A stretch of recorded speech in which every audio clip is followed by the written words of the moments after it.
Rebuild World Chapter 45 The Power of Special Ammo.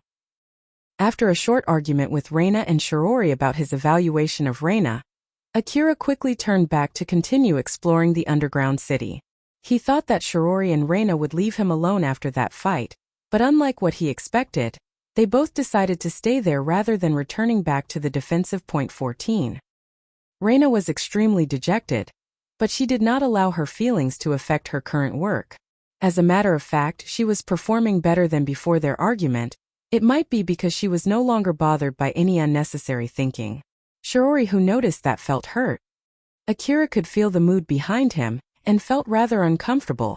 I know that it might be too late for this, but is it better if I say something to them, since cheering them up might be included as my duty in the request that I accepted? To be honest, this mood was the result of Akira trying to take his job, which was to give Reina his support, too seriously that it caused a fight instead. So looking at the outcome, Akira wondered if he had actually done a bad job back then. Alpha smiled bitterly. If you think that you should have prioritized avoiding a fight from the beginning, then your actions were wrong. Or at least you should have told them your opinion using gentler words. So in short, that fight was basically because of your lack of skill. Well, that's true. But putting that aside, I think it was more important that you're taking your request very seriously. To be honest, I was happy to be able to confirm that you're someone who takes requests very seriously, since I'm also someone who made a request to you. And also by doing that, they'll be more careful when they want to get involved with you next time. So looking from this point of view, what you did back there was not entirely bad. So there's no need for you to be this much bothered. People in the slum city were forced to beg with all they had if they did not want to die. Although it was not like he had to go that far, Akira lived a difficult life for years. The reason why he became a hunter was to gain power so he could escape from living in such an environment. And then Akira became a hunter, gained a small amount of power, and finally was able to struggle against the environment he was in. That was exactly why he refused to do the same thing that he always did if he was faced with the same situation as before. He was actually scared if he did the same thing as before, it would mean he returned back to his previous self. He was so afraid of that happening, that he would rather risk his life than beg for it. Akira himself did not realize it. That was why he was troubled with the way he was acting. And in order to take advantage of it, Alpha smiled gently to Akira and encouraged him. There was a dead corpse of Urata scorpion scattered in the underground hallway. It had bullet holes in its torso and some of its legs were blasted to pieces.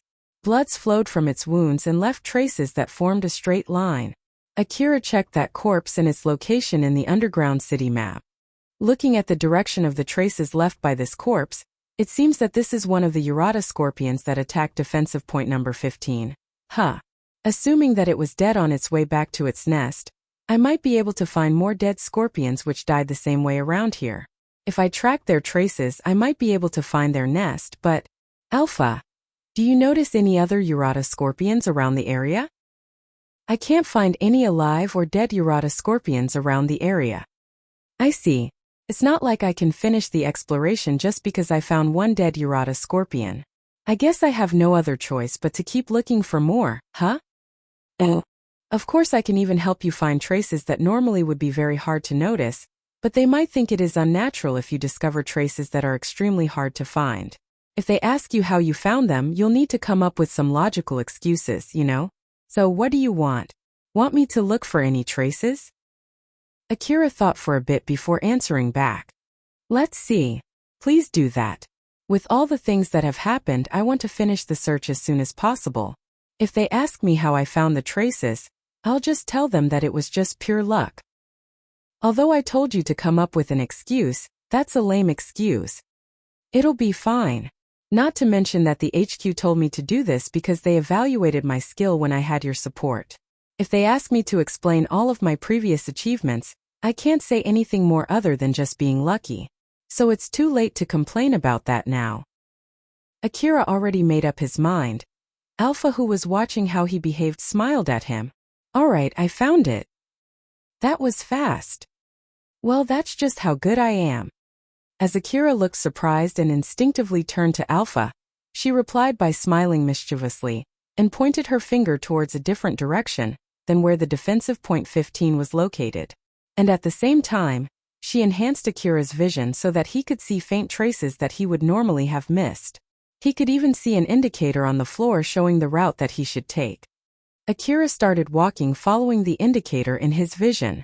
Reina and Shiori found it strange that he suddenly changed route, although they were heading towards the defensive point number 15 up until now. But since Reina still had not recovered from her dejection and with Shiori's hesitation in asking him, they just followed Akira without knowing the reason why he suddenly changed direction. Although the hallway looked exactly the same even after Akira changed direction, he could see small traces had started popping out in his enhanced vision as he followed the route that Alpha indicated. Small scratches on the floors. Marks of wreckages and rubbles shoved aside to make way. Tiny blood marks scattered around the place. Putting everything together, it was obvious that a huge number of Urata scorpions passed through this place. As Akira could see those small traces thanks to Alpha's support, he started to unconsciously move following those traces. Shiori, who noticed it, started to feel that it was strange how Akira was moving. He was moving as if he knew exactly where he was heading, or at least he was moving as if he was following a guide. When Shiori felt that, she just had to ask him about that sudden change of his movements. Akira, who was leading the team, suddenly stopped. He was standing in front of a big hole in the middle of the hallway. The hole was big enough for multiple people to pass through at the same time. The inner part of the hole looked completely dark since there was no illumination installed inside it. And the biggest problem of all was that hole was not present in the underground city map. When Akira shone his torchlight into the hole, he could see a man-made floor about 20 meters below. It was obvious that it connected the underground city to a different area. But the map also had no information about the area that hole was connected to. Akira quickly picked up his terminal and contacted the HQ. This is number 27. HQ, you there? This is HQ. What's wrong? I found a hole that is not on the map. It seems that it's connected to the other underground area. It might be the place where the Urata scorpions that attacked defensive point 15 came from. Wait for a sec. Can you turn the rental terminal towards that hole? Akira then turned the rental terminal's camera towards the hole just like he was told to. The terminal then sent the image and the other data to the HQ. We've confirmed it. That hole leads to an uncharted area. I bet there are Urata scorpions down there. So there is more than one Urata scorpion nest down here. Yes, there are countless Urata scorpions breeding grounds located in the underground city. At the moment we already took out 17 nests. I'm sure there are still other nests out there. I think it's not an exaggeration to say that the whole underground city itself is their nest. Akira remembered the building he was in when he was ambushed by a swarm of Urata scorpion. He frowned as it looked similar, just that this was inside the underground city. I see. With this, my job to search the area is finished. I'll be heading back to the defensive point 14. No. We have to build another defensive point there. Stand by over there and wait for reinforcements to arrive.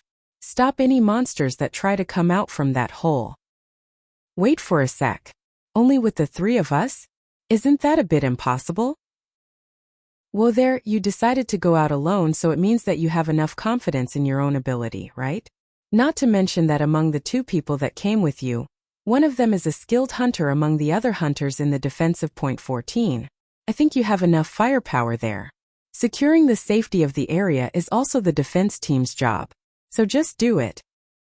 This is number 27, roger that. Of course, Akira could not tell the HQ that he was so close to killing the other two hunters who were with him, so he just obediently accepted that order from HQ. They started installing temporal illumination around the hallway. Although it was not that bright, it was still better than the total darkness that wrapped the underground city. The big hole on the hallway peered into the darkness. The dim light that illuminated the area around its entrance seemed as if it was showing the people who looked at it about the danger it housed. Compared to when you were in an explored area, the possibility of meeting monsters in an uncharted area was far higher. In the middle of the current scene, Akira was seen sitting in front of the big hole staring into the darkness.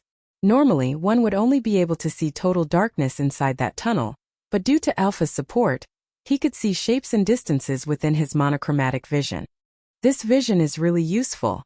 You did this when we were in the Higuraka residence ruin too, right? Yeah.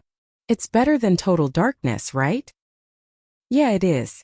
With this vision, I wonder if I can recognize a Urata scorpion from afar if one of them decides to crawl out from this hole. When that happens, I'll let you know before you can see them, so don't worry. Then I'll be relying on you. Akira chatted with Alpha and did some studying too while waiting for the arrival of people who would properly secure the area. Reina and Shirori were watching Akira's flank. They stood facing the opposite direction while watching the hallways. There was no guarantee that monsters would only come attacking from that hole. As Akira was monitoring the hole, Shirori and Reina were monitoring other places. While keeping watch on her side, Shirori occasionally glanced at Akira. Now that she was calm, she tried to reassess the person who she was about to fight not too long ago. Shirori had been sharpening her skill to judge other people's real ability in order to protect Reina. On the basis of that skill which she developed through her devotion, she could only see Akira as nothing more than a common young hunter, just like the other young hunters who she had met. Or at least, Akira did not look like someone who could accomplish the achievements listed in his battle record. But Shirori somehow was still doubting her own judgment and tried to observe Akira more closely. At least for now, she admitted that his resolve was not something to scoff at. But she did not expect that he would even go as far as to risk a fight where he might get killed just to stick to his principles. While on the other hand, she also had a feeling that it was not just a foolish action taken by an amateur who did not know the real power of his opponent. So, was Akira really the skilled hunter given his battle record? Was he just only acting in order to hide his real ability? Did he do what he did back there because he knew for sure that he would have won if they really tried to kill each other? So many questions were floating inside Shiori's mind as she kept glancing back at him. But she immediately rejected those possibilities and cleared up her mind. After going around in circles, she tried to wrap up a conclusion. It was still not clear whether he was a strong or a weak hunter. Although so many things about him did not make sense at all, one thing for sure was that he was not someone who would step back when threatened. Something unexpected or even unwanted might happen if he fought beside Reina. Thus she thought that she had to be cautious not to do anything careless. It was a big blunder that I unconsciously looked down on him and threatened him thinking that he would back down. I bet it would have gone really wrong if Milady didn't stop me. I should have been more careful. Shirori reevaluated her loyalty and reflected on how she should act. While on the other hand, she also became more cautious toward Akira. Reina was extremely dejected. But as the time passed by and with Shirori trying to cheer her up, she started to calm down. She was in a place that had a low risk of getting ambushed. There were 2 good hunters with her. The area around her was very silent, and there were some illuminations installed in the area. It was a perfect place to calm herself down. The leeway created after she calmed down made her think back. I couldn't answer back there whether I properly thought about the consequences before picking a fight, or did I pick a fight knowing that it might turn into a shootout? She just saw one of the possible consequences not too long ago when Shirori and Akira were so close on trying to kill each other. If Mamata's group did not laugh it off when she picked a fight with them, something similar or maybe even worse would have happened. He wouldn't want to employ someone who picks needless fights even if it's for free, huh? Well, that's to be expected though. Reina calmly looked back to what she did until now. This was not the first time she picked a fight against someone else. There must have been so many instances in the past where she crossed through dangerous bridges. She might have trod all the way here through landmines without realizing it. Nothing went horribly wrong up until now, but it was not like everything went smoothly either. There were cases where she mistakenly crossed the limit when she got into an argument with someone else just to force her opinion on that person and stepped on each other's feet. Although no one wanted for that to happen. Reina thought that Shirori must have done all the work to make sure that she did not mistakenly step on any landmines. But today Shirori herself almost stepped on one. Although they were able to barely avoid it, Reina imagined what would have happened if Shirori had completely stepped on that landmine. Just thinking of that possibility made her dejected again. Shirori noticed Reina's expression and gently said to her, "Milady, please don't let it bother you too much.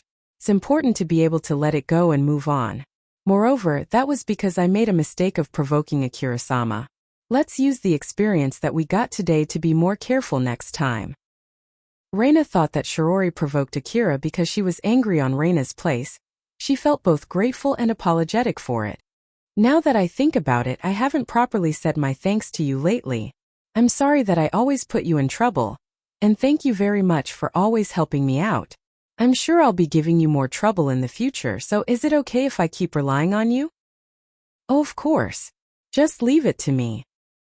Shiori was so moved and surprised when Reina said that, but she quickly pulled herself together with willpower and was somehow able to hold back her tears. She understood well that she was in the middle of a battlefield, and there was no way she would be able to perform well in a battle if she did not pull herself together. Thank you, Shiori. I'll be in your care. Looking at Reina, who got cheered up, Shiori tried her best to make a smile to let Reina feel at ease. Akira was watching his surroundings with his information-gathering device.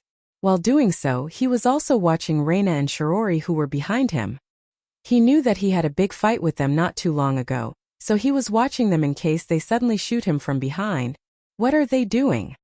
As Akira mumbled that question with a puzzled face, Alpha just smiled and answered, I think they're deepening their friendship. I wasn't asking about that. Well, never mind. Akira quickly lost interest in what was transpiring behind him, thinking that it did not matter what they were doing so long as it would not cause him any trouble. Alpha kept her smile as always while watching Akira closely. She was always observing, watching and trying to understand the main principles behind his actions. Her ideal beautiful body generated by advanced calculation was giving a calculated perfect smile, but her smile did not reflect the meaning behind it.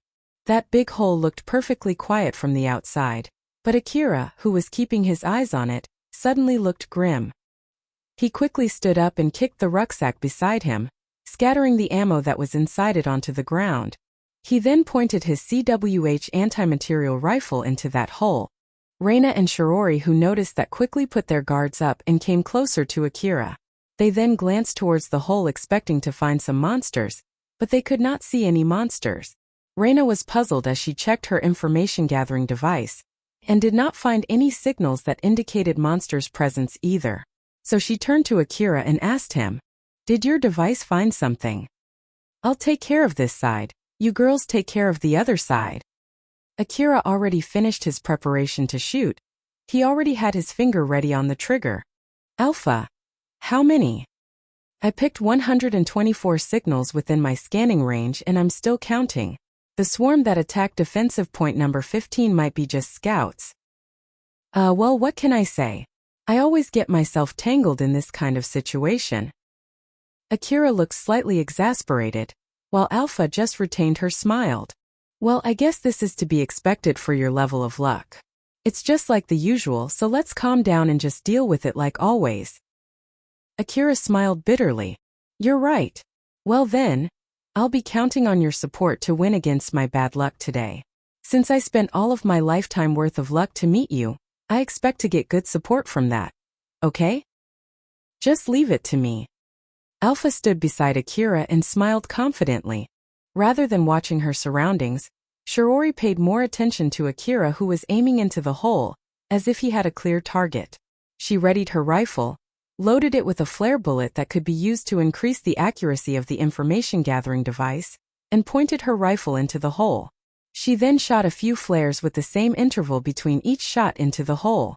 The flare bullets shone brightly. It scattered off the darkness that filled the hole and revealed the earthen tunnel, and the human-made floor under them. But there was no sign of enemy at all. Even after she rechecked her information-gathering device, she still could not find any enemy signals. Akira-sama, you might have mistaken something. Akira ignored Shiori's question. Shiori and Reina started getting more suspicious of him. But suddenly, darkness crept in again into the illuminated hole, making it impossible to see anything inside. The flare that was the furthest away suddenly dimmed and stopped shining. The flare bullets were made so that they would at least keep shining for about 15 minutes, so it was obviously too fast for the flare to die out naturally. Reina and Shiori also noticed the anomaly. But then the flares inside the hole suddenly died one by one until the hole was filled with total darkness again. Seeing what was happening, Reina and Shiori quickly got themselves ready for a fight. Sounds echoed from deep inside the hole, as if a lot of big living things were coming closer towards them. The rumble grew louder and louder. Multiple big objects that blocked the light charged towards Akira. They did not even need to check their information-gathering device to know what it was. Alpha kept her smiled as she counted down. They're coming. But, 4, 3, 2, 1. At the same time, all the light from the rest of the flares suddenly died out. 0. Akira pulled the trigger of his CWH anti-material rifle. Muzzle flash flashed from his rifle. The light from that flash temporarily illuminated and revealed what was inside the hole. Akira and others caught a glance of a swarm of Yurata scorpions gushing out from the hole. The bullet flew out from Akira's rifle and hit the scorpion that was leading the swarm. It blasted that scorpion to pieces thanks to the bullet's overwhelming destructive power. It even pierced through that scorpion and turned other scorpions near it into minced meat. Akira was able to literally destroy a dozen scorpions with just one shot. It was because Akira was using specially designated ammo for CWH anti-material rifle. Normally, people would not use such a bullet to hunt Yurata scorpions since it was too powerful and too expensive for that. But Akira did not hesitate to use this ammo. Of course, it was also because the requester paid for his ammo, but more than that, he was not in a situation where he could hesitate using that bullet. Whoa, amazing! As expected of designated ammo. No wonder they're so expensive. It's also great that it has a long effective range. Let's defeat as many scorpions as we can before they can get close. Roger that. Akira's body shifted backwards every time he pulled the trigger. The kickback from the designated ammo was actually relatively small considering its firepower. It was thanks to its complex design made using advanced technologies. But even so, it had enough kickback to blow one's body all the way back to the wall. Akira was only able to maintain his shooting stance thanks to his augmented suit and alpha support. All the scorpions that were blasted to pieces by that shot looked like paper sheets scattered by the wind. Akira was amazed by that scene, but he did not think even for a bit that it was because of his skill as he kept shooting while making a grim face. The Yurata scorpions just ignored the pieces of their dead brethren that showered down at them as they continued marching toward Akira. They trampled on the corpses of their dead friends. And the same thing also happened to the scorpions that were badly wounded and could not move. There was no sign that they were slowing down at all. But still, it doesn't seem like they're withdrawing back at all. Don't they feel fear or something? They're biological monsters, right? Maybe they don't. But the scorpions that attacked the defensive point 15 withdrew, right? That is, maybe they returned back to report their enemies' locations and firepower to the rest of the swarm. I don't think they withdrew out of fear. They might have been just scouts after all. And so this is the main swarm? Its possibility is not 0. If it's really the main swarm, there should be a limit on how bad my luck can be. You know? Stop the silly talk and get back to shooting. More of them are coming. Damn it. Akira kept on shooting at the scorpions desperately. Thanks to his high ground and specially designated ammo, he was one-sidedly laying waste on the scorpions that were gushing out from the hole. When he ran out of ammo and reloaded a new magazine, the swarm would quickly close their distance, so he would immediately start shooting again in panic and push them back until he ran out of ammo again. This cycle continued as he held the swarm back all by himself. Reina and Shirori readied their gun and were watching the other angles just like Akira told them to. They were ready in case they were ambushed by more monsters from the hallway. Of course, they would jump to help if Akira requested their help. But he did not request for any assistance. Although he looked a bit desperate, he was able to properly hold off the scorpions all by himself. Reina and Shirori were taken aback by Akira, who was desperately holding back the scorpions on his own. This scene was the very proof that his skills and his battle record were genuine. Rebuild World Chapter 46. Calculating the Reward. Reina noticed that Akira was using CWH anti-material rifles specially designated ammo. All the magazines scattered on the ground were of the same type too. Reina was surprised since she knew how powerful and just how expensive those bullets were. Why are you even using CWH anti-material rifles special ammo? It's overkill to use that ammo against a Yurata scorpion, isn't it? Are you here planning to hunt a tank or something? I'm just using them to complement my lack of skill.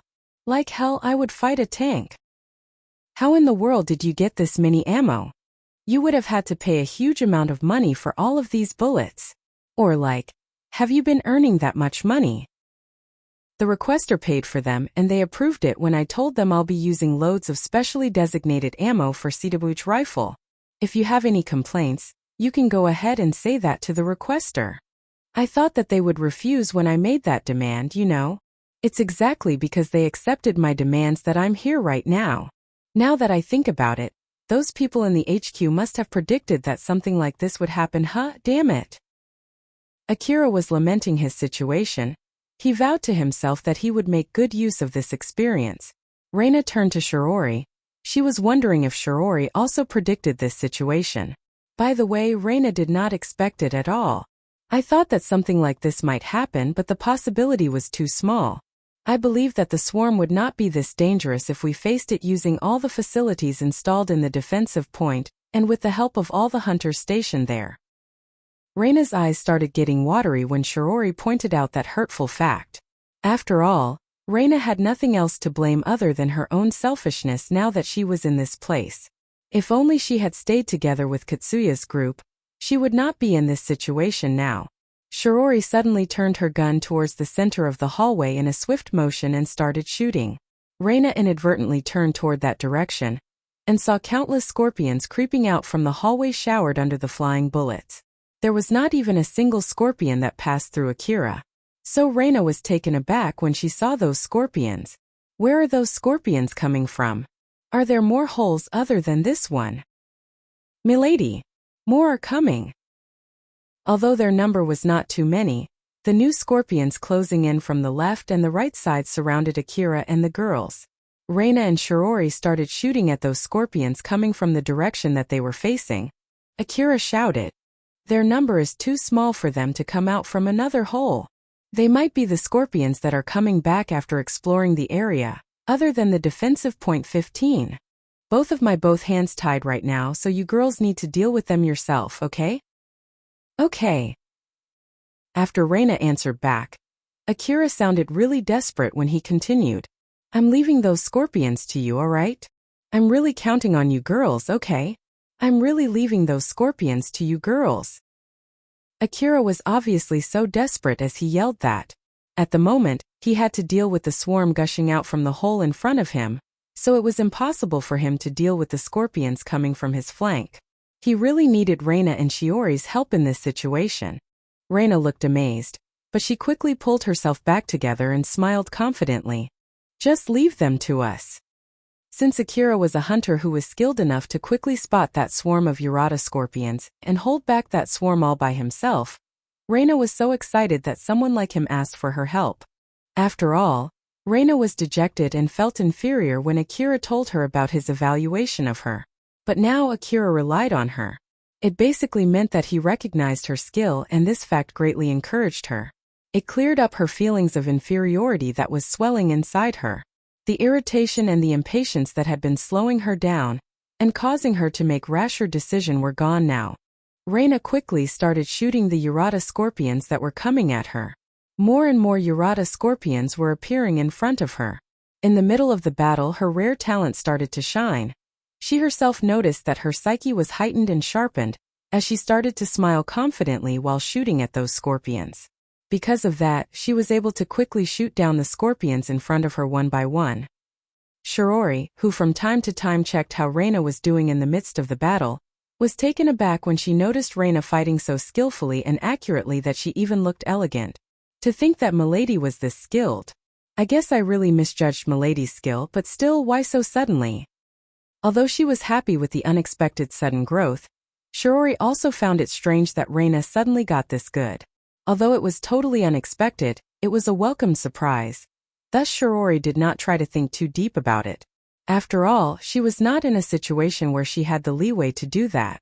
Reina and Shiori were showing that they had the skills to cover Akira's back, as he continued shooting desperately at the Urata scorpion swarm. Akira had emptied so many CWH magazines, he kept on using those expensive bullets without a trace of hesitation. If the requester had not paid for the ammo, Akira would have already gone bankrupt a long time ago. It could be said that he could perform this well only because of Kagomayama City's economic power. Akira was having a hard time holding the swarm from coming closer. Both Alpha's support and the economic power of the city that allowed him to survive the swarm were not of his own. And even with both of those things, he was only barely able to hold the swarm off. Alpha. No matter how you slice it, aren't there just too many of them? You're properly holding them back, so let's keep calm and hold the ground. Even if you complain, it won't reduce their number after all. At this rate, I'll run out of ammo in no time, you know. Let's run as fast as possible if that happens. I believe you'll be able to run away from the swarm if you're willing to sacrifice both of your legs. If Alpha took control of his augmented suit and made him run as fast as possible while ignoring the stress that it put on his legs, he might be able to run away from all the scorpions. But of course it will put his body under immense stress. Akira also understood that very well. That was why he wanted to avoid that situation as much as possible. Well, let's do that only if we really have no other choice, okay?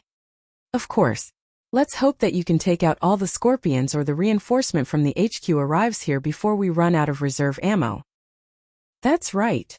The reinforcements. They're coming, right? Are they already somewhere close? I still can't find their signals within my scanning range. Damn it. Even Akira did not want to get both of his legs torn off. He continued to fight back the scorpions while also trying to retain his fighting spirit. Their hard work was not for naught. The swarm finally stopped coming. They squeezed their leftover energy to clean up the rest of the scorpions. Alpha smiled and cheered the tired Akira for his hard work. Good job there. It's finished. That was rather lucky, wasn't it?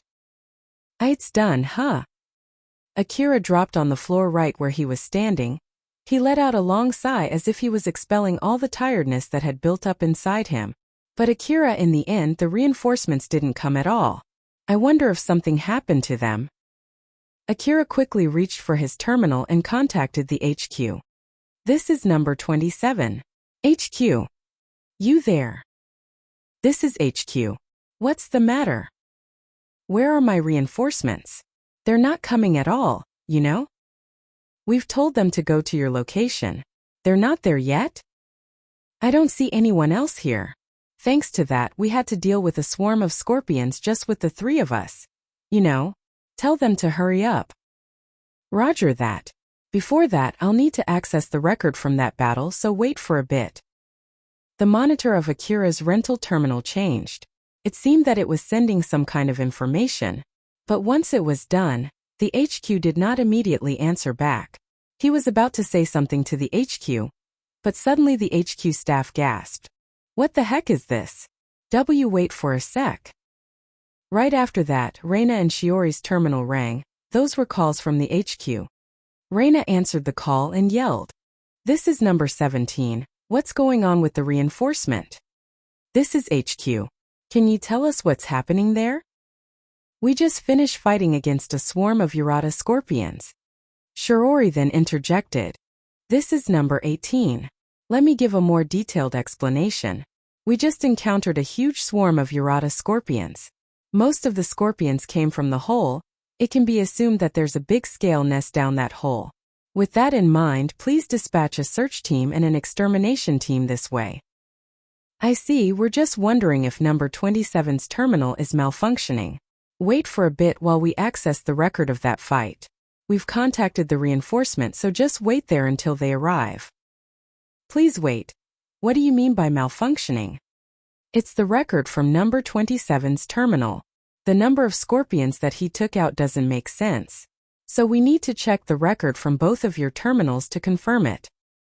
I believe that his terminal is not malfunctioning. We saw it by ourselves how he took out the scorpions that were gushing out from that hole all by himself. Seriously? Once you confirm the safety of that area, can you snap a picture of the hole and send it over? And also, it would be great if you could put some illuminations too. I'm not happy to do it, but I guess I have to, huh? Well then that's all. The HQ ended the call after that.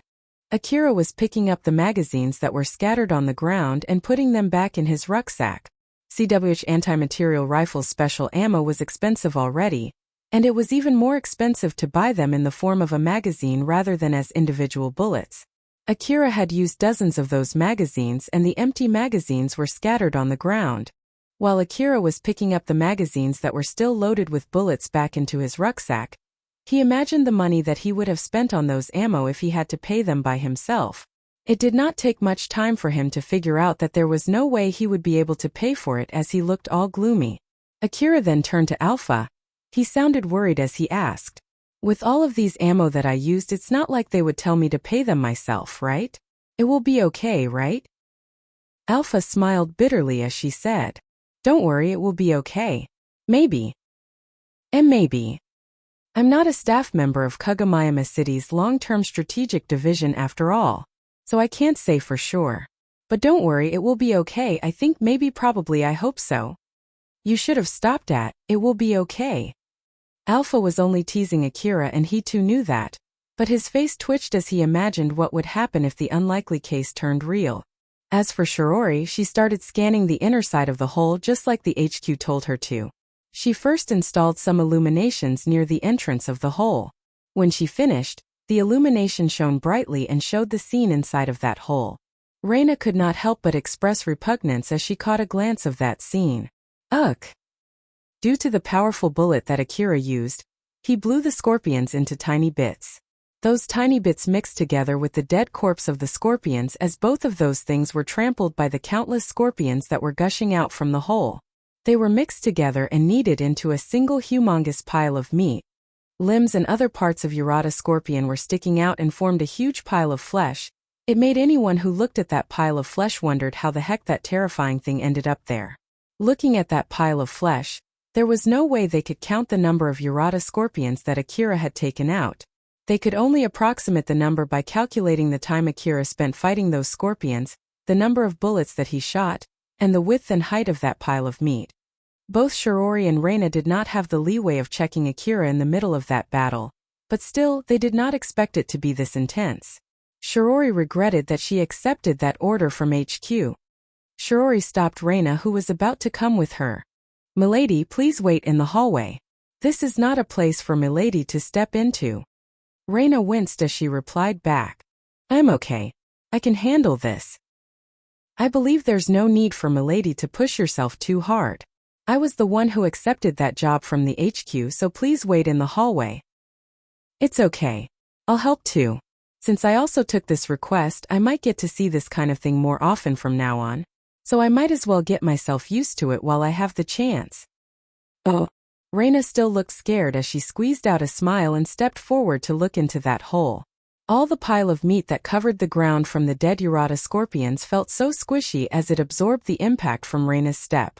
Reina could not help but to twitch when she felt that, but she did not step back and kept pushing forward. Reina and Shiori proceeded deeper into the hole while installing the illuminations. There were Urata scorpions' meat scattered on the walls of the tunnel too. Every time they took a step, they could feel the soft squishy meat on the floor. They tried their best to endure the situation while continuing to install the illuminations. After Akira finished picking up all his magazines, he peeked into the hallway. It was the place that he trusted Reina and Shiori to defend. It was filled with Urata scorpion corpses. It showed the fierce fight that Reina and Shiori had while defending the place. Although there were corpses scattered not too far from him, the area around him had no corpses at all, as if it was deliberately cleaned beforehand. It was not like Reina and Shiori had Akira's extra powerful ammo. Because of that, more than half of the scorpions that they killed retained their shapes. The hallway was pretty wide, so unlike a narrow hole, they could not just randomly shoot at these scorpions just like what he did. The scene in that hallway was proof of Reina and Shiori's skill. Akira was a bit surprised when he saw it. Although he could not make an accurate prediction of their skill from that scene, he at least knew that it was amazing. Alpha then explained to Akira what he was seeing. There are not that many traces of meat or blood splattered on the wall and the floor. It shows that they did not just randomly shoot at these scorpions, they properly aimed and shot at the scorpions' weak points.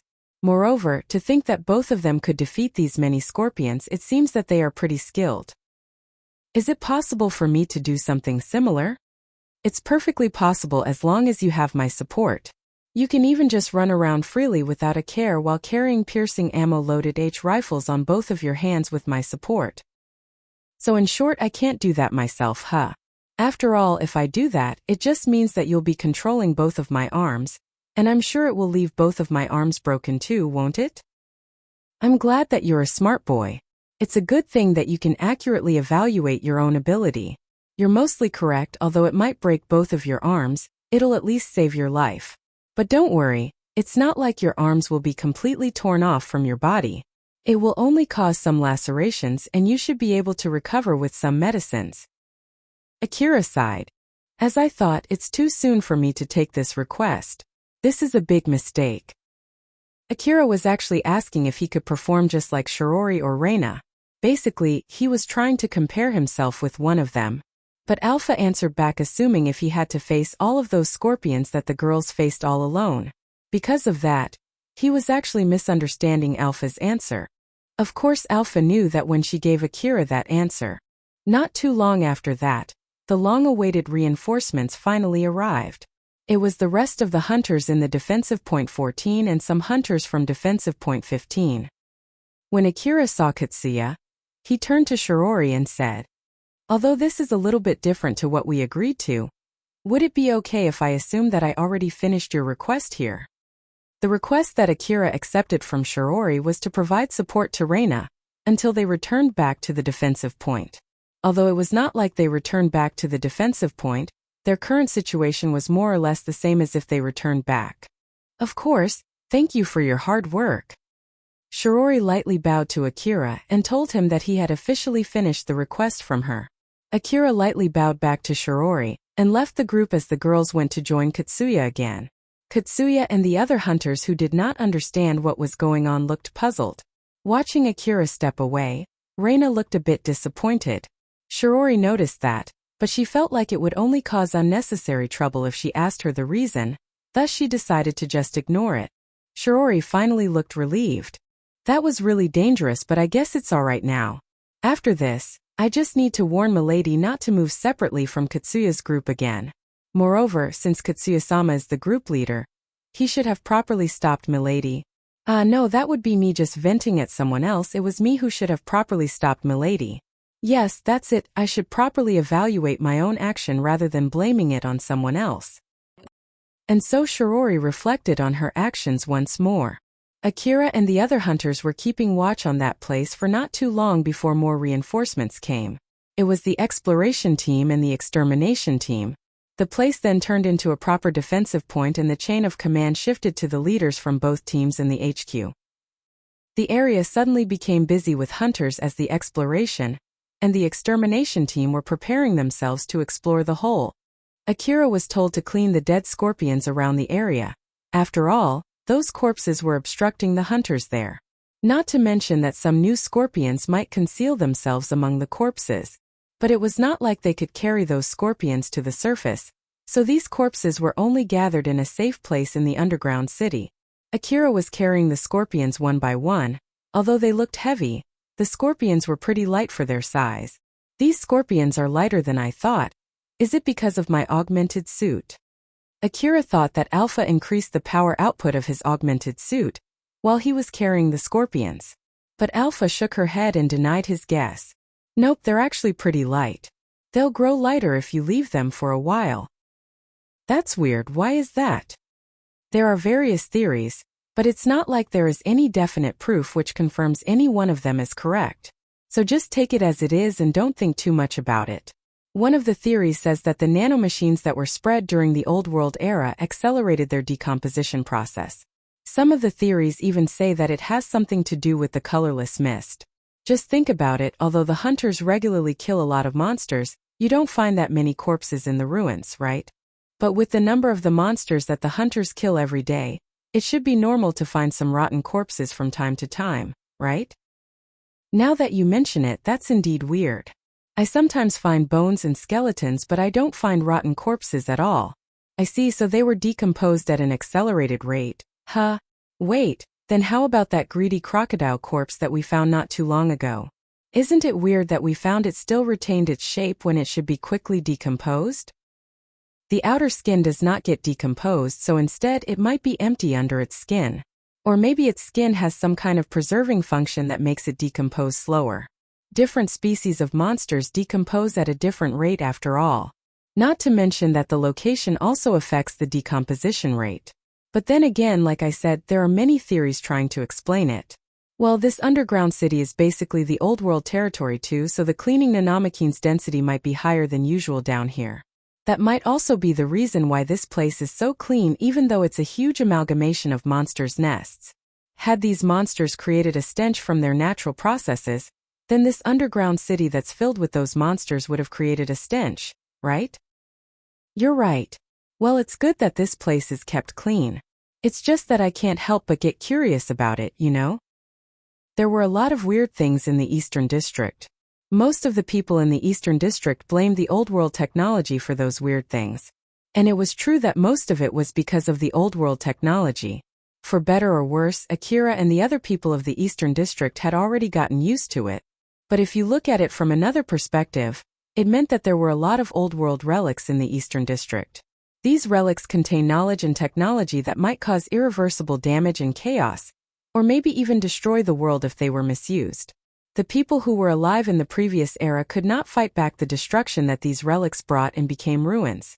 It could be expected that the civilization of this era would also be wiped out and become one with the ruins if the old world technology was mismanaged. As he continued talking with Alpha about the strange things in the Eastern District while cleaning the monsters, Akira thought that the meat pile that he just created would also not stay for long, as it should be quickly decomposed into dust particles and vanish. After he finished his job, Akira took out his reserve ammo to confirm how many magazines he had left. Akira frowned as he noticed that he did not have much reserve ammo left.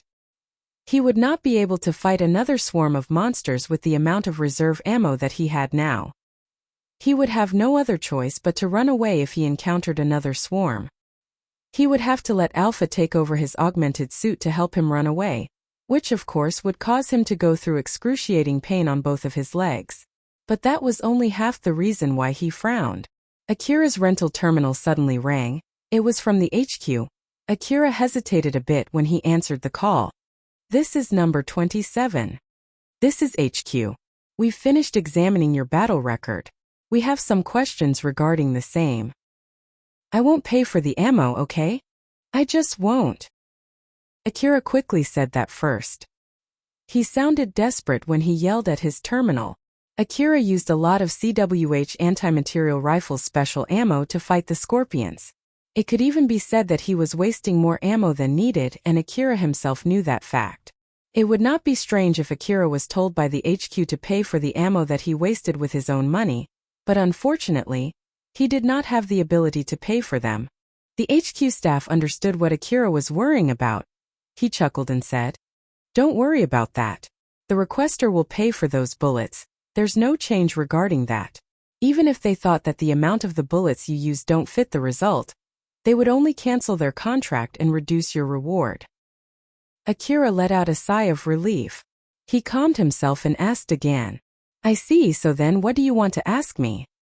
"There are no information relay stations around where you are, and you took out those scorpions when they were far away from the terminal. Because of that, we could not accurately calculate the number of monsters that you took out.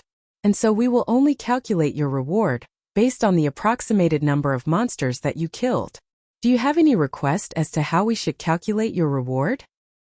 "As long as you don't count it as 0, since you can't calculate the number of the scorpions that I took out, you can just use whatever calculation you want for the reward, and then just divide it equally among 3 people.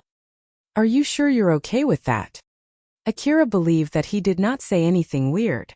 So he was confused when the HQ asked for his confirmation and decided to ask the HQ. "Did I say something bad?" The HQ staff was so surprised that he went silent for a moment. He then replied back, "Nope, there's no problem. It's just that most hunters would usually complain that they should have gotten more reward the moment they see the amount of the reward distributed to them in their terminal. That's why I just wanted to make sure. So let me get this straight, we will do the calculation and the result will be divided equally between 3 people, okay? I already got your confirmation from this conversation, so don't complain afterwards, alright?" After saying that, HQ staff ended the call. Rebuild World Chapter 47, Tetsuya's Complaint. Akira looked like he was in a good mood as he was stuffing his magazines back into his rucksack. He was happy that the HQ said the requester would still pay for the bullets that he used. Reina awkwardly approached Akira. Shirori and Katsuya's group followed behind her. Akira only glanced at Reina before returning back to stuffing his magazines. Although Shirori looked calm from the outside, she was actually pretty shaken up inside. Reina hesitated. She looked like she wanted to say something to Akira, but she went silent to think about it.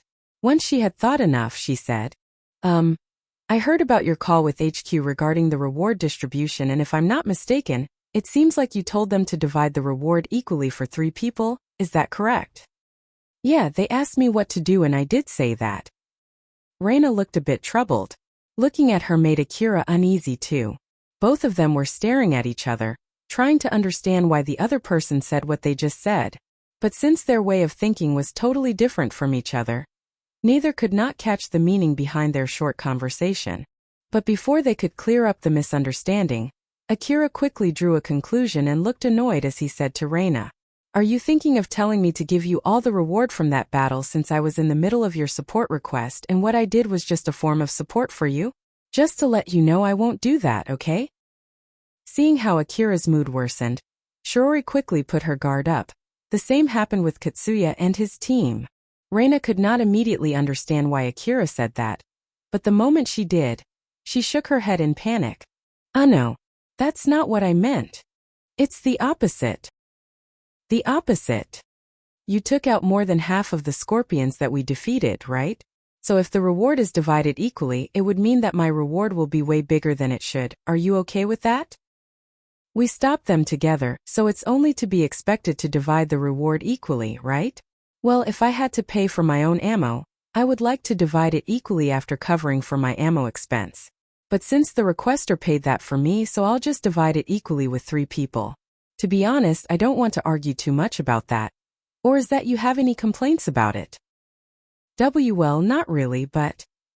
Then you have no problem dividing it equally with 3 people, right?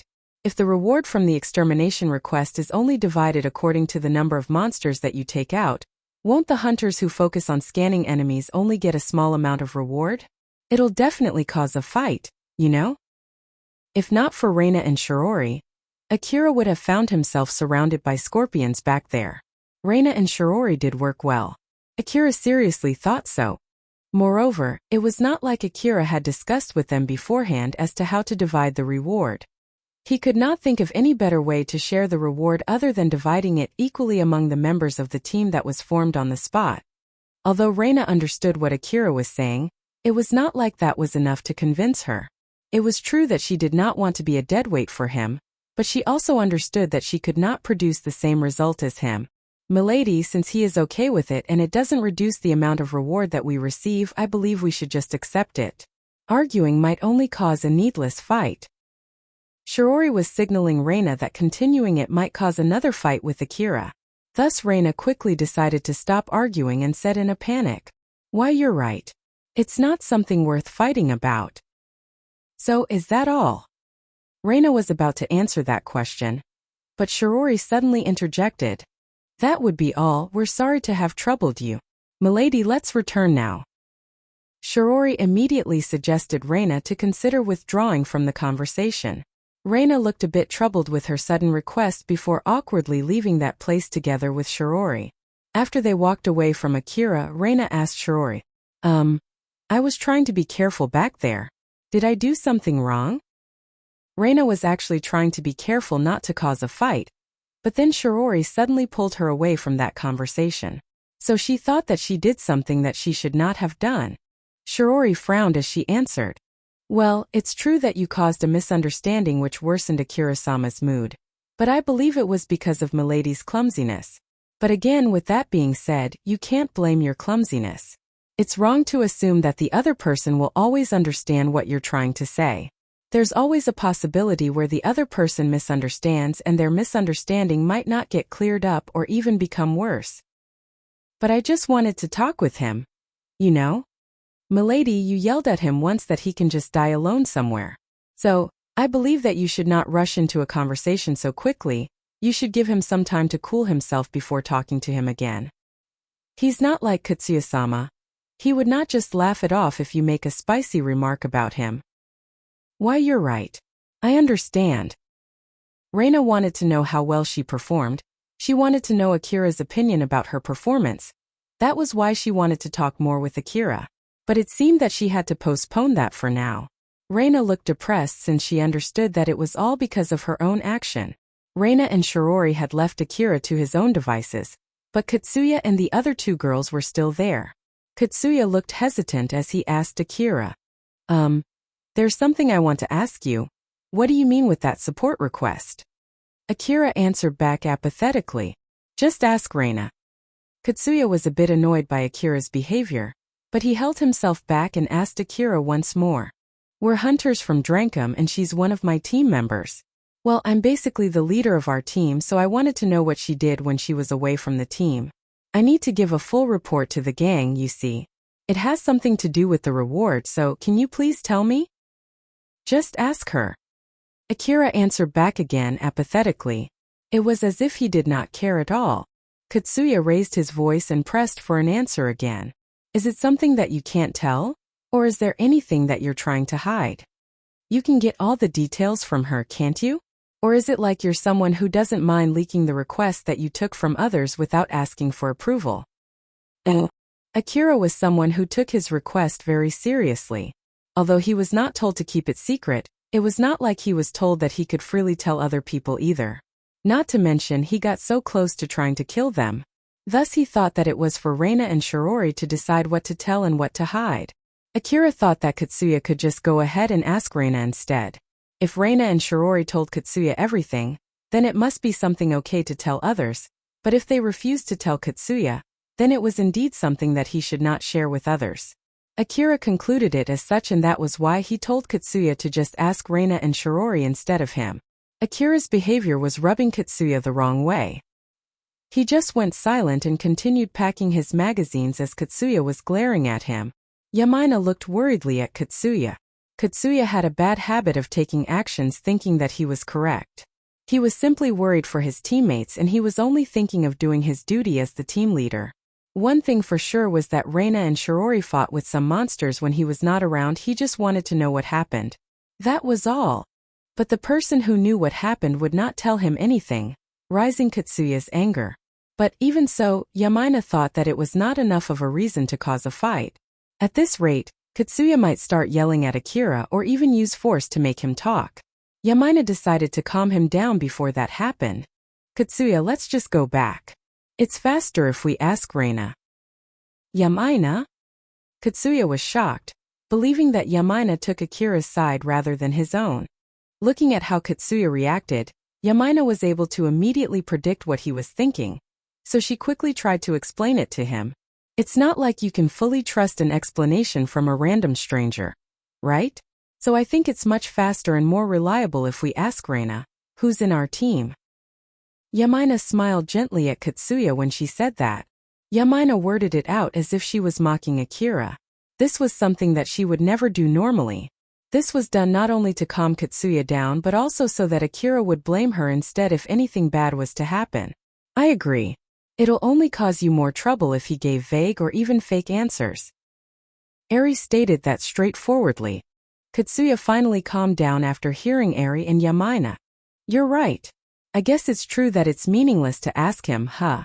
Let's head back then. After saying that, Katsuya turned and left that place. Eri did not say anything and followed behind him. Yamaina, who was the only person remaining, stood there looking at Akira. Akira did not seem like he was bothered by how they treated him. As a matter of fact, he did not even look at them. But even so, Yamaina bowed politely to him as if she was saying sorry before following Katsuya. Alpha smiled intrepidly and said, although 3 of the 4 people here were prone to causing a fight, it ended peacefully. That girl is pretty good. You're exaggerating. Is that so? Katsuya and Yamaina. Those two seem to be in good terms and have been together for a long time. I'm sure this is not the first time she interjected to defuse the situation. If that's true, I guess she's having it hard, huh? I bet she's doing that happily on her own volition, but Katsuya might have become like that because he's been unconsciously relying too much on her. Well, it has nothing to do with us though. You're right. Although he felt sorry for Yamaina, It was not like he wanted to get involved in troubles that Katsuya and his team caused. He wished good luck for Yamaina in case she was really doing that on her own volition. Akira was talking with Alpha while watching his surroundings. Although he looked like he was seriously keeping watch from the outside, he was actually supporting his posture with his augmented suit while relaxing his body. Akira, Shirori and Reina were able to deal with a swarm of scorpions with only the three of them. It gave them an amazing accomplishment but left them dead tired. Because of that, Alpha decided not to tell Akira to watch his surroundings as a part of his training. One of the staff who had a good intuition noticed that Akira was relaxing and not watching his surroundings properly, so he yelled at Akira and asked him a question that he would not be able to answer if he did not properly keep watch of his surroundings. But Akira was able to answer him just fine. Of course, it was all thanks to Alpha. That staff looked surprised and said to Akira, "Oh, so you're properly keeping watch, huh? Sorry I doubted you." "It's okay. It's true that I might look like just daydreaming, and it's also true that I'm very tired, so I might be in a bit of a daze right now."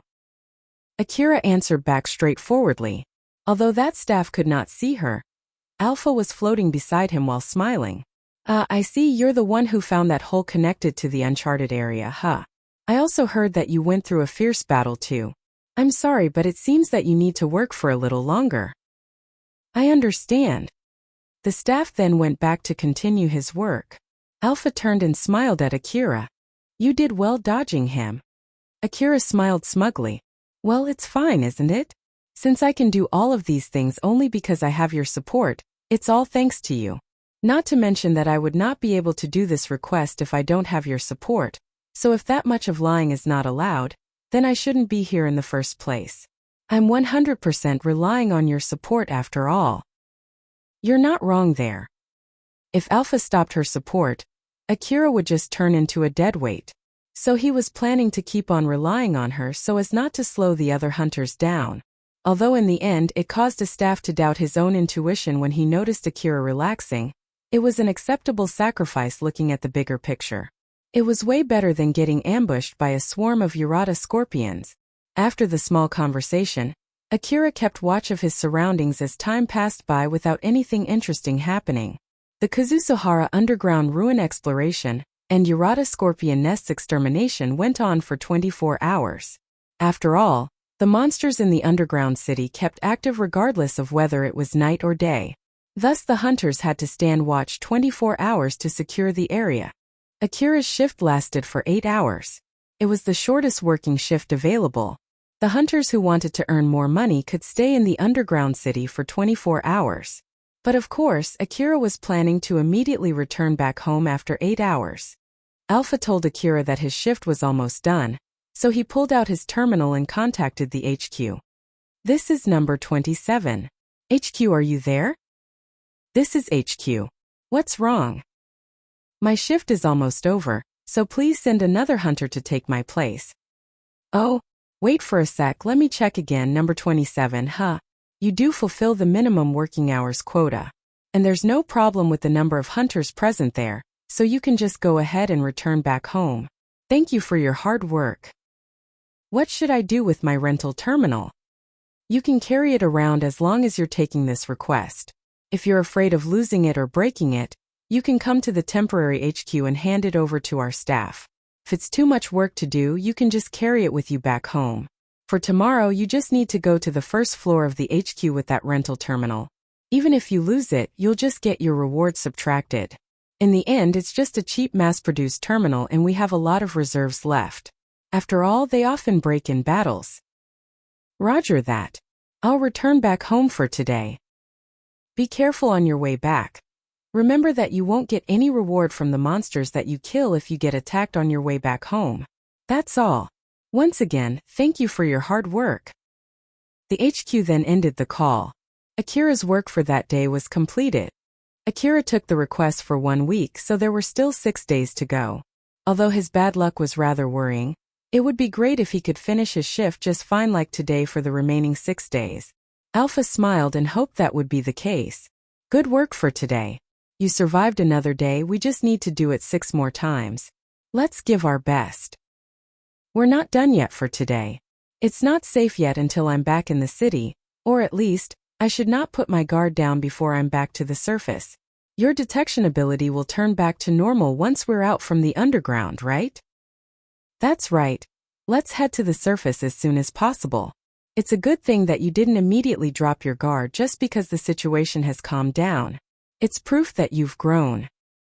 Alpha was honestly praising Akira's growth, and he felt that it did not feel too bad to be praised. As Akira was thinking of going back, he caught a glimpse of Katsuya's team. Katsuya's team was already underground when Akira came, so if they took the same shift as Akira, they would have headed to the surface before him. Those guys are still staying down here, huh? They're really hardworking hunters. Or maybe their contract is different compared to your contract. Well, whatever it is, whether they stay here or not, it's none of our business. You're right, let's return back as fast as we can. I can't wait to take a bath. As Akira was about to excitedly depart, Alpha suddenly reminded him, be sure to finish the rifle's maintenance before taking a bath. Okay? Judging from how tired you are, I'm sure you'll fall asleep before cleaning your rifles if you take bath first. Akira tried to negotiate, although he knew it was futile. Can I do it tomorrow instead? Nope. Okay. Akira hung his head low after Alpha rejected him. He sighed and then dragged his feet back home. Alpha just smiled as she looked at him like that. Reina's eyes followed Akira's back as he left that place. It was not like she had any particular reason why she did that, or at least she herself was not aware of any. Though Katsuya noticed Reina's action. Reina, what's wrong? Reina looked like she was somehow in a good mood when she answered back. HM? It's nothing. Katsuya felt a bit annoyed by Reina's answer. He thought that she was trying to hide something from him. He cast aside his displeasure and asked Reina for the second time. Really? Reina was puzzled since it was rare for Katsuya to do something like this. She then decided to say what she just thought. Well, I just thought that he went back first, although he came here after us. By the way, what's going on with the people who have to take our place? When Reina said that, it reminded her that she was trapped there even though she also wanted to go back home. That was why she asked that question to Katsuya. Katsuya answered back in panic. Have you asked them to send someone? So just please wait for a bit more. Katsuya immediately thought that it was a big mistake when he said that to Reina. According to the contract between the city and Drankum, the hunter replacements for the Drankum hunters would be from Drankum. Because of that, they could not go back home yet like Akira, who was able to go back because there were enough hunters to take his place. But still, it's already been 3 hours, you know? Don't you think you should at least check with them? Reina's mood was getting worse. She was checking the current situation while talking with Katsuya, and the result from that made her mood worse. Reina was only temporarily forgetting her exhaustion from when she fought at full power. Now, all the accumulated tiredness weighed down at her. Although they were taking turns in resting, in the end they could only sit on the hard floor, so it was not like they could recover much. Her tiredness only caused Reina to get even more annoyed. Katsuya lamented what he just said to Reina. He looked remorseful as he tried to cheer her up. They said that they had some unexpected trouble when dispatching the hunters. But they're already heading this way, so let's just wait for a bit more. Okay? Yamaina then tried calming Reina down too. Reina, calm down. It's not like he can do anything about it even if you're blaming him, right? So just be patient. Eri also joined in. It's not Katsuya's fault. Reina's face twitched. If it was the usual Reina, she would start throwing a tantrum and yelling right there. And after that, Shirori would try to calm her down while reprimanding her. Katsuya and the other two also thought that would happen as they frowned. And as they expected, Reina tensed up and looked like she was about to start yelling.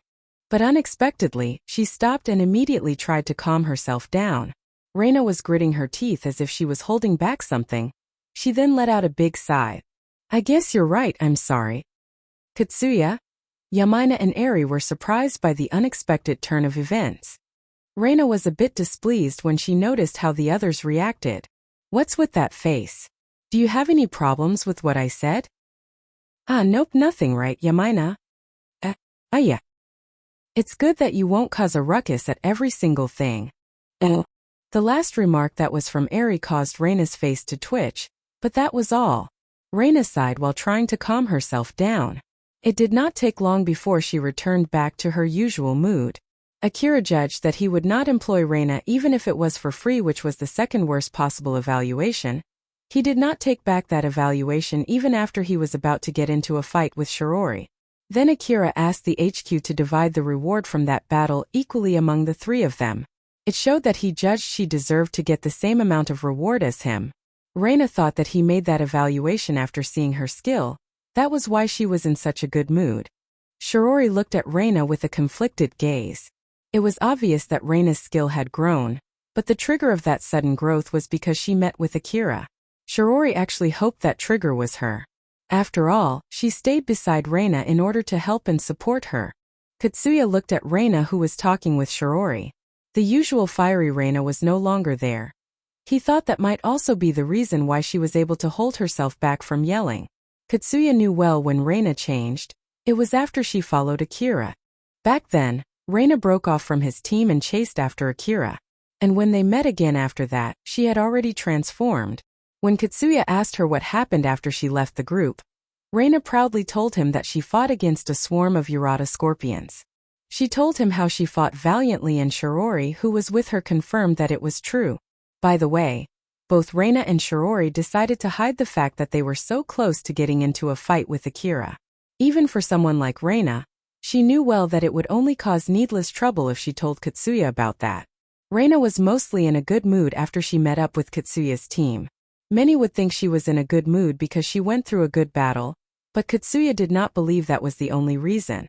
Although he did not realize it himself, he actually found it rather displeasing that one of his friends went together with someone who he hated only to come back later with better skill and better mood than before. Rebuild World Chapter 48 Exploration Team 9. On the next day, Akira went to the first floor of the building that was connected to the Kazusuhara Ruins underground city. That building was the forward HQ for the hunters who went to the underground city. Akira already fully refilled his ammo in Shizuka's shop yesterday. Shizuka looked worried when he came to her shop and bought all the CWH anti-material rifles special ammo, although he already did that the day before too. In order to reassure Shizuka, Akira said that he always kept his distance and shot the monsters from afar.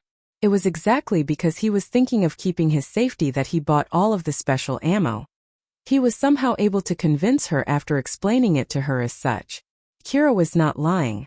To be more precise, he knew that he was doing such a dangerous thing, which left him with no other choice but to do this to ensure his safety. Shizuka's intuition picked up something suspicious, but she just told Akira to be careful, and to be sure to return back alive while smiling gently at him. She did not say anything more than that. After all, it was not like she could tell him not to go. As Akira entered a room inside the HQ staff inside the room immediately noticed him. He was the same staff who assigned Akira to Defensive Point 14. Number 27, you're finally here. Exploration Team or Extermination Team, pick one. Akira looked puzzled.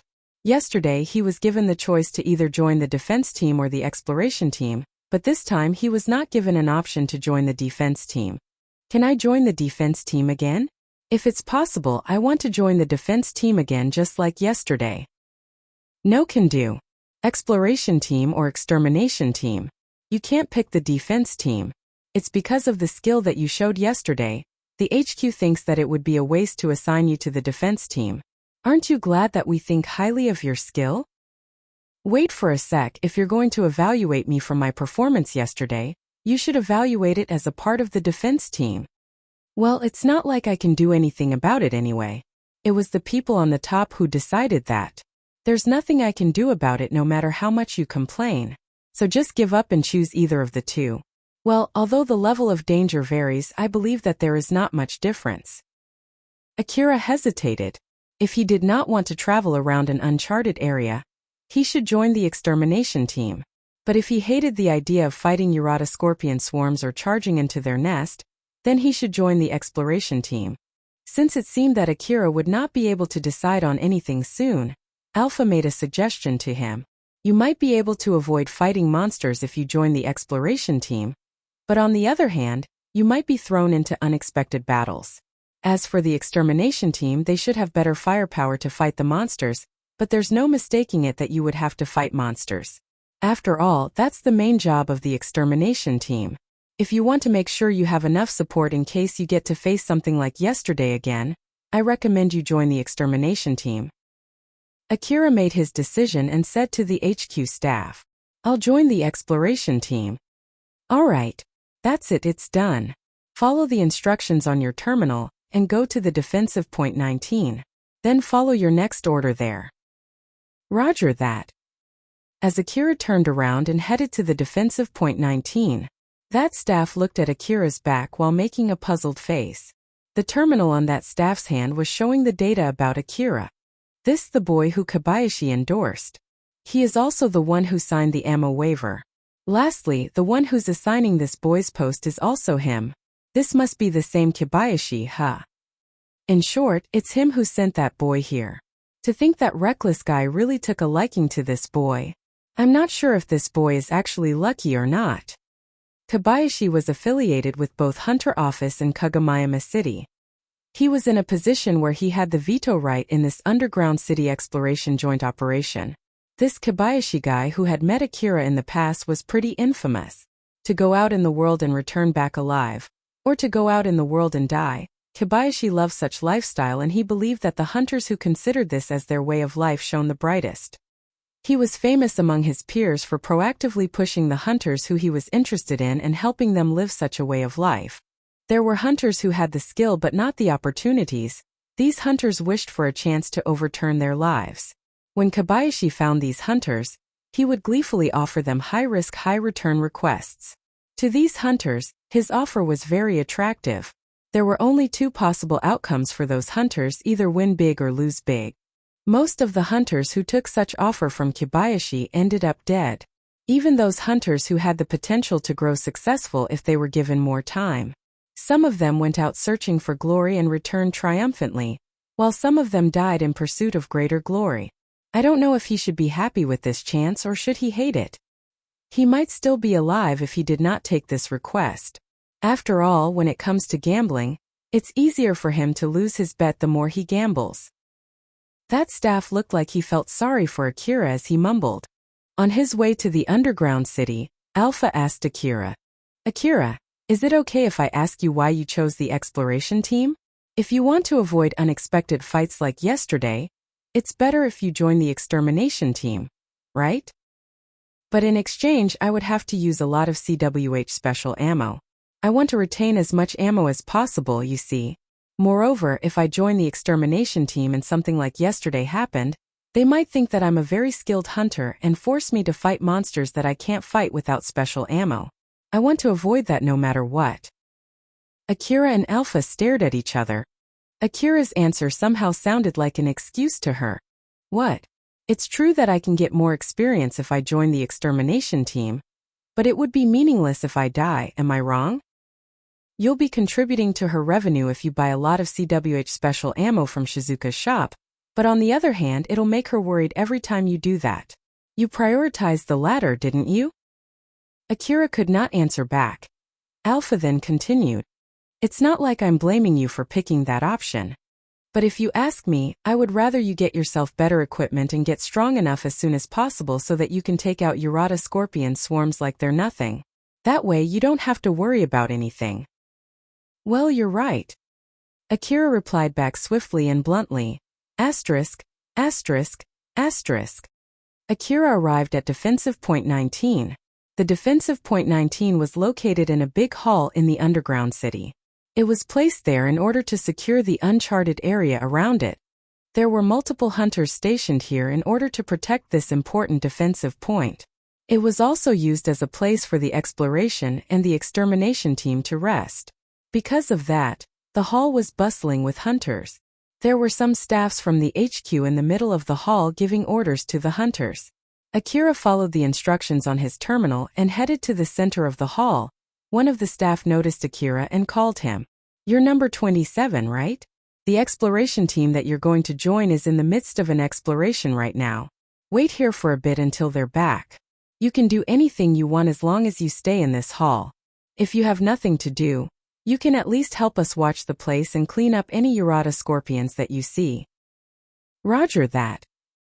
Akira looked for an empty space and moved there, leaving the staff alone.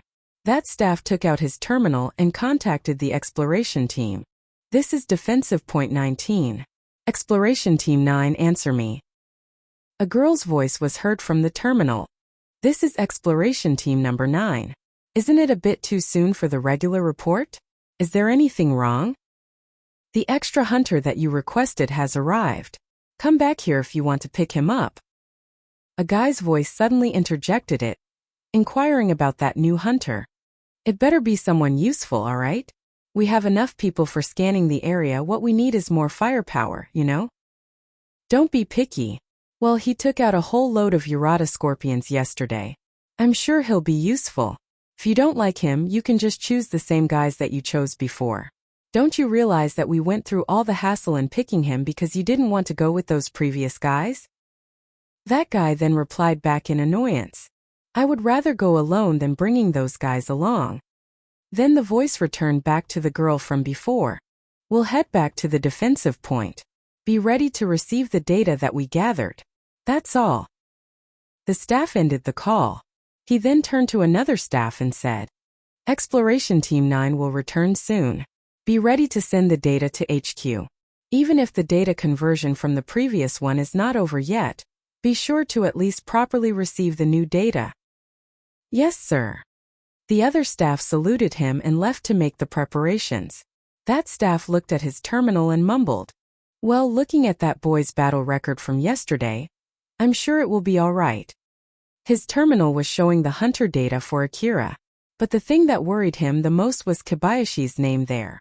Akira did not look that strong from the outside, but even so, he got recommended for this dangerous request, and the one who recommended him was the reckless lifestyle lover Kobayashi.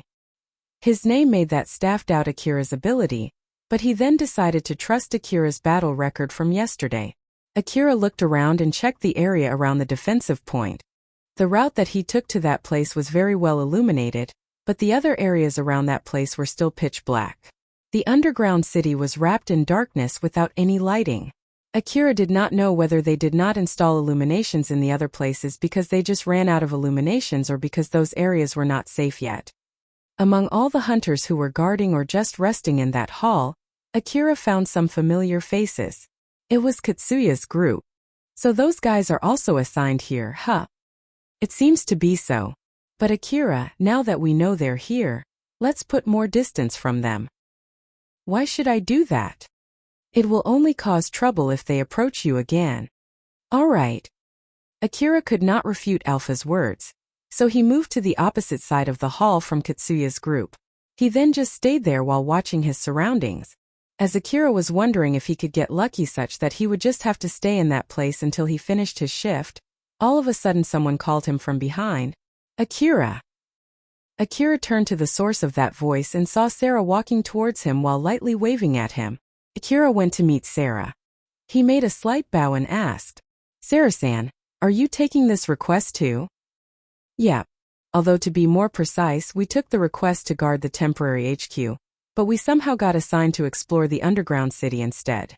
But that aside, so you're the extra hunter, huh? That was a bit of a surprise. Oh, me? Wait. That means the exploration team that I'll be joining is... Yep, you got that right. It's the team in which Elena and I are. The team leader is Elena, come with me. Sarah then took Akira to the center of the hall, where Elena, the HQ staff and other hunters were. Elena immediately noticed Akira and waved at him as he was walking toward her. Welcome to the exploration team number 9. I'm the leader of the team, Elena. I'm Akira. I'll be in your care for today. Elena jokingly introduced herself. Akira followed through with that joke and introduced himself politely. Then both of them giggled. But still, I didn't expect that the extra hunter would be you, Akira. Of course, I'll help you as much as possible, but it's still dangerous out there, so be careful, okay? We're going to explore an uncharted area, so we know nothing about the monster distribution in that area. It won't be strange to find something unexpected there. So be sure to be really careful, alright? I understand. I'll be careful not to drag Elena-san and Sarah-san down. Nice, you're a good boy. You can rely on us if things get dicey. After all, Shizuka too will be sad if anything happens to you. Okay. I'll be relying on you when that happens. Elena was happy with Akira's answer as she smiled at him. Akira did not show any excessive excitement nor nervousness. He was completely calm and composed. Elena, who saw that, thought that he should be fine. Elena then went to hand over the data that she gathered during her previous exploration. She operated her information terminal to send that data to the city staff. Although the rental terminal that Elena carried could also be used to gather data, Elena mostly used her own information gathering device. The data accuracy from Elena's information gathering device was on a different level compared to the data gathered by the rental terminal from the city. But since the data format from Elena's information gathering device was different compared to the one that the city staff used, there was a need to convert the data first before the HQ could use it. Normally, the city would not accept non-standard formatted data in order to avoid having to convert them. But the data that Elena gathered was so valuable that the HQ made an exception for her and went as far as to convert the data themselves. Akira looked genuinely amazed as he listened to Elena's explanation. So the data that Elena-san gathers even gets special treatment, huh? As I thought, Elena-san is amazing. Akira was genuinely praising Elena, to which Elena blushed a little. She felt happy that he praised her. She then proudly said, "I'm really happy to hear that. There are hunters out there who don't appreciate the usefulness of this kind of data. You know? They think that they just need to defeat any monsters that they see. Some of them even say that they never get lost in a ruin no matter how complicated the layout is, and even if they get lost, they always find the exit. There are many hunters who go to the ruin thinking like that, you know?" Akira sounded surprised as he said, "Is that true? Well, for me, I rather avoid fighting any monsters, and I definitely don't want to get lost inside a ruin. I can't believe there are hunters who make light of Elena-san's job." Although every hunter had different opinions on what it meant to be a good hunter, most of the hunters evaluated others' abilities based on whether they could easily defeat a powerful monster or not. It was true that as long as they kept working as hunters, fighting prowess was indeed an indispensable skill. It was also the easiest way to show how good they were to the other hunters. Because of this reason, some hunters looked down on other hunters who did not focus on polishing their firepower. Elena had experienced such an unpleasant thing so many times in the past. When Akira was exploring Kazusuhara Ruin, he realized that he was only able to survive because of Alpha's ability to gather information about the enemies and the topography around him. That was exactly why he understood how important Elena's job was. Elena somehow could feel that Akira genuinely understood her role and its importance. She was actually very happy deep inside her heart, so she gleefully continued talking. Surprisingly enough, there are quite a lot of hunters who think like that, you see. But it does not end there. Some of them would encounter some monsters, attract more monsters from that fight, waste a lot of ammo before starting to curse and run away, and then to finally get lost inside the ruin. Not only do they waste ammo and time that could have been used to search for relics, they even have the guts to complain, saying that it's because we didn't do our job properly. You know? Those hunters are just the worst. Elena realized that she was about to start complaining endlessly, and of course, Akira would not be happy to listen to her endless complaint. So she decided to end her complaints and came up with another topic. Let me tell you this beforehand, even though it's true that I rely on Sarah for firepower, I'm pretty good at fighting too. You know? I can use my information gathering device to increase my rifle's accuracy. Moreover, I bought myself an augmented suit not too long ago. Thanks to that, I can use heavy rifles that I couldn't normally use before. So just because my main duty is to gather information, it doesn't mean that I'm bad at fighting. Now that I think about it, Elena-san, you're now using that augmented suit from before, huh? Well, my information gathering device is pretty heavy after all, so I can only use a lighter rifle compared to Sarah. But even so, it still packs quite a punch. As the subject about Elena's augmented suit came up, Akira could not help but to remember the augmented suit that Elena used when he visited Shizuka's shop. Talking about the figure of Elena in her augmented suit, it reminded Akira about her beautiful curves highlighted by her augmented suit, and also the image of flustered and blushing Elena in her seductive augmented suit. On top of that, it also reminded him of the highly accurate naked image of Elena that Alpha created using her advanced image reconstruction ability. The same thing also happened in Sarah's image. Both of them had a very attractive body. Those images left a strong impression on Akira. When Akira realized that he made a big blunder, he already remembered those images in his head. He frantically tried to distract his mind, but since he was so shocked, he was not able to completely forget those images. Seeing Akira's reaction, Elena immediately realized that he was recalling the time when she met him in Shizuka's shop. Watching how hard he was trying to keep calm, she also tried her best to do so. But it was not like she could completely calm down either. Akira and Elena's conversation stopped. Both of them smiled at each other, trying to gloss over the subject. Sarah smiled mischievously, looking at both of them. She had heard what happened from Shizuka, so she knew what was going on now. Seeing how her best friend was acting so unlike herself, she felt pitiful but also found it interesting at the same time. Of course, there was no way Sarah could know that Akira also thought of her naked image. In order to change the mood, Akira also tried to come up with another subject. By the way, how many people are in Elena-san's group? Elena immediately hopped onto that subject and quickly answered back.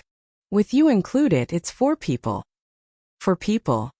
If I'm not mistaken, isn't that smaller compared to a normal group? I think it's a good idea to get more people. Akira remembered that he had to face a swarm of Urata Scorpion only with Reina and Shirori. With 4 people including him, it would not be that much different from yesterday. With such a number of people, Akira felt like he would be brushing with death again. There were Urata Scorpion's nests located in the uncharted areas of the underground city. Although the exploration team's duty was to only scout those uncharted areas, Akira still thought that 4 people were too small.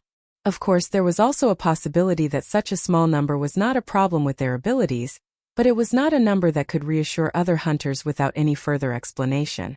Elena and Sarah raised their eyebrows when Akira asked them that question. They then looked at each other. It seemed that it was not a pleasant subject to talk about. Sarah answered Akira's question. Well, to be honest, we wanted to get more hunters, you see. But something happened.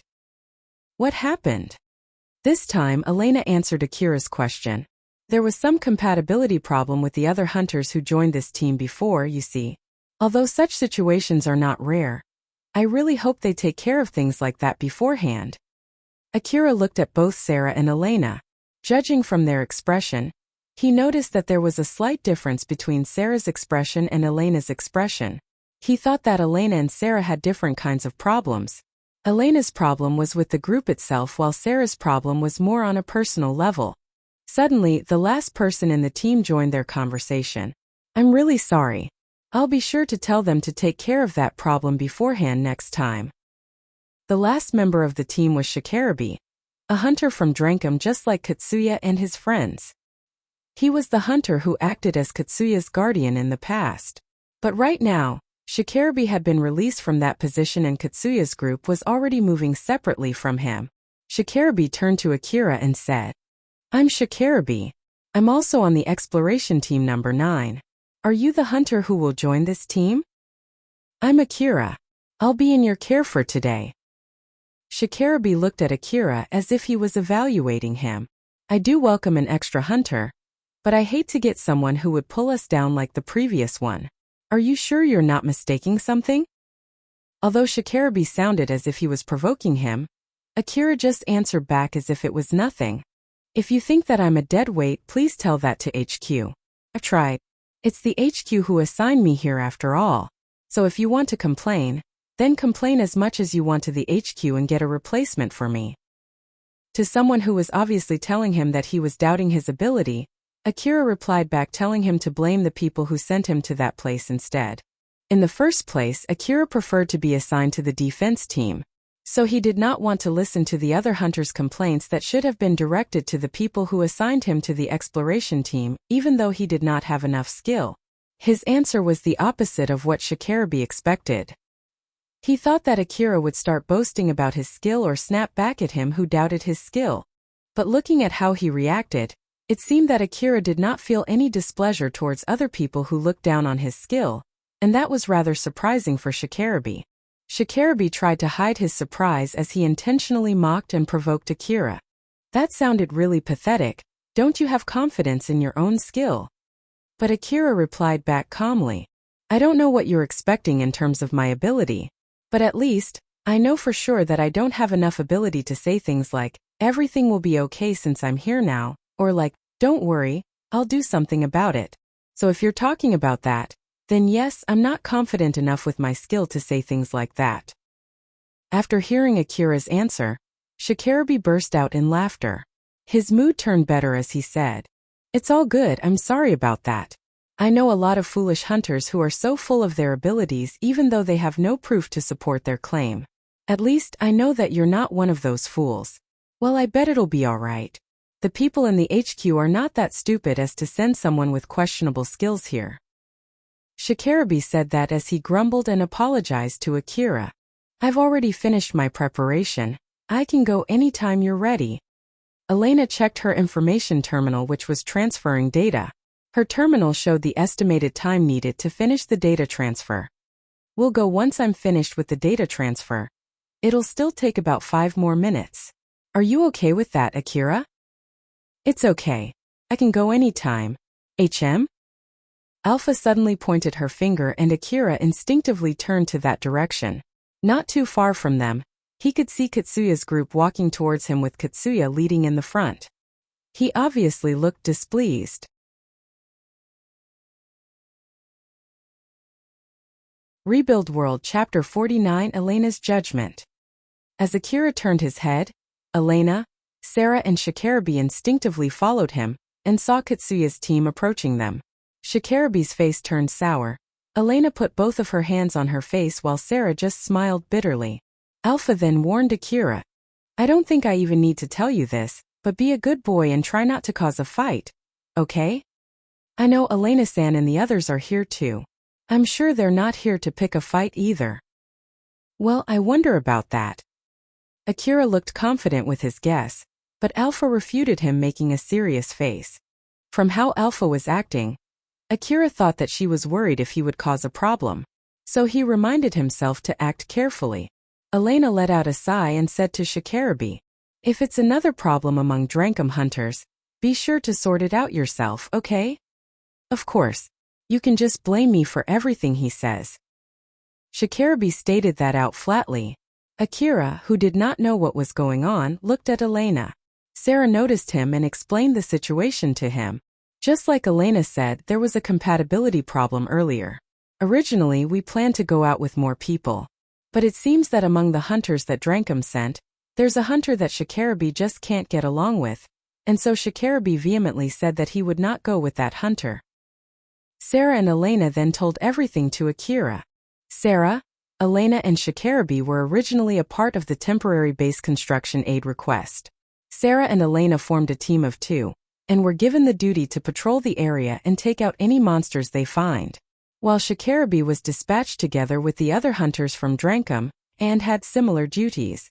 In order to make a way to the deeper part of the ruin, there were a lot of people working around the temporary base in the construction site. Some of them were clearing the rubble and wreckages while some of them were paving the road. Normally, they would use tanks to clear up the wreckages, but bringing tanks inside a ruin was next to impossible. There were monsters living in the tall buildings around the area, and there were cases where humanoid weapons could not be used to deal with them because of their size. Because of that, hunters were dispatched to help in fighting against those monsters.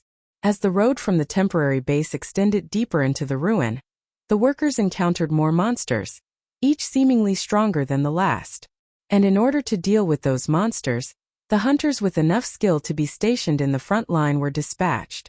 But on the outskirts of the ruins, where there should be only weak monsters, they encountered Urata scorpion swarms.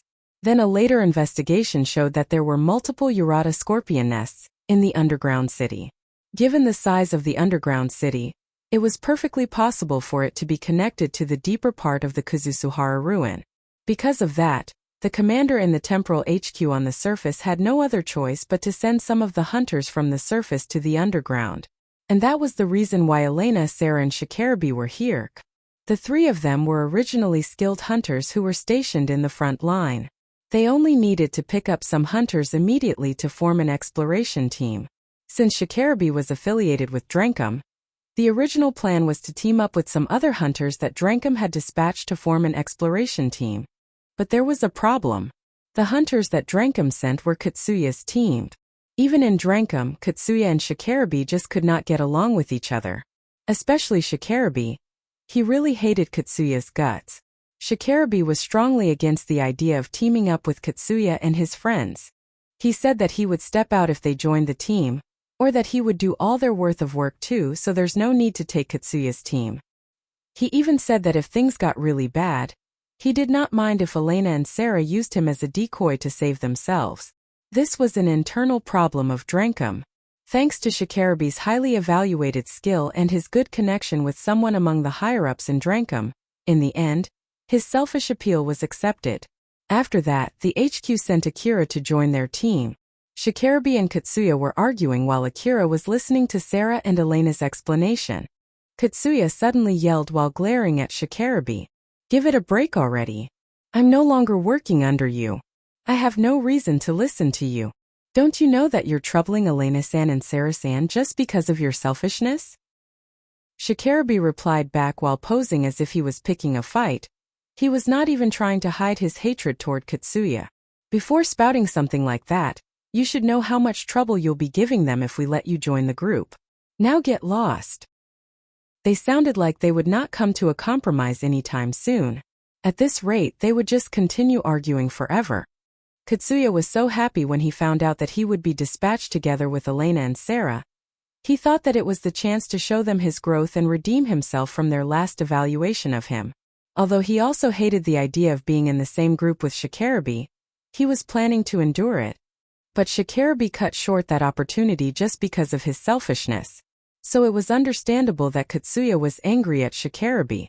Katsuya's face tensed up as he tried to convince Shikarabe. "Are you seriously planning to go out with only the three of you? Drankum would not send another hunter here just because you hate me, you know? How long are you planning to be so stubborn?" Katsuya did contact Drankum's management beforehand. He was hoping that the management side would give their absolute order to Shikarabe, who was so vehemently opposed to Katsuya joining the exploration team. But in the end, the management side told them to sort it out themselves.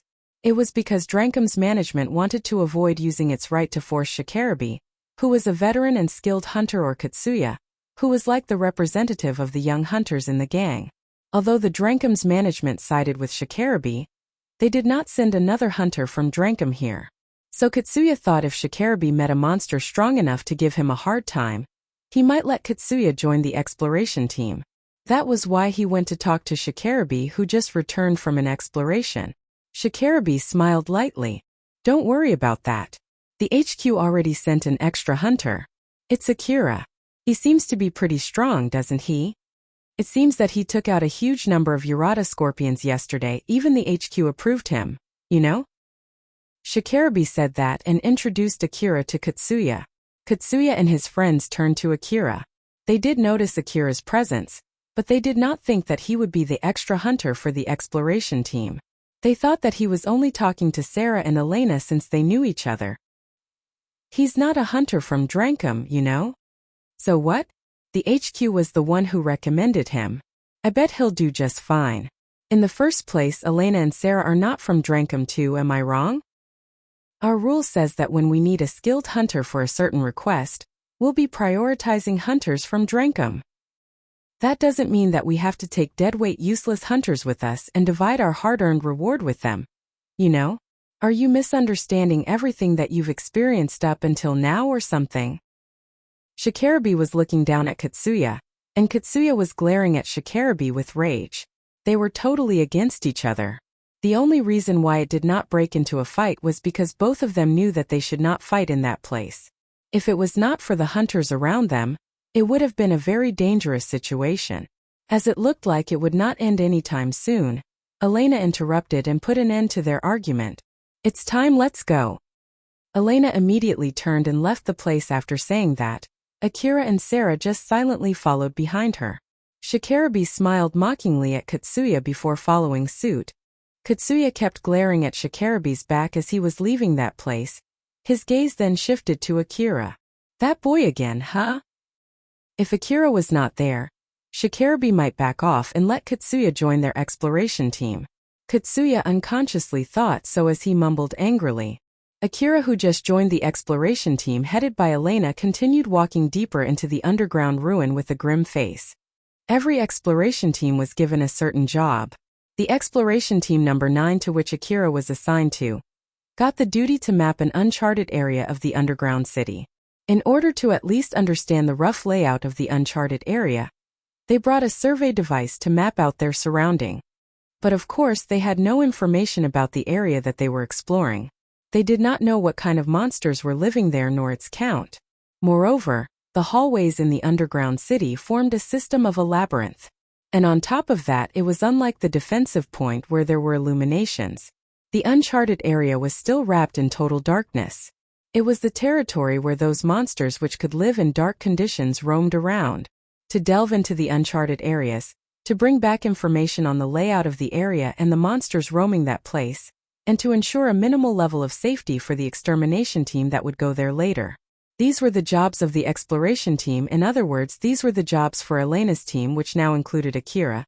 They continued exploring the uncharted area without a minimal level of safety like illuminations or information about the area. It was taxing Akira's physical and psychical stamina more than he thought. The team was moving with Elena in the center, Sarah on the left, Shikarabe at the front and Akira on the right. They, of course, brought with them some illuminations, but it was far from enough to illuminate the whole area. As such, the area around them was still pitch black. They were using their individual information-gathering devices to inspect their surroundings as they moved forward. The whole team was moving pretty fast, too fast for Akira. He did not know that Elena adjusted the whole team to move slower than usual in order to check Akira's skill. But even so, it took everything that he had to barely be able to match up with their speed. Akira was scanning the area using his own ability without any help from Alpha. It was a form of training for him. But because of the difference between Akira's ability and the other hunter's abilities, it quickly made him tired. Because of that, Alpha decided to stop the training temporarily. Alpha said to Akira, "Akira, let's stop the training here. I'll be watching out for any monsters so you can relax for a bit. If we stay like this, you might get too tired to handle the situation in case if anything bad happens." "I'm sorry.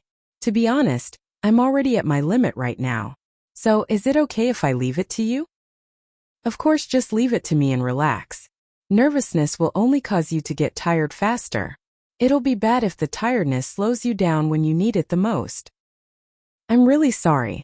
I'll be leaving it to you then." "Just leave it to me." Alpha replied back confidently. It gave Akira a sense of security as he obviously relaxed his guard. Akira did not know that Shikarabe was actually observing him. Shikarabe suddenly asked him, "Akira, how's the right side?"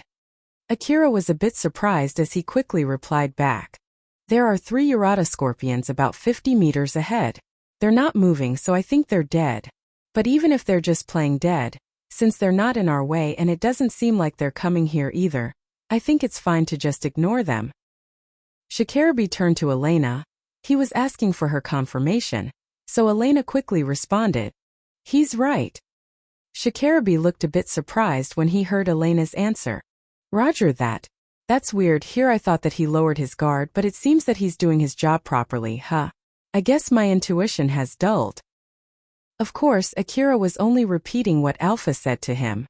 Although he tried his best to hide his shock and keep calm, there was still a trace of shock on his face. That was a close call.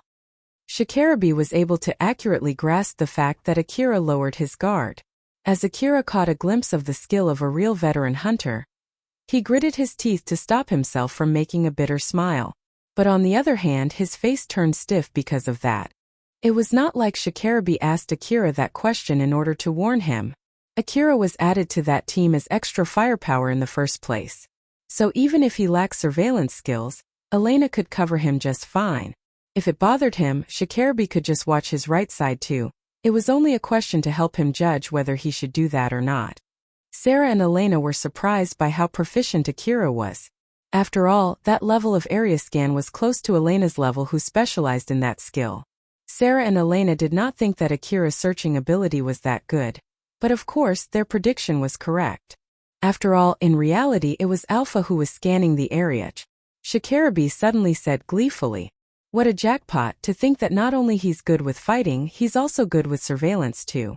I'm glad we decided to bring him rather than Katsuya. Elena jabbed. She sounded a bit annoyed. But I really hope you stop roping us into your gang's problem. You know? Don't say that. I did volunteer myself to be in the front as an exchange for my selfishness, right? And in the end, you being the leader of the group also approved it, didn't you? Akira turned to Elena in surprise, and that remark by Shikarabe meant that she decided to bring Shikarabe alone rather than bringing 5 people in Katsuya's team. Akira did not think that Katsuya was that weak, and he also did not think that Shikarabe was so strong. Elena could catch Akira's line of thinking from his expression, so she decided to explain it to Akira. Well, it's not like I was taking Shikarabe's side. I decided that based on all the advantages and disadvantages that we would get if we replaced Shikarabe with Katsuya's team. For example, in a small narrow underground hallway or room, it'll diminish the advantage of bringing more people. In that case, it's better to bring one skilled person who can deal with various situations. Moreover, it's hard to move fast when you bring a big team. Then also, Elena hesitated. I'm not sure if they would listen to my command in case if we're in a pinch, you see. It seemed that Elena knew that she made a difficult choice. Sarah smiled bitterly and joined their conversation. Well, Elena is a worrywart after all, but you decided to take that option thinking that it was the best option for our safety. This team was formed on the spot, so it might be a bad idea to suddenly form a big team. So please don't think bad of her, okay?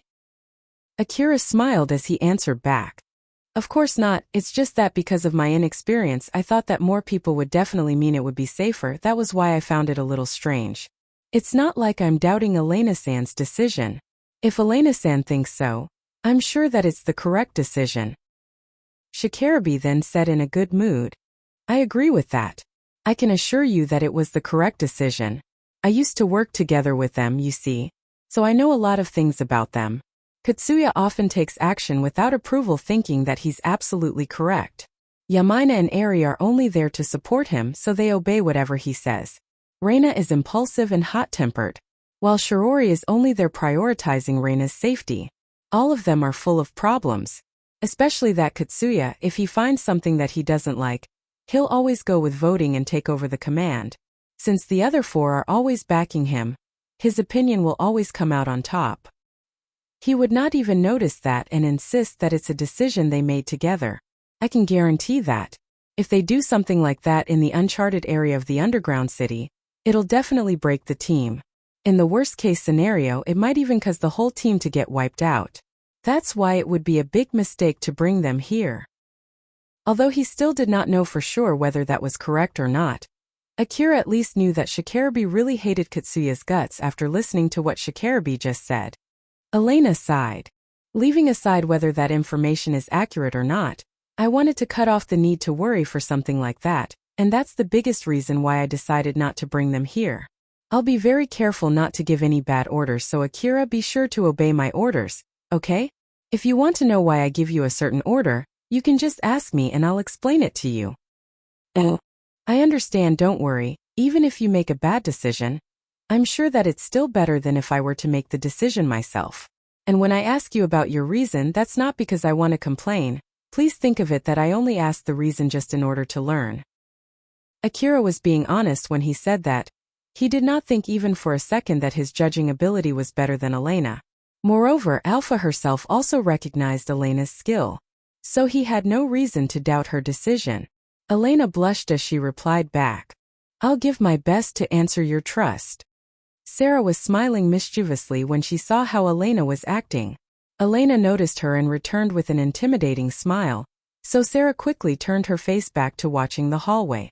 They continued their exploration without any trouble. The underground city had a very complex design in the first place, and on top of that the crumbled rubbles blocked some hallways and there were shutters that sealed some areas. Because of that, the underground city felt like a labyrinth. The only reason why they could venture safely deep into the underground city without getting lost was because of Elena's information analysis skill. She used the gathered topological information of the area to create a rough map, and used the special features of the area around them in tandem with the direction and distance they traveled to accurately ascertain their position. She was also avoiding areas with monsters and any other dangerous areas where other hunters had encountered monsters, to pick the safest route. They encountered some monsters during their exploration. Most of the time, Shikarabi, who was in the front, would take them out all by himself, and when the monsters were too many for him, 4 of them would work together to repel the monsters. Most of the monsters that they met were Urata scorpions, but their numbers were not huge. They continued exploring the underground city without facing much trouble. Among all 4 of them, Shikarabi was the one who worked the hardest since he was in the lead position. Just like he said, he took Katsuya's team's worth of work too. That was why he had the biggest workload. Of course, it put Shikarabi under more stress. It shaved his physical and psychical stamina as well as his ammo reserve faster. Elena thought that it was time to rotate the position as she said to Sarah, "Sarah, can you take the lead now?" "Sure. I'm not that tired yet, I can still go on." Although Shikarabi said that, Elena immediately rejected his suggestion. Even if you have the stamina, it's not like you have an unlimited amount of ammo, right? It's better to rotate when we have the chance. Not only can you take a rest, but it'll also conserve your ammo too. I see, alright. In that case, how about Akira takes the lead? Elena looked puzzled when Shikarabi made that suggestion. Akira? I want to confirm his ability. Since we're not in a relatively dangerous area, we can handle the situation even if he misses something and gets ambushed by surprise. So what do you think? Well, I won't force it if Akira doesn't want to do it though. It was true that it was a good idea to confirm whether Akira would handle well during a real fight or would drag them down. Akira also thought so as he said to Elena, "I don't mind." In the end, Elena had the final say in that team. Even if she judged that he did not have the skill to do that job, Akira did not mind at all. Elena looked at Akira's face. She planned to reject that suggestion if there was even the slightest annoyance or nervousness in his expression. There was no nervousness in Akira's expression even if he was about to be put in the lead position. But on the other hand, there was also no trace of excitement either. So Elena thought that he really did not mind whether he was put at the front or not. Elena also agreed with Shikarabi's suggestion, so she decided to rotate Akira's position to the front. Alright then. Akira, exchange position with Shikarabi and take the point. Be sure not to do anything reckless, okay? Also, Sarah and Shikarabi, if you think that Akira is in danger, there's no need to wait for my orders to help him. Okay? Akira. I understand. Sarah, okay. Shikarabi, roger that. Akira was completely neutral. Sarah and Elena smiled gently to reassure him, while Shikarabi sounded as if he was looking forward to it. Alpha then asked Akira before he changed position. Let me ask you this while we still have the chance. How much support do you want from me? Akira did not understand why Alpha asked that question. He looked puzzled as he answered back. How much, you ask? Full support, please. This is just an idea. If you want, you can lower your performance so you might get assigned to the defense team next time. On the other hand, if you do too well, they might send you to a more dangerous place next time. So, with that in mind, what do you want? Akira finally understood why Alpha asked that question after listening to her explanation. He realized that he had such an option after he understood what Alpha actually meant. He then said, It's true that I can do that, but if I do that, I'll be causing more trouble for the others. So give me full support just like usual. Well, I knew you would say that. Alright then, just leave it to me. Alpha smiled as she said. She now understood bit by bit how Akira's thought process worked.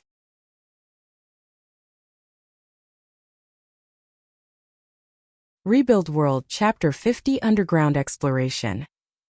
Elena's team proceeded deeper into the underground city, with Akira leading the front.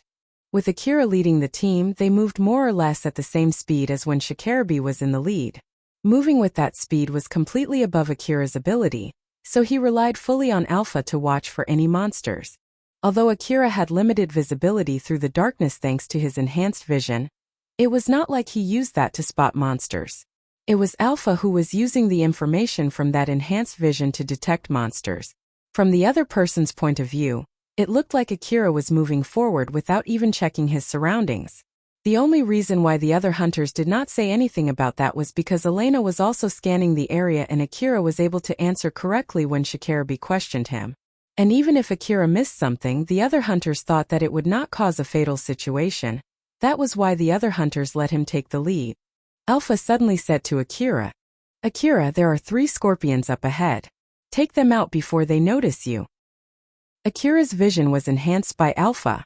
Thanks to that, he was able to see clearly the scorpions up ahead amidst the total darkness. It also allowed him to spot rubbles and wreckages that would block his aim. His distance from the scorpions was considered a bit far. Akira had no confidence to be able to accurately shoot from such a distance, but he believed that it was not a problem with Alpha's support. Not to mention that since Alpha told him to shoot at those scorpions from such distance, he thought that it must be the best option to do it from here. Roger that. Akira readied his H rifle and aimed at those scorpions. He lined the TPL added into his vision by Alpha to the head of one of those scorpions and calmly pulled the trigger. Thanks to Alpha's support, the piercing bullet which flew out from its muzzle hit the scorpion right where Akira was aiming and blasted the scorpion's head to pieces. The other scorpions jumped into action as their friend was killed in an instant. They started looking around for enemies, but Akira quickly released the next volley of highly piercing bullets at them. Those bullets pierced through the scorpion's shells and slowed their movement. When those scorpions' movements had dulled significantly, Akira released the finishing shot at them. Those scorpions then fell down and twitched before they completely stopped moving. Akira lowered his rifle and sighed. It did take them out, so this is the power of the high piercing ammo, huh? It's on a different level compared to the normal bullet. Akira remembered the time when he had to fight a swarm of Urata scorpions using only normal ammo. At first, he was rather skeptical if he could fight Urata scorpions without CWH anti-material rifle. But after seeing the power of the piercing ammo, he understood that it should not be a problem. Alpha smiled at him and said, "It seems that the piercing ammo works well against the scorpions. Let's keep using it for the time being." "I understand." Seeing how Akira was acting, Alpha thought that his worry must have been cleared up. It was a good thing since unnecessary nervousness would only cause needless tiredness. Sarah relied mostly on Elena when it came to detecting monsters.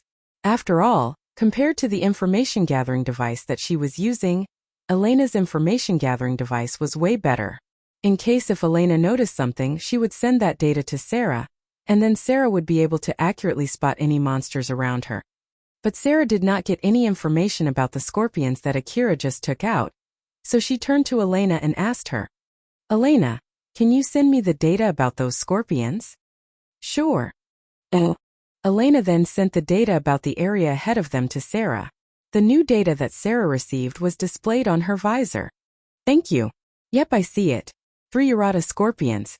They're already dead. He's pretty good." Sarah looked at the dead scorpions and mumbled out her amazement. Shikarabe used his own information gathering device to confirm the scorpions that Akira just took out. Is there any need to shoot them from such distance? If it was me, I would move closer first. Elena answered Shikarabe's question. "We're in a one-way hallway. There are wreckages and rubbles blocking our way. Those monsters are also basically in our way. You can either move closer to them using those wreckages to hide and take them out when you have the chance, or you can also bait them to closer before finally killing them. It's up to you whichever you want to choose." Well, it's true that everyone has a different sense of distance. It's not like he missed his shots anyway, so I guess it's not a problem. Shikarabe thought that it was not like Akira's action caused a fight that could have been avoided, and it was true that they might have to fight those monsters later, so it was a good idea to take them out when they had the chance. Elena also agreed with Shikarabe's opinion. But there was one thing that bothered her. How was Akira able to spot those scorpions? The information gathering device Akira was using was originally the device that she sold to him. So she knew well the ability of that information gathering device. If Elena asked herself whether she could do the same thing with that information gathering device, she could answer the question immediately with a resounding no. It should be very difficult to detect those scorpions from this distance using the device that I sold him. That information gathering device is not so powerful. It might be possible to do that on the surface, but in this dark underground city where information gathering devices' effectiveness is greatly reduced, it should be near impossible to do that. So how in the world? Elena actually had a guess as to how Akira detected those scorpions, There's a good chance that Akira can connect to the old world domain. That might be the reason why he can do this. It does pique my interest, but if that's true, then I can't just carelessly ask him. Elena had promised Akira not to ask him any unnecessary questions.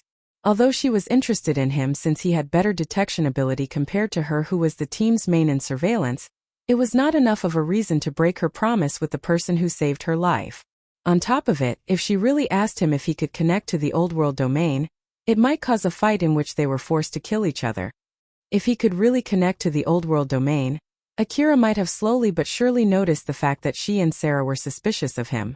Thus, if she asked him in order to confirm her guess, it might cause their relationship to immediately turn sour. Sarah was not that knowledgeable about information-gathering devices compared to Elena, while Shikarabi believed that Akira must be using an expensive information-gathering device. So Elena thought that there should be no problem if she did not say anything as she put a lid on her curiosity. They continued their exploration with Akira still positioned in the front. They encountered monsters a few times, but Akira could handle them just fine. He was at least able to avoid being a dead weight to the other hunters. Because of the layout of the underground city and the number of rubble scattered in its hallways, they were forced to fight monsters in a close range for a few times, but again, Akira was able to handle those fights without any problem. They delved deeper through the darkness of the underground city. Traces of advanced civilizations could be found around them together with the inactive advanced technologies that were waiting to be reactivated. These silently revealed the glory that once prevailed in the past, as these were now warped in total darkness. Akira and the others used their lights to scan the area and caught a glimpse of those remnants from the Old World civilization's glorious era. They could see countless Old World relics that were left there. Akira then found something that resembled a shop's ruin. When he checked the insides of it for monsters, he was stunned as he found a huge amount of relics. Oh, what a find! There are these many relics lying here. Akira could not help but imagine just how much money he could get if he brought back all these relics. Seeing that, Sarah smiled bitterly and warned Akira, "I can understand your feelings of wanting to bring them back, but remember that our contract says all the relics that we find during this request are fully owned by Kagomayama City. I do understand your feelings, I really do, but you can't carry them with you. Okay?" There was a trace of disappointment in Sarah's face, which was saying that it would have been really great if they found those relics while not in the middle of this request. She was enduring the evil whispers urging her to take those relics. She somehow ignored those whispers in order to stop both Akira and herself from doing something stupid. Don't even think of carrying just a small amount of those relics or mixing them with your ammo thinking that they won't notice them. It's a bad idea, so just don't. Okay? When Sarah said that to Akira, she was actually reminding herself. Elena joined in. That's right, Akira. It's not like they would do a full body search on you, but still, if you take some of them, it almost always has some kind of effect on your behavior. So it's more or less guaranteed that they will notice it. And when they do, they'll confiscate those relics from you and make you pay a huge amount of fine that it'll completely screw your life for good. So don't do that no matter what, alright? Elena sounded like she was giving warning to a small boy. Akira also did not wish to be a bad boy, so he answered back obediently. Okay. Judging from how Akira replied back with no trace of displeasure or discontent, Elena and Sarah believed that there was no need to worry about him. Shikarabi also joined in their conversation. I don't know exactly how much the relics from this area is worth, but I believe the city thinks that they are worth enough to even make them spend a lot of money to build a forward outpost here, clear up the rubbles to make a road, and pay a lot of hunters to exterminate the monsters. They collect those relics to pay for our rewards after all. So if you have any complaints, you should direct that to yourself for accepting this request for the amount of reward they are giving out. Well, if you don't want to do that, you also have the chance of coming here alone. I don't know whether it is worth the expense or not, but if someone can do that, then that person must be a first-rate hunter. Akira did not need too much deliberation to come to the conclusion that it would be impossible for him to come all the way here by himself. That would be impossible for me. That just means that these relics are not something that I can get yet. Alpha smiled provocatively. You would be able to do that one day. But don't worry, I'll be giving you my full support. So it's not something that's too far in the future. Is that so? In that case, let's survive the request that I'm taking right now so I can still meet that future. I'll be relying on your support so I can survive until that day comes. Just leave it to me. As Akira was listening to Alpha's reassuring answer, he cast aside all his worries about the hardships that were lying in front of him until that day came and focused on surviving today. After all, that day would not come if he died in the first place. Shikarabe looked at those dusty relics which reminded him of something. Ah, I see. That might be true. I guess that's also an option, huh? Shikarabe was talking alone as if he just came up with something, but he immediately noticed that the others were looking at him. Since it would be bad if they mistook him for thinking of a way to bring those relics, Shikarabe was a bit flustered as he explained. It's not what you think. It just reminded me of that news about a boy who exchanged an expensive relic in the exchange center not too long ago. Because of that, there was a rumor about an unexplored area in Kazusuhara outskirts and a lot of hunters went out to search for that area, remember? HM? The other 3 hunters made a weird face when Shikarabe said that. After all, it reminded them of bad memories. Sarah and Elena went to the ruin after hearing that rumor, got attacked by some thugs and almost got killed. As for Akira, he was followed in the last half of his search and almost got killed too. These were the reasons why all 3 of them made difficult faces. Shikarabe looked at their faces and found it weird. What's wrong? But Elena prompted him to continue. Don't worry, it's nothing. So then what do you want to say about that rumor? Right about that boy, you see.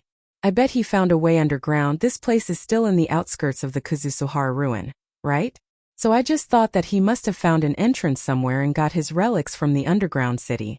There were still not that many Urata scorpions at that time, so there were almost no scorpions on the surface. That would explain why that boy was able to come back alive. That sounds like a good explanation, don't you think? Akira, who knew exactly what had happened, feigned ignorance. He had no wish of saying anything since it might reveal his secret. Elena thought for a while before replying. Well, that sounds reasonable enough. You're not thinking of looking for another entrance to carry those relics, aren't you? Just so you know, I'm not going to help you. Elena firmly told Shikarabe that she would not help. She was collecting layout and topological information of the area and making a rough map using that information, so she might be able to find another entrance if she used that rough map. I know. I have no plan to pick a fight with the city either. I'm just saying that out since I thought that it might be a good explanation for that rumor. Calm down. I'm not planning to cause any trouble. Elena then told Shikarabe why she was in a bad mood. It is good that you are not planning anything dangerous. Now that you brought that rumor up, it reminded us of the past. We also followed that rumor and something bad happened because of that. Shikarabe finally understood why Elena was in a bad mood. I see. Sorry about that. You too, Akira? Yeah. Something similar.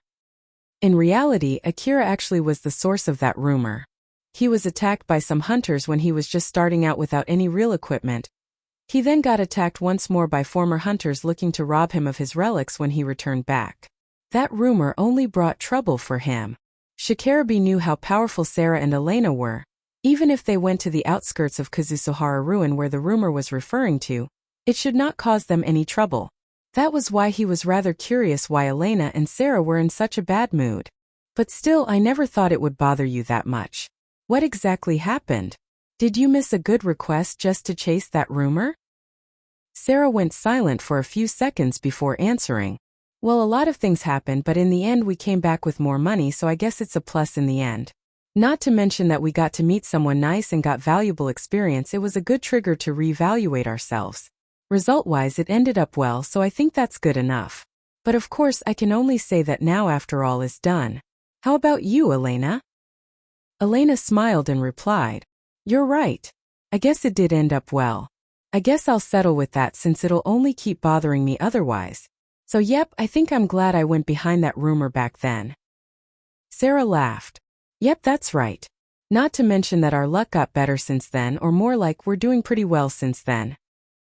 Now that you mention it, that's true. I guess we really started doing well since that happened. Elena and Sarah remembered about that time. It was when they were having money problems and a lot of other things to worry about. Now that they thought about it, they realized that they started doing better since the moment Akira saved them. At that time, their luck was at the all-time low. But then Akira saved them and they were able to get over their situation. After that, things always went smoothly for them. Seeing how Elena and Sarah quickly cheered up, Shikarabe found that a bit weird. But he then turned to Akira and asked him, "How about you, Akira?" Well, despite all that happened, I guess it ended up well too. If Akira did not help Sarah and Elena at that time, he might have gotten killed when he was attacked by a swarm of monsters as he was traveling together with Katsuragi. Putting the motive aside, what he did back then allowed him to survive the other day. Elena and Sarah cheered up while Akira returned back to his usual mood, but in contrast, Shikarabe's mood worsened. "Oh great, so in the end I'm the only one who ended up with a big loss, huh?" At that time, I was dispatched by Drankum to search for relics, which also doubled as training for the young hunters in the gang. I was dispatched together with those fools. They just wouldn't listen to me and it was a huge pain in the ass to assist them. Shit. Remembering it makes me angry again. Let's just end this topic here and continue the exploration. I'll vent this irritation on any monsters that I can find. Akira, let's switch positions, I'll take the front. Shikarabe took the front position again, as they continued their exploration in the underground city. They got to meet some monsters just like Shikarabe hoped. As such, he was able to vent all his pent-up anger. During their exploration, they often encountered Urata scorpions. Akira shot the head of a Urata scorpion that was about 5 meters ahead of him and instantly killed it. He then continued showering the other scorpions with his piercing bullet, fatally wounding them and rendering them unable to fight. The swarms that they encountered were annihilated without even a chance to retreat. They were able to easily take out a swarm of 30 scorpions without any problem. Although they were unscathed, their faces were grim. Shikarabe looked at the corpses of scorpions that were scattered around. He kicked one of those corpses and said, "Their numbers keep increasing. It doesn't seem to be decreasing at all even after we killed this many. I wonder if there's a big nest around here somewhere." Elena reevaluated their situation. If there was really a big nest around them, they should leave that nest to the extermination team. They had moved away quite far from the nearest relay station. Because of that, it would be impossible to contact the nearest relay station in case anything bad happened. Elena decided to order the whole group to return back. "Let's return back for now. We already got quite a lot of information and we're close on finishing one whole shift. This is a good place to finish the exploration." And so, the whole team headed to the nearest safe place, which was the defensive point 19. Elena relied on the rough map that she made to navigate through the total darkness. Akira thought that their exploration would finish without any trouble at this rate, but Elena suddenly stopped and tilted her head. "That's weird." Elena's words somehow felt like a bad omen. Akira, who noticed that, asked her, "Is something wrong? The route is blocked by rubbles, but these rubbles weren't there when we passed through it." Elena rescanned the whole area using her information-gathering device before continuing. The scan radius was pretty wide that it allowed her to check the area around her for monsters. When she looked at the rescan result, she noticed that there were wreckages and rubbles blocking the route back. Shikarabe then came up with a guess. Other exploration teams might have encountered some monsters and used explosives in fragile points of the underground city. This ruin should not be so fragile originally, but with the scorpions digging holes all over the place, it's no wonder some areas became fragile. Sarah flustered as she asked Elena, "Elena, is there any roundabout route that we can take?" Their way back to defensive point 19 was already closed. She hoped that she did not have to wander around the underground city to look for another entrance. Elena gave a positive answer, but her answer did not make Sarah feel any safer. "Don't worry, there are many other routes that we can take, but we actually have changed the route thrice, you see." Elena's words made the other 3 hunters tense up. It had happened 3 times, so it was impossible to rule it out as a mere coincidence. Shikarabe then calmly said, "There might be battles happening on the upper floor of the underground city or maybe even on the surface. That might be the reason why some weak points of the hallways crumbled. I don't want to get buried alive down here. It was the right decision to head back. After all, even if we decide to look for another route, we need to conserve our stamina and ammo." All of them understood that getting panicked there, even if it was an unconscious one, would be very dangerous given their situation. Elena tried to calm herself down as she said, "You're right, let's go. The next route we'll take will be a longer one, but let's keep calm as we move forward. Elena, Sarah and Shikarabi readied themselves to start moving again. As Akira was about to follow them, Alpha suddenly stopped him. Akira, tell Elena to stop and to take the shortest route instead. I'm sure we're already doing that, even without you telling us. That's not what I meant. Akira looked a bit confused, so Alpha explained everything to him.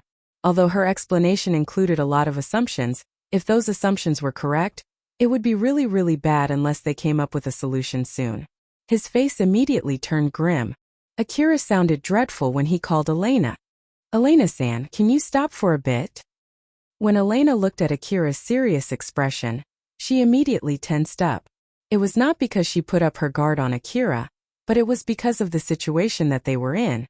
Akira, what's wrong? I want to check the rebels blocking the route back to defensive point 19. They were not there when we came here. If it's possible, I want to go there as soon as I can. Is that okay? Of course, Akira could not tell Elena that it was because Alpha told him to do so. He was actually worried if Elena would demand him the reason since he asked her without explaining anything at all. Elena stared at Akira. She looked deep into his eyes trying to understand the meaning behind his words. She then made her decision. Very well, let's go then. You're in a hurry, right? I bet you're in such a hurry that you don't have the time to explain your reason. Yes. This way then.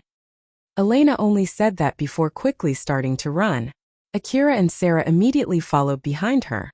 Shikarabi also followed suit, albeit a bit late. The team ran fast through the underground city with Elena leading them. Because of that, they did not have the leeway of checking their surroundings. They could be ambushed any time. In the worst-case scenario, the situation might turn fatal. Although Elena knew so, she paced the team faster.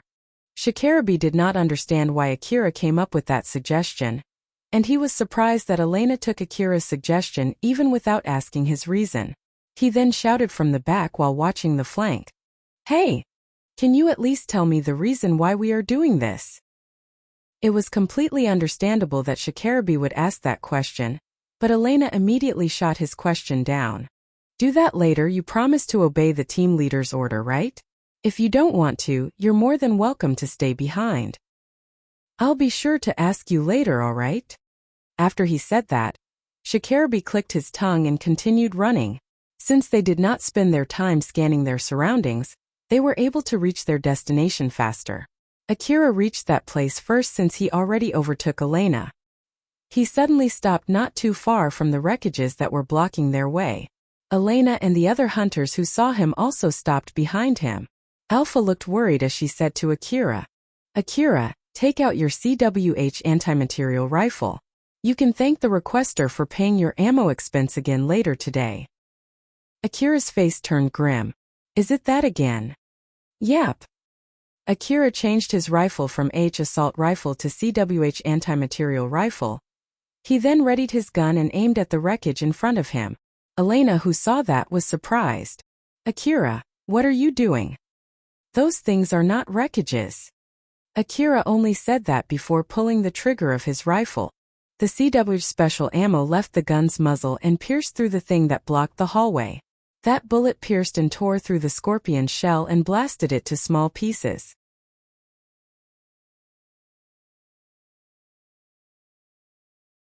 Rebuild World Chapter 51 The Ability of the Hunters. The wreckages that Elena thought to be just crumbled walls were actually Urata scorpions.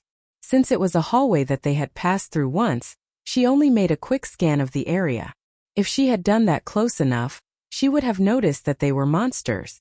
As Akira and the others saw through their camouflage, the scorpions jumped into action and charged toward Akira. There were so many scorpions in that place that they fully blocked the passage through the hallway. Sarah, Elena and Shikarabi quickly picked up their rifles and started shooting at those scorpions. Although all of them were caught by surprise, there was almost no lag time before they started shooting. With the overwhelming firepower from Sarah and Shikarabi, they were able to push back the scorpions without any trouble. Countless bullets rained down on those scorpions. The biggest danger of a swarm came from its sheer number, but that number folded like it was nothing in front of the powerful bullets that rained upon them. It only took a few minutes for Elena's team to completely annihilate the scorpions that filled the hallway. Without their camouflage, these scorpions were no match against their opponent's firepower. The whole team confirmed that it was over as they let out a long sigh.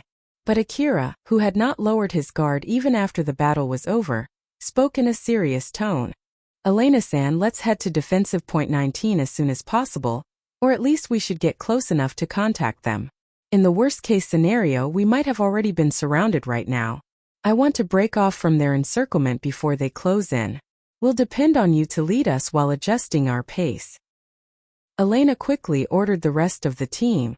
All right then. Sarah and Shikarabi take the lead. Kira, you watch our flank. Assume any wreckages that weren't there before as Urata scorpions. Let's go. Sarah smiled at Akira as she moved to the front. Akira, I'll leave the flank to you. Shikarabi annoyedly moved forward too. Well, I guess this is at least better than wandering in the underground, huh? They then quickly started moving again. On their way back, they met so many scorpions that made them wonder just where exactly those were coming from. Elena picked a route that allowed them to reach the defensive point in the shortest time, and with the least risk of getting ambushed. Thanks to that, they were able to rapidly close the distance to the defensive point 19. Sarah used her overwhelming firepower to devastate the scorpion swarm. The rifle that she was using had a size that reflected its superior firepower. The only reason Sarah was able to handle and endure the kickback from that massive heavy gun was because of her nanomachine's augmented body. The scorpions were not even able to get close to her before they turned into minced meat. As for Shikarabi, he accurately shot at the weak points of those scorpions. He used the minimum amount of ammo to produce the greatest result. The countless dead scorpions' corpses that looked unscathed at a glance testified his amazing accuracy. Sarah scattered the big group of scorpions with her firepower, while Shikarabi nitpicked the scorpions that were left alive after that. As he was running behind the team, Akira was amazed when he saw the scene of Sarah and Shikarabi taking out all the scorpions ahead of them without even missing a beat. Amazing. Unlike me yesterday, they are actually charging right into the Urata scorpion swarm. But even so, they keep pushing forward without slowing down at all against such a number of scorpions. As Akira looked amazed at how Sarah and Shikarabi were fighting in the front, Alpha said to him something that was obvious. It's because they have better skills and equipment than you. So it's nothing to be surprised about. You'll be able to do that too eventually. With my own power. Of course, with your own power, you'll have to do something like that in places where you can't get any support from me. You know? Akira reconfirmed again as if he was doubting it. Are you really sure that I too would be able to do that eventually? Alpha smiled confidently and said, Yep. Who do you think is training you? But well, of course, I won't say that you would be able to do that next month or something like that. I see. All right then, I'll be relying on your guidance. As Akira smiled and replied back, it seemed that his doubt was cleared completely. If Alpha was to be honest, she actually did not think that Akira would be able to do that, but she decided to say otherwise. Akira fully thought that Alpha's reasoning weighted heavier than his own. He fully believed everything that she said. Although it did not sound that serious, but to Akira, Alpha's words were almost absolute. There were many people who ended up being unable to do anything because they thought that it was impossible for them, and it would be very hard to change such an opinion once it had settled in. Oftentimes, they only considered their present conditions and abilities to arrive at such a conclusion. Since they could not even imagine themselves doing it, this further reinforced their belief that it was impossible to do, and they would never attempt to do it. But here, Akira's subconscious was rewritten from impossible to possible. It changed the upper limit that he had set for himself, then one day that possibility would turn into reality since Alpha had the means to do that. Alpha smiled and said to Akira, All right then, let's focus on the monsters behind you, and immediately take them out for now. Akira was still running as he looked behind him. His face quickly turned grim. There are so many already. There was a swarm of Urata scorpion chasing after Elena's team behind Akira. When they were breaking through the encirclement, more and more scorpions joined in from the other hallways as they slowly built up their number. Akira stopped and readied his CWH anti-material rifle. He then quickly pulled the trigger as his rifle spat out CWH special ammo at the ever-increasing scorpions. The bullets tore through the scorpion swarm in a straight line. But that crack in the swarm formation was quickly filled by the scorpions behind it. After Akira shot a few bullets into that swarm, he would quickly turn and run as fast as he could to catch up with Elena and the other hunters before turning back at the swarm again. He was basically stuck in that loop. I feel like I've done the same thing yesterday too. In that case, you can just do what you did yesterday. Although, unlike yesterday, you have an escape route this time. But on the other hand, this hallway is a little wider than yesterday's tunnel. So which one is it? Is it harder than yesterday? Or is it easier? Which one do you think it is? No idea. If you ask me, it's actually not that much different from yesterday, so it'll be alright. That's good news. Akira got a little bit desperate and smiled while still shooting at the scorpions. Shikarabe, who was busy in the front, got a bit curious about what was going on in the back and took a glance. As he saw how Akira was acting, he thought, "This boy is smiling, it seems that he's enjoying this. In that case, I guess there's no need to worry about the flank, huh? It's pretty impressive for a boy his age." In reality, Akira was not smiling because he was enjoying it. But looking at his movement that was enhanced with Alpha's support and the number of dead scorpion corpses that he was producing, it made Shikarabe misunderstand that Akira was smiling because he was enjoying the fight. But still, if Akira is really this skilled, it's weird that it doesn't cause any rumor. There's indeed a rumor about a skilled young hunter circulating, but I guess it gets mixed with Katsuya since their age is not much different, huh? It's hard to believe that there's such a coincidence where two skilled young hunters exist at the same time. So I guess it's nothing strange that most of the people would think the boy from that rumor is Katsuya rather than him. After coming to that conclusion, Shikarabe completely stopped thinking about it. After all, he too was still in the midst of a battle. It had been 30 minutes since they started running. The number of scorpions coming at them had greatly decreased. Then eventually, there were no longer any scorpions trying to attack them. They were finally able to break off from the scorpions' encirclement.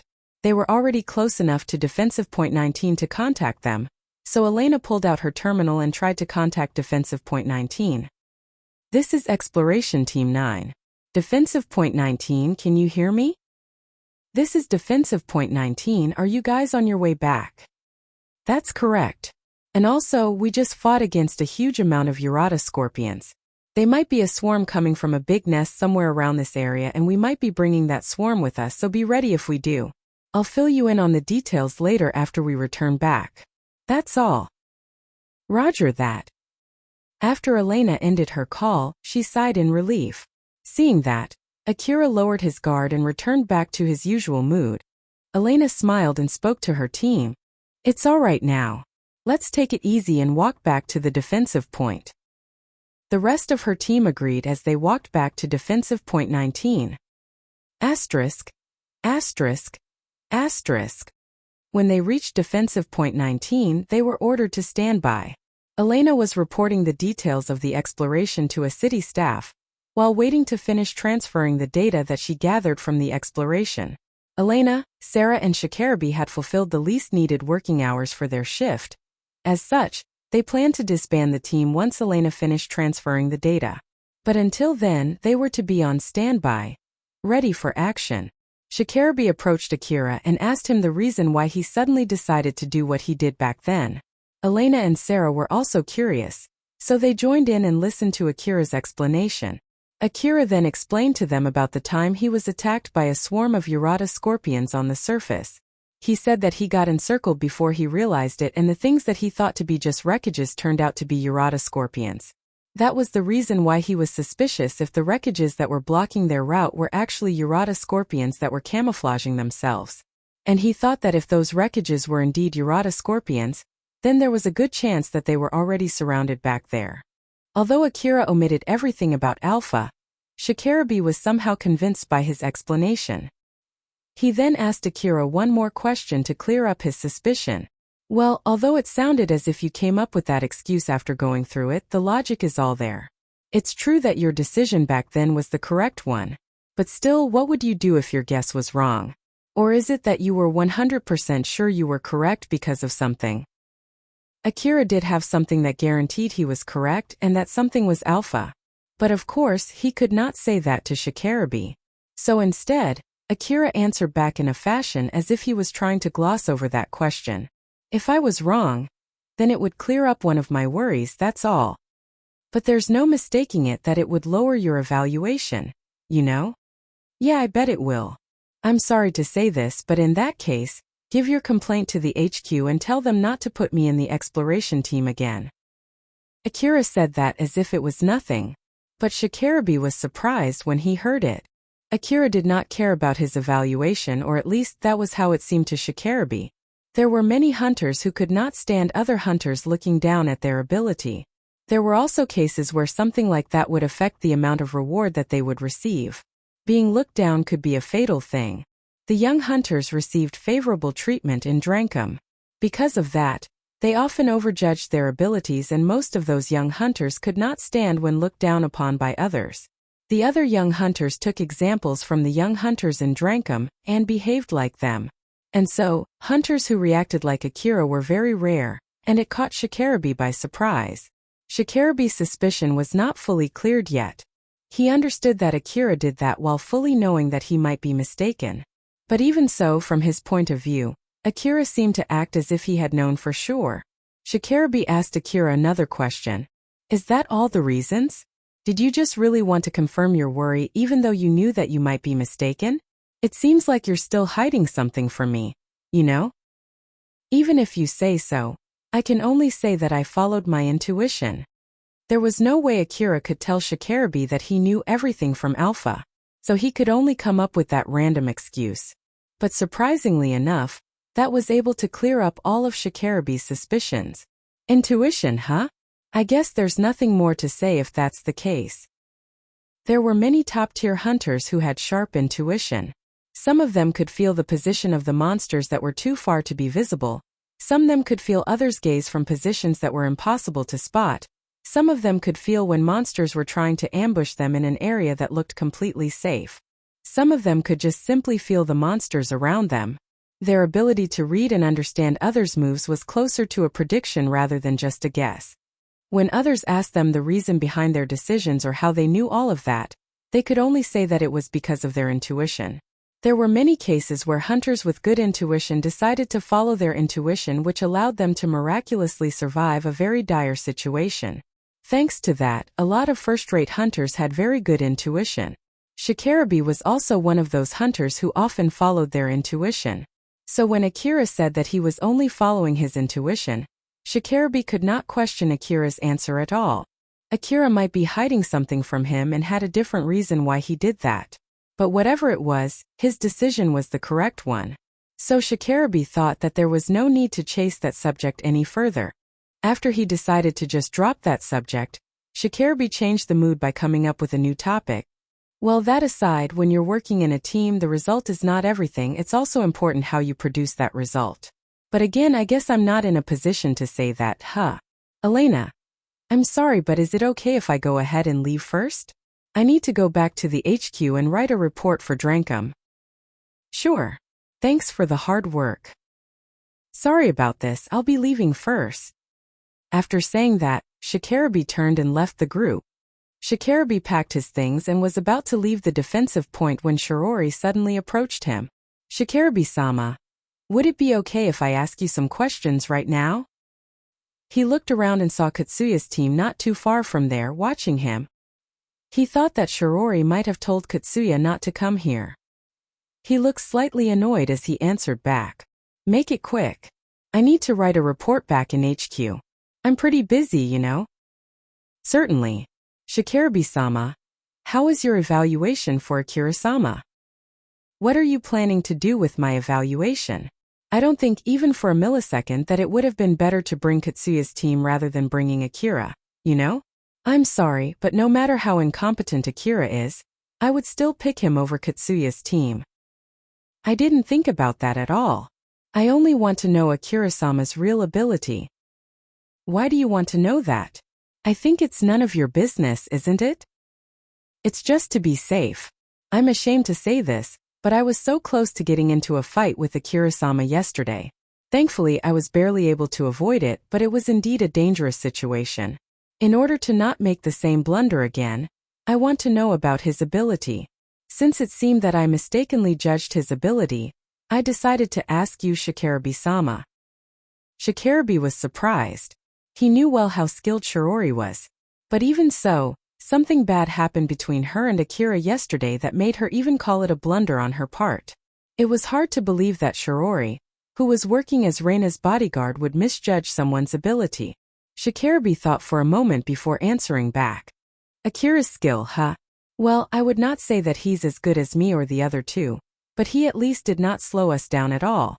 This might be a little bit of exaggeration, but even if I don't have any problems with Katsuya, I might still pick Akira over them. Does that mean that Akira is better than Katsuya? When Shirori asked that, Shikarabe hesitated for a bit. His expression then turned serious. My intuition is saying that Katsuya is stronger.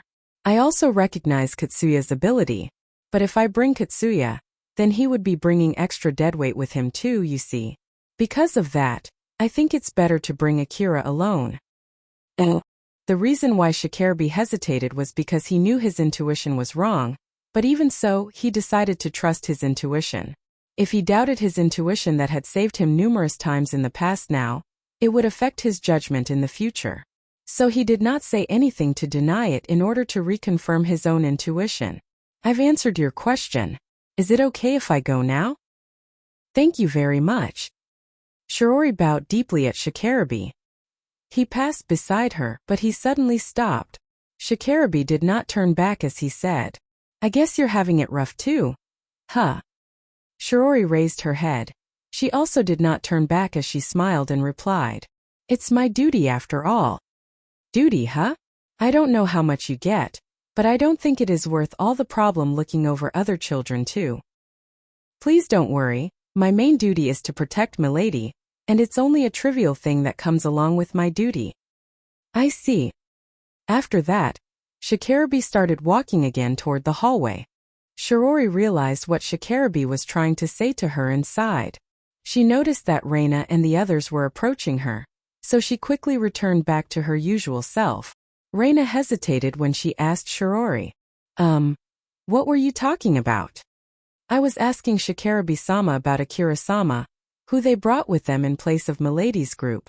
It seemed that he did not slow the team down at all, and the exploration went well without any trouble. I see. Well, they were exploring in a team of 3 before, so I guess that's to be expected. That judgment was a very naive one. Saying that Akira did not slow them down at all meant that his skill was better than most of the other hunters in that place. Shirori understood that fact very well, but she refrained herself from explaining it to Reina. Katsuya looked displeased as he mumbled, I see. Shirori heard Katsuya's mumble, but she tried to be careful not to change her expression. Akira was still talking with Elena and Sarah. The data transfer was still not finished yet since there was a huge amount of data from their battle with the Urata scorpion swarm. Sarah, who was asking Akira's opinion about the exploration that they just went through, looked a bit surprised and said, Is it really that bad? I think you did very well, or at least from our point of view it seems that you still had some leeway back there. There's no need to try to be humble. Don't worry, we won't think that you're being cheeky or something. Akira looked flustered and shook his head. I'm not being humble at all, I was barely able to catch up with the whole team. As I thought, it's still too soon for me to join the exploration team. Is that so? Elena, what do you think? Elena thought for a moment before answering. Let's see. Shikarabe did not complain at all, so I think Akira did pretty well back there. Putting aside what you think about your own performance, since today's exploration went well without any problems, I think that you'll be assigned to the exploration team again from now on. Is that so? Elena looked at Akira's expression. To her, he sounded as if he was only being humble, and there was also a trace of happiness since his skill was recognized.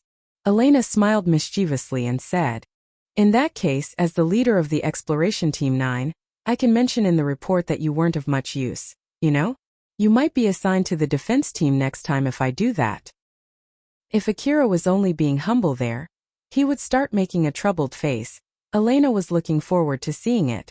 She believed that too much humbleness could sometimes cause a loss. But Akira replied with something that completely went against her expectation. Akira made a serious face. Please do that for me. Elena and Sarah were stunned. Elena then asked Akira, if you really prefer the defense team that much, why did you join the exploration team? Since you can even get assigned to the exploration team, you should be able to work in other teams too, you know? The staff on the first floor only gave me 2 options, whether to join the exploration team or the extermination team. When I told him I wanted to join the defense team, I got scolded instead. It seems that it was because of their evaluation of my performance yesterday, although to be honest, I was only able to do that because the requester paid for my ammo expense. If I had to pay for the ammo myself, I would have gone bankrupt by now. Now that you mention it, the requester pays for your ammo expense according to your contract, huh? Normally, using CWH special ammo on Urata Scorpion would only make you end up losing more money after all. Akira nervously asked Elena again. So then, can I ask you to do that for the report? Elena and Sarah looked at each other. Sarah asked Akira for a confirmation. Are you sure you want us to do that?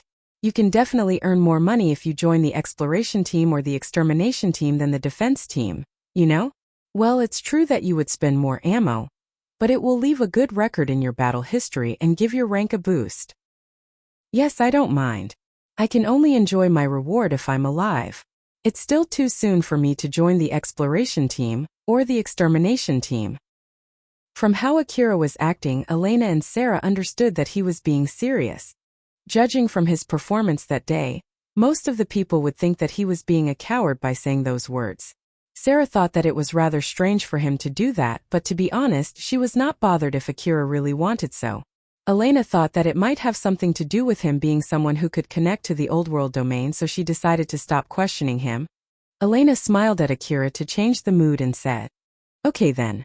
But since it's not like I can lie in the report, I'll say something like you felt it was too soon for you to get assigned to the exploration team, or like you were still lacking the skills to join the exploration team. It would sound as if you really don't want to get assigned to the exploration or extermination team though. Are you really okay with that?" "Yes, I don't mind at all." As Akira answered back promptly and without any hesitation, the girls smiled bitterly. Sarah then said, "Normally people would ask the opposite, to say things that would make them sound better. You're a peculiar boy, Akira." Akira looked puzzled and asked Sarah, "Is that so? It seems that there are a lot of hunters out there who would jump to their own death." "Huh. Well, since I'm also a hunter, I guess I'm not the one to say that." Akira smiled bitterly at the other two. They too gave out a similar smile. After that, they headed to the surface. Akira lightly bowed at Elena and Sarah before they went to the surface. The girls waved at him as they left the defensive point. Akira's next job was to join the defense team. He was positioned not too far from the defensive point. He was staring at the darkness of the underground city, while looking out for any monsters. To be precise, it was Alpha who was looking out for monsters. Akira was only standing there in silence. But for the other people, it looked like Akira was seriously watching his surroundings. If anything happened, Alpha would immediately warn him. As such, he was actually doing his job properly. Akira and Alpha were talking to each other while waiting for his shift to end. They were talking about Sarah, Elena and Shikarabi. But still, Sarah-san, Elena-san and Shikarabi-san are really strong. So that is the real ability of first-rate hunters, huh? Akira remembered the time when those 3 hunters plowed through the Urata Scorpion's encirclement. It felt like he just caught a glance of first-rate hunters in action. But Alpha refuted that. Unfortunately, their skill and equipment are still far away from being first-rate hunters. But they are at least strong enough to stick out among other hunters in Kagomayama City. Akira was shocked. He did not expect that such a level of strength was not even close to being a first-rate hunter, even though they are that strong. Most of the first-rate hunters live in the far east of the Eastern District. They are working in the front line. The level of their skill and equipment, and the monsters that they are fighting, all of them are at a level that you can't imagine. In the front line, they'll only treat you as a greenhorn unless you have your own tank, you know? You can't call yourself a first-rate hunter if you are not active in the front line. There are so many things that I don't know about this world, huh?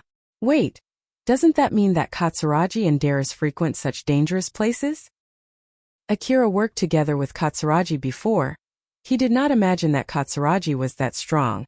Even though it is called the front line, it's actually a large area. There are places in the front line which are not that dangerous. I bet he used to stay in the safest place guarded by a lot of bodyguards. But even if he does so, it's still a dangerous gamble whether he can return back alive from there or not. You should ask him yourself if it was worth the gamble or not. Just because he returned back alive does not mean that he got the money worth all that risk. Just coming back alive did not mean that they won their gamble. They could only declare so if they earned big enough money which was worth taking that risk. Akira then mumbled. I guess that's also the case for the hunters too, huh? Yep, that's correct. So let's work to become a hunter who can earn a lot of money, okay? Or more like, I'll be sure to make you do that. Alpha smiled confidently. In order to do that, Akira would have to go through an enormous amount of strict and vigorous training. Although it was a kind of blessing to be able to undergo such training, it did not change the fact that it would be very harsh. Akira laughed lightly and replied, I already resolved myself for that. After all, resolve is my responsibility. So the rest depends on your support, right? There's nothing to worry about my part. And I'm glad to hear that. Akira and Alpha smiled at each other for different reasons. Akira did not understand what Alpha was thinking. If she was actually tricking him, there was nothing he could do about it. But even so, he decided to trust her. As for Alpha, she did not tell Akira about what she was thinking, and he would not notice it as long as she did not leak anything out. Akira finished his shift without any trouble after that.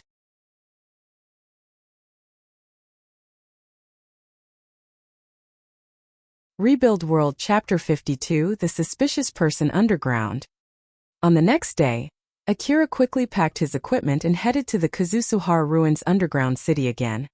The HQ assigned him the job of installing illuminations in the underground city. The illuminations also doubled as an information-gathering device and communication relay. It allowed the hunters to contact the HQ as long as they were close to it. Some of them were also equipped with a camera and motion tracker to watch out for the monsters around the area. Most of the illuminations installed in the underground were just normal illuminations, so Akira's job was to replace those illuminations with these new high-tech illuminations starting from the area around the HQ. The underground city was way larger than what the people from Kagomayama City had predicted, and the number of the monsters inhabiting it was also more than expected. At first, the city only planned to destroy Urata scorpion nests underground until none of these monsters could venture to the surface, before pulling out from there. But now the city had decided to change its stance and fully explore the underground city in order to get full control of the area. Akira and the other hunters were carrying handcarts full of high-tech illuminations and replacing the old illuminations. Once their handcart was filled with the old illuminations, they would return back to the HQ to get a new batch of high-tech illuminations before heading out again. As Akira was replacing the illuminations, something came up in his mind. I wonder why they did not use this high-tech illumination from the start. Alpha thought carefully about his question before answering. Rather than telling Akira the truth, she prioritized on telling him an answer that could convince him. She wanted to observe how he would react to her answer in order to confirm how much she understood how his mind worked. Alpha answered back smiling. The whole operation cost them more money than originally thought, that is all. If the underground city was not this large and if there were not this many monsters here, I bet they would have kept the old illuminations. I see. Akira was convinced by her answer. Alpha was slowly but surely getting closer to fully understanding his mind. There were other hunters around Akira. Some of them were also working on replacing the old illuminations. Some of them were pushing the carts, some of them were watching out for monsters. From time to time, some hunters left after completing their shift and were replaced by new hunters. Since the areas where they needed to replace the old illuminations were considered as fully controlled areas, they were in a relatively safe area. But there was no guarantee that nothing would happen. Urata scorpions might burst out from a new hole anytime. The wreckages that were scattered around the narrow hallway might also be Urata scorpions. These were the reasons why the HQ sent many hunters just to replace the old illuminations. Akira continued working for some more time. Since some of the other hunters were about to finish their shift, he was thinking of returning back to the HQ with them. So he contacted the HQ, but instead the HQ told him to continue working and stay there until the new hunters dispatched from HQ met up with him. and so he did not have any other choice but to wait there. In the hallway illuminated by the lightings that he just installed, Akira was waiting for the new hunters dispatched by the HQ. But no one came even after some time had passed. No one is coming. Let's wait for a bit more. I'll handle the enemy detection, so there's no need to worry about getting ambushed by monsters. Just count it as your luck since you only need to stand here without doing anything while waiting for your shift to end. Alpha smiled at Akira to reassure him that there was no danger around him. Looking at that, Akira held back all his displeasures, but he was still bored since he had nothing to do. Alpha's face suddenly turned stern. Akira, just to be safe, get your weapon ready. What's wrong? Aware of her sudden change, Akira quickly put his guard up. Alpha never made such an expression when she detected Urata scorpions that were far away from him. So in short, it must be something more dangerous than that. Alpha pointed her finger toward the hallway. There was a small opening not too far from where Akira was standing, and there was a shadow of someone in that opening. There's someone armed over there. Akira looked puzzled as he asked Alpha. Wait, it's not anything strange, isn't it? Including Akira, all the other hunters in the underground city were armed. Thus, there was nothing strange with carrying a weapon in this area. You do know that the terminal lent to the hunters here are sending signals to ascertain their position so that the hunters won't mistakenly shoot at each other, right? But nothing as such is coming from that person. There are only a few reasons for it. Either his terminal ran out of battery or it has been destroyed, or maybe he doesn't have one in the first place. If it was because their terminal ran out of battery or because that person was not carrying a terminal in the first place, it would make that person suspicious. In short, there was a 66% chance that the person was suspicious and he was armed too. Akira quickly understood the situation and readied his rifle. Akira focused his gaze on that person. His vision was enhanced to see the area around that person. It seemed that the person was alone. Since he was quite far away, he did not seem to notice Akira yet. Akira hesitated for a moment before contacting the HQ. There was a possibility that it would turn into something troublesome. Although he had the choice of ignoring that person since it seemed like that person had yet to notice him, Akira thought that his current situation was enough of a reason to contact the HQ. This is number 27. HQ, can you hear me? This is HQ. We've dispatched some hunters and sent them your way. Just wait for a bit more. The staff thought that Akira was calling the HQ to ask about the hunters, so he just said that and was about to disconnect the call. That's not it. Don't disconnect the call. I found someone who doesn't give off a hunter signal. Tell me what to do. If you don't, I'll just leave that man alone. Seriously. I won't come up with a lie like that just because I'm bored. I see. It might be because of some kind of error in the terminal. Can you check on that man? If he turned off his terminal by mistake, tell him to turn it on again and immediately contact the HQ. What should I do if that's not the case? Bring that man to the HQ if it's possible. In case if he retaliates, you're allowed to use violence to deal with him. Work with the other hunters around you and report to me on the progress later. Roger that. Akira disconnected his call and let out a big sigh. Alpha floated in front of Akira and warned him. You already got permission from HQ so you can kill him if you need to. Don't hesitate when you really have to kill him, okay? As I thought that was what the staff actually meant. Huh. In short, the situation might really turn into something troublesome to even make the HQ give him that permission. Akira looked around and made a mental note of the positions of the rubbles and wreckages around him. It was so that he could quickly jump behind them to hide in case that person suddenly started shooting at him. Akira then moved and positioned himself better before taking a deep breath. Alpha, I'll be counting on you if things go bad. Don't worry, just leave it to me. After hearing her reply, Akira calmed himself down and made his resolve. You there. Your terminal is off, you know. Akira's voice echoed through the hallway. The person ahead of him started looking around confusedly, but it did not take long for him to notice Akira. That man smiled and waved at Akira. He then pointed his finger at his terminal a few times before waving at Akira, urging him to come closer. That man was signaling that his terminal was broken, so he was telling Akira to come closer since he wanted to contact the HQ. But that man did not take even a single step toward Akira. Akira just stood there and was watching how that man was acting. That man's face suddenly changed from smiling to puzzled and started walking toward Akira. I guess I worried too much. Akira thought that the reason why that man did not approach him was because he was trying to lure him. But now that the man had started walking toward him with a puzzled face, Akira stopped suspecting him. Akira started swinging his legs toward that man, leaving the wreckages around him. That man smiled as he saw Akira walking toward him. After a few steps, that man pointed at his terminal again.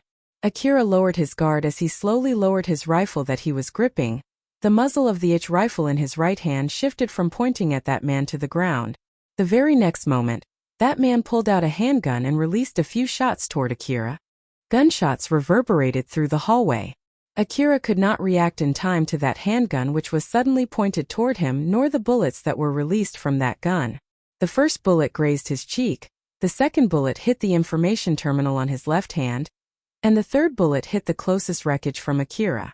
All the bullets were accurately aimed at Akira. He was not able to react at all. It was Alpha who operated his augmented suit and forcefully moved his body from the bullets' trajectories. Alpha controlled Akira's right hand through his augmented suit to quickly grab his rifle and started shooting back at that man. Piercing bullets flew straight from the rifle's muzzle, but that man was already hiding behind a cover and removed himself from the bullets' trajectories. Thus the bullets only ended up hitting the walls and the floors and ricocheted. The aiming device of Akira's rifle was connected to his terminal. Alpha used that to capture images and analyze the data from it. She then confirmed that none of the bullets hit that man. Even after knowing that, Alpha made Akira shoot at him, it was to prevent that man from shooting back. It was also to buy more time until Akira returned back to his senses. Akira moved behind wreckage in the midst of that chaos. He had finally come back to his senses. It was thanks to Alpha who was moving his body through his augmented suit that he was able to survive. Because Alpha was moving Akira's body forcefully, his body was put under immense stress. But even so, that was still 1,000 times better than having holes in his body. That man's skill was a real thing. If Alpha had not moved Akira out of the way, he would have been immediately killed right there. Akira asked Alpha while enduring pain, "Alpha, what's going on here? That man is proficient with a handgun and he just shot a few shots at you. I controlled your body through your augmented suit to evade the bullets and made you shoot back at him, but nothing hit him. I also used the terminal to shield your body so it might be broken now. That man is so fast that I did not have much leeway. Looking at how fast he moved, it seems that he's a physically enhanced human. That's why he could execute such accurate quick draw. I believe that his skill and equipment are tailored to kill other humans, basically a skill set for a murderer. I bet he used a handgun to maximize speed in place of firepower since he understands well about the differences between fighting a monster and fighting another human." From Alpha's explanation, he understood that his opponent was someone above him, and it was someone who would not lower his guard even when fighting against a boy like Akira. "I see. Is it possible to win against him?" "Of course. The moment he wasn't able to finish you off with that surprise attack, that man had run out of luck." Alpha smiled when she said that. Hearing her confident answer, Akira lightly smiled. "That's great news. My whole body is hurting like crazy though. This isn't anything bad, right?" "Don't worry. Take the medicine while you're hiding here. Be sure to take the expensive one. Okay? The cheap one won't do." Alpha smiled. "Sure, if you don't mind getting your arm or leg torn off." It meant that there might be a need for him to make extreme maneuvers that would put his body under immense stress. Akira smiled bitterly knowing this fact. "I'll take the expensive one." Akira only had a small amount left of the medicines that he found in Kazusuhara Ruin, but it would be stupid to get himself killed here just because he did not want to use it. He pulled out the medicines from inside a small pouch hanging on his hip and swallowed them. He also put some in his mouth and held them there. After Akira had finished all his preparations, Alpha said to him, "All right then. Akira, let's start fighting back. Ready your resolve." "Yeah, that's my responsibility after all."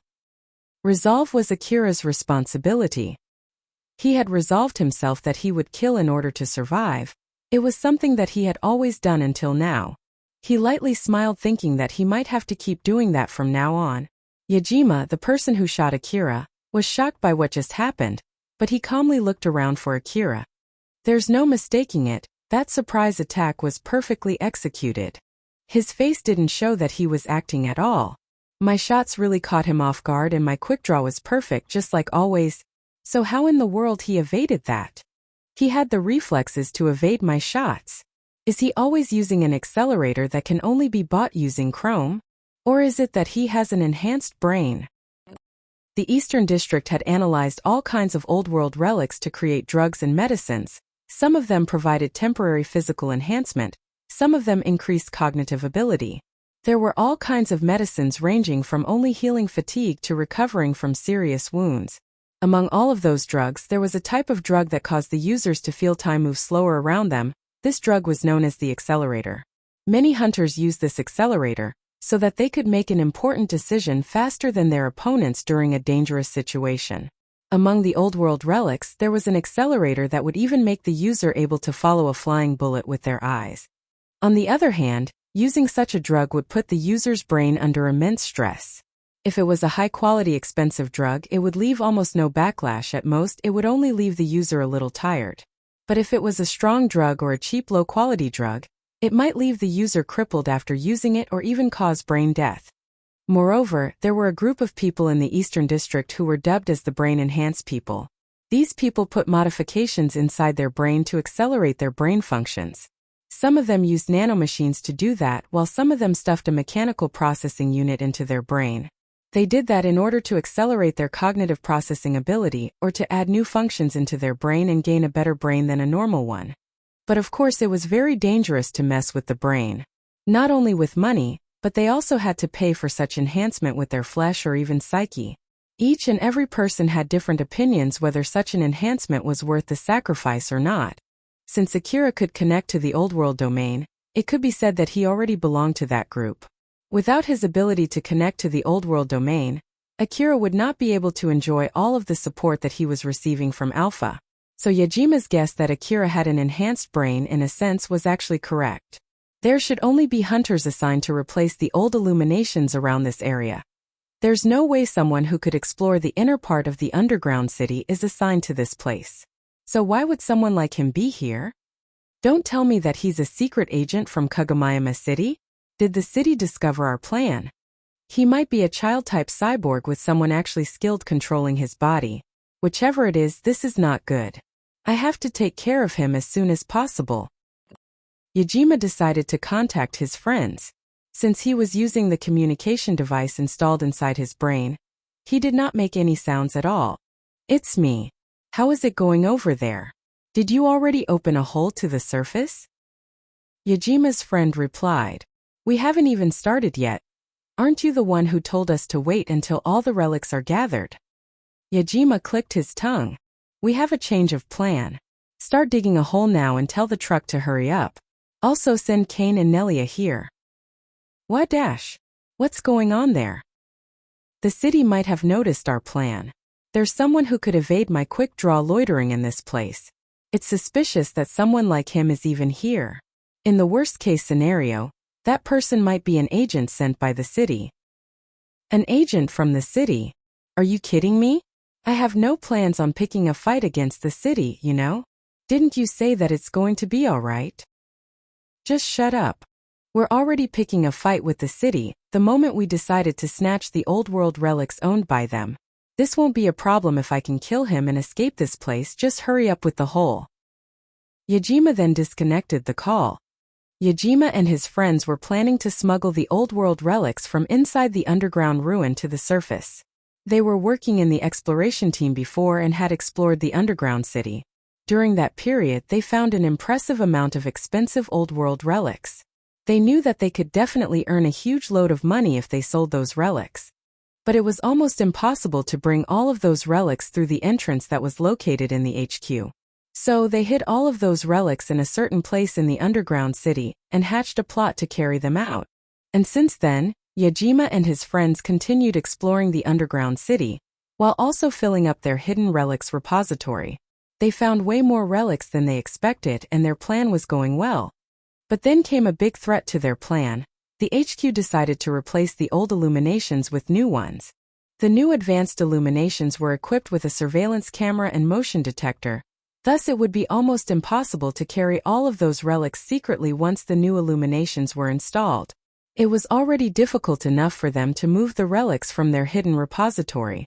And if their hidden repository was discovered, Yajima and his friends who were assigned to explore the area around it in the past would be the first ones to be suspected. Thus he decided to execute the plan sooner than they had originally planned. Yajima was monitoring the area around their hidden relics repository. He turned off his terminal so that the HQ would not be able to track his position. Although it might make the HQ suspicious of him, it would at least prevent the HQ from pinpointing his location. He already knew about this when he turned off his terminal. On top of that, Yajima was also being careful not to get discovered by other hunters. Since if someone found him, the HQ would quickly notice that he had left his station without permission, and it might jeopardize his plan. The reason why Akira was able to spot him was because of Alpha's superior detection ability, and Yajima, who was in the middle of executing his plan, was anxious and nervous. In Yajima's eyes, Akira looked like just a common young hunter. He bet that Akira was a hunter from Drankum, and that he was only able to join the Urata Scorpion Nest extermination request due to the gang's influence, which meant that he just needed to kill Akira if Akira had noticed him. Yajima's wrong guess led to the current situation. Akira was hiding behind a pile of rubble, while Yajima was hiding behind a pillar. Both of them were peeking and checking each other. Akira used his right hand holding an rifle to peek out.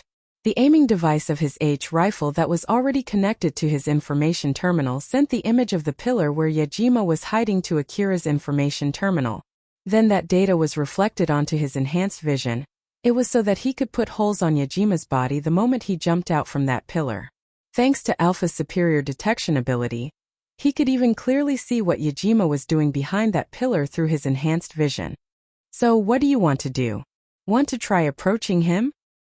Since both of them were hiding behind an object, they had to move if they wanted to be able to have a clear aim at the other person. Akira sent Alpha an image of him moving quickly from one wreckage to another while pointing his rifle at that pillar, following a route that he planned.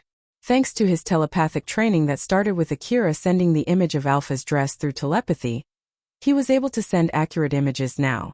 Akira's suggestion was perfectly sent to Alpha, but she shot it down.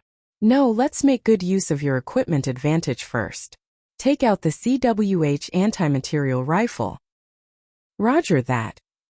Akira exchanged the AAH assault rifle in his hand with CWH anti-material rifle, loaded with special ammo. Of course, he never thought that he would be using it against a human, but suddenly Yajima shouted, "I'm really sorry. Things happened to me, so I thought you're an enemy. Please don't shoot. Let's talk. I'm sure you'll understand if you just listen to me. I'm a hunter assigned to the exploration team around this area.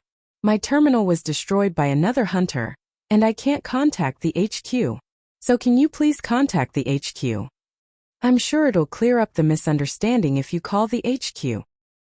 Akira replied to that plea with a simple answer. He started unleashing CWH special ammo to that pillar. A loud bang echoed through the underground city with each shot followed by a big crack on the pillar. But the bullets were not able to penetrate it. That's one strong pillar, as expected of the old world ruin. Let's keep shooting.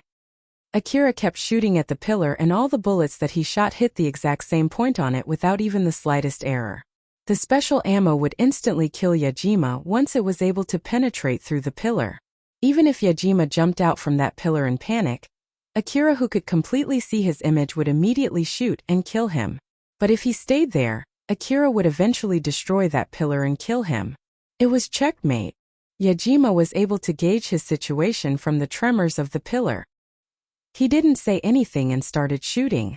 It seems like he's using some kind of anti-material weapon, which means that this pillar won't hold for long. But he didn't contact the HQ or try to tell the HQ what's going on here. In short, either his terminal is broken because of that surprise attack, or he got suspicious of me because I told him to contact the HQ. Whichever the case, this is a good thing. I just need to kill him here to keep my plan hidden. Yajima laughed. He thought that his situation was not that bad. His face showed a twisted expression, As if he was enjoying the situation that he was in. Akira saw something fly out from behind the pillar. He thought that it was some kind of explosive and quickly shot it down. But rather than exploding, it spread some kind of smoke. Yajima quickly moved behind another wreckage the moment that happened while pointing his handgun at Akira. CWH anti-material rifle was not built for continuous shooting. As such, Akira was not able to shoot at Yajima when he jumped out from behind the pillar. But it was not enough of an opening for Yajima to reach behind another wreckage as Akira aimed his next shot at Yajima, ready to pull the trigger and shoot through that smoke.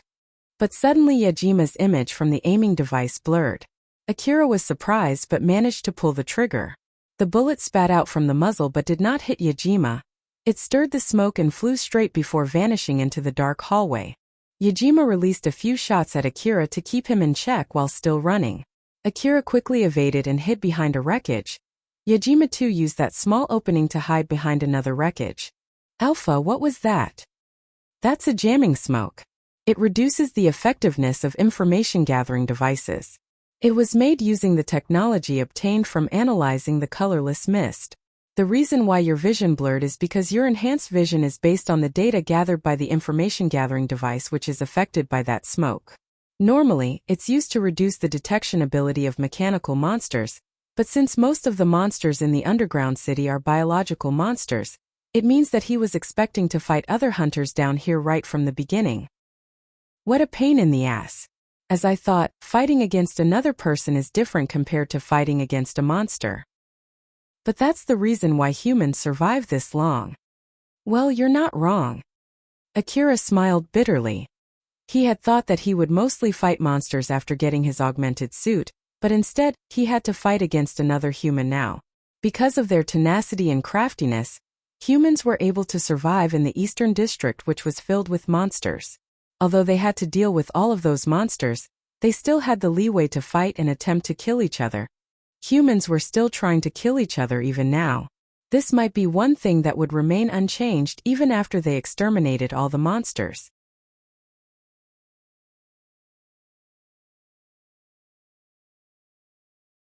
Rebuild World Chapter 53 Turning Point.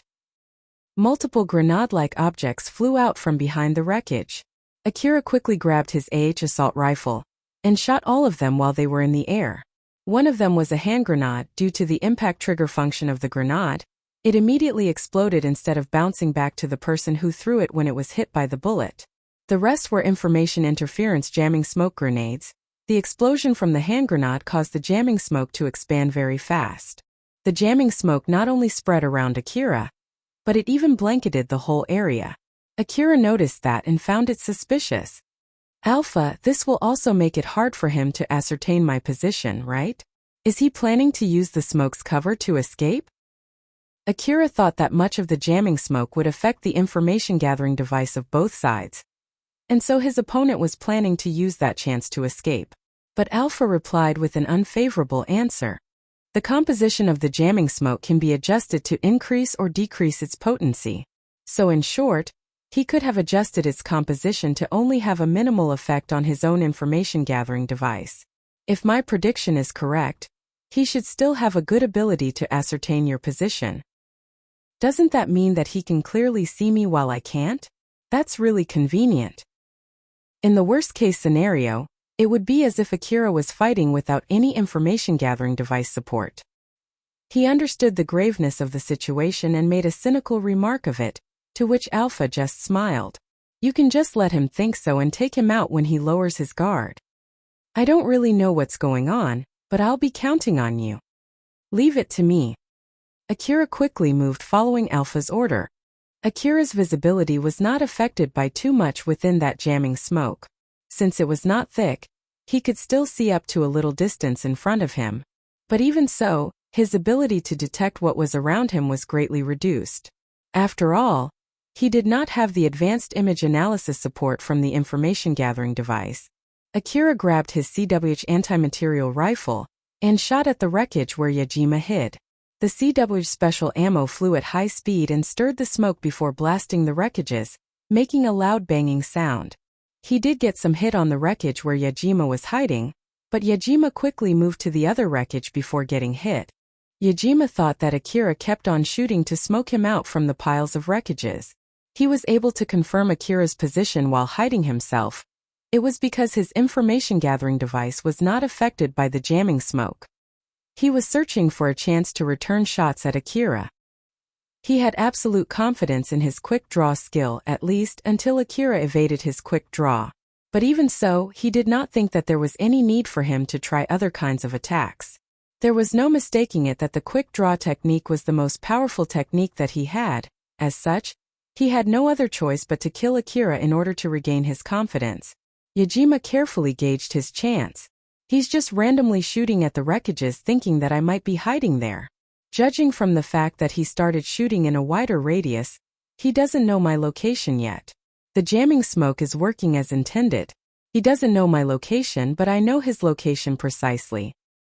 He's one of those hunters who does not use a helmet, and looking at the way he evaded my shot, he doesn't have an enhanced body. It'll only take one bullet to his head to kill him. I have the upper hand here. The reason why Yajima did not run away was because he had to kill Akira. If the HQ discovered anything about him and his friends, it would be extremely hard to execute their plan. In order to avoid such a situation, he had no other choice but to kill Akira. Yajima could accurately see Akira's movement with his information-gathering device. He even knew exactly where Akira was hiding. Yajima blended in with the smoke and carefully moved from the wreckage he was hiding. Yajima had ascertained Akira's location. He knew for sure where Akira was hiding. What he just needed to do next was to shoot in that direction. He could see a faint shadow of Akira in the middle of the smoke that was slowly dispersing. Although it should be impossible to see Akira without any support, Yajima was able to clearly see him. Akira took a shooting stance. He was aiming at a wreckage in the opposite direction to where Yajima was. Yajima, who saw that from behind Akira, smiled. His years of experience and his own intuition were saying that he had already won. Yajima jumped out from behind the wreckage where he was hiding, and at the same time he quickly grabbed his handgun and directed it at Akira's head. He had already lined his aim. He only needed to pull the trigger next, and it would confirm his victory. But no bullet flew out from its muzzle. Both his handgun and his whole arm was torn off by CWH anti-material rifle's special ammo. The moment Yajima lined his aim, Akira suddenly pushed his augmented suit to the limit to turn his CWH anti-material rifle to the opposite direction. He supported the CWH anti-material rifle with only his right hand and took a shot at Yajima without even looking back before Yajima could even pull the trigger. The blast from the bullet smacked Yajima to the ground. He still could not process what just happened. In the middle of that chaos, he inadvertently mumbled his first impression of his current situation. "You gotta be kidding me." Yajima's right hand that was blasted to pieces left mechanical parts scattered on the ground along with his destroyed handgun. He was a cyborg. Akira looked like he was in pain. His whole body was pulsing with pain from all the stress that the augmented suit put on his body, especially his right arm. It was to be expected since he used only his right arm to hold the kickback of his CWH anti-material rifle. The medicines that he consumed beforehand started taking effect. But it was not like it could immediately heal his injuries. He felt like he would collapse any time, but he was able to somehow hold his body up. Akira looked at Yajima, who was lying on the ground, and asked Alpha, "Did I do well?" Alpha smiled and said, "Yep, you did a splendid job." To be perfectly honest, it was Alpha who aimed at Yajima and shot him down. She controlled Akira's augmented suit to execute that highly accurate shot. Alpha was able to completely grasp Akira's 5 senses. In short, she was able to extract information directly from his sensory organs. She used the image information sent from his eyes to search for any smallest suspicious shifts in the smoke, and thus she was able to guess where Yajima was hiding. Alpha also had readjusted the setting of the information-gathering device, thus keeping the effect from the jamming smoke to the minimum. Although its effectiveness was still reduced, she could fill that hole with her advanced calculating ability. So just like Yajima, who knew precisely where Akira was, Alpha also knew Yajima's exact position. The only person who did not know was Akira. Judging from how Akira was acting, Yajima thought that Akira did not know where he was hiding, and got lured into coming out from the wreckage. Akira kept his eyes on Yajima, who was lying on the ground, and asked Alpha, "Why didn't you aim for his head?" There are two reasons. First of all, it might not stop his finger from pulling the trigger even if you blast his head off. If he pulled the trigger the moment he got shot or before the bullet reached him, he might get a shot on you. So I shot his arm instead just to be safe. The second reason was because he might still be alive even without his head. No, there's no way he can survive without a head, isn't it? That man is a cyborg. It might be possible that he has a remote control function. There are cyborgs with no brain in their heads, you know. If it's just a remote body, then even if you destroy his head where the control unit is, he might have another support unit that can act as the control unit substitute. He's a cyborg after all. But whichever the case, I was worried that he might still shoot back even without his head. That's why I decided to prioritize taking out any possibilities of him shooting at you. Akira took a closer look at the still shocked Yajima. Although he blew Yajima's arm to pieces, there was no blood splatter at all. But he could see some mechanical parts peeking out from Yajima's open wound. Just like Alpha said, Yajima was a cyborg. His body was composed of a mix between mechanical and organic parts, but the only organic part of his body was his central nervous system. Although he had lost his right arm, he did not feel any pain at all. His body was adjusted so that he would only feel minimal pain. But even so, he could feel the impact when the bullet tore his right arm. It caused enough damage to render him unable to continue fighting. Akira never thought the possibility that Yajima was a cyborg. He looked a bit surprised as he asked Alpha, "How did you notice that he's a cyborg?" There are a lot of reasons, but the biggest reason is that he's too good at lying. You got tricked and caught off guard back there, remember? I'm really thankful for saving me there. You're welcome. Akira conveyed his gratitude and Alpha replied back with a content smile. So, how is his lie connected to him being a cyborg? I can get an inkling whether someone is lying or not from their expression. Like if they make a strange expression, or if they make any suspicious gestures, or if there's an inconsistency in their tone. In that case, you should have told me back then. Believe me, I also got tricked.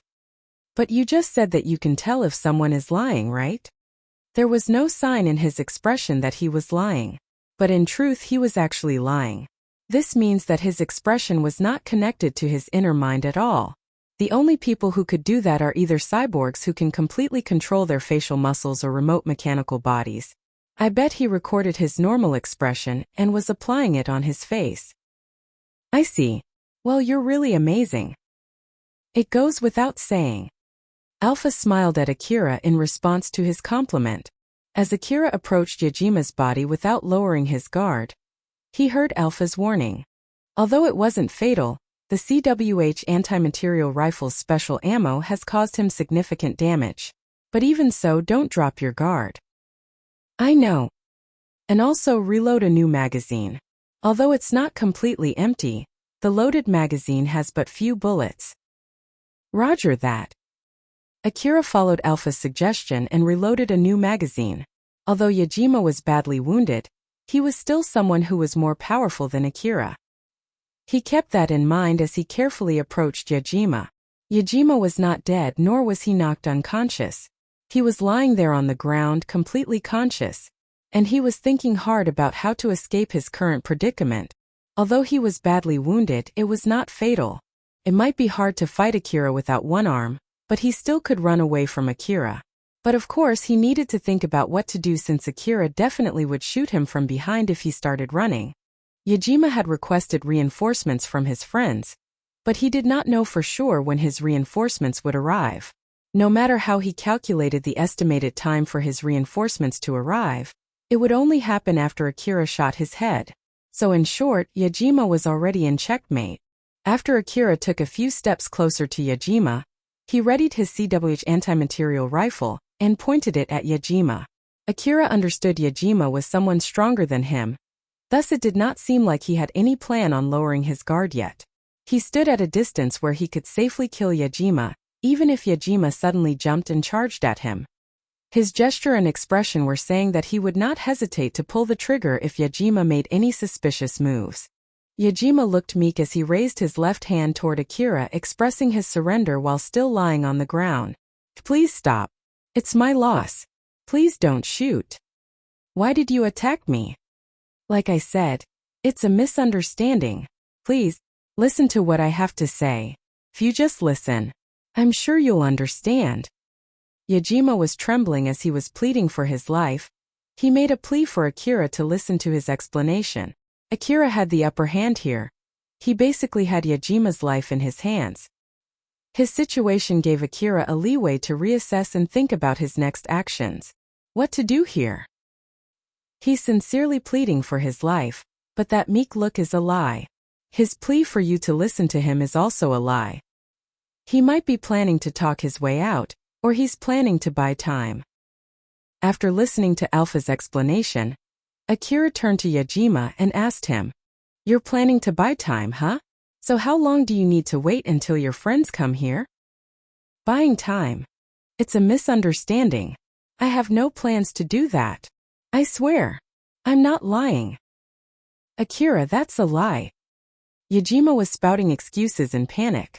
Alpha quickly pointed out to Akira that it was a lie, and he believed her. I'll just shoot all his limbs and carry him to HQ. I bet he won't die even if I do that anyway. And that would also render him completely harmless. Not to mention that HQ did tell me to bring him back to them if it's possible. You're right. I don't think he won't fight back if you're going to carry him to the HQ. It's rather dangerous to carry him around if we don't do that much at least.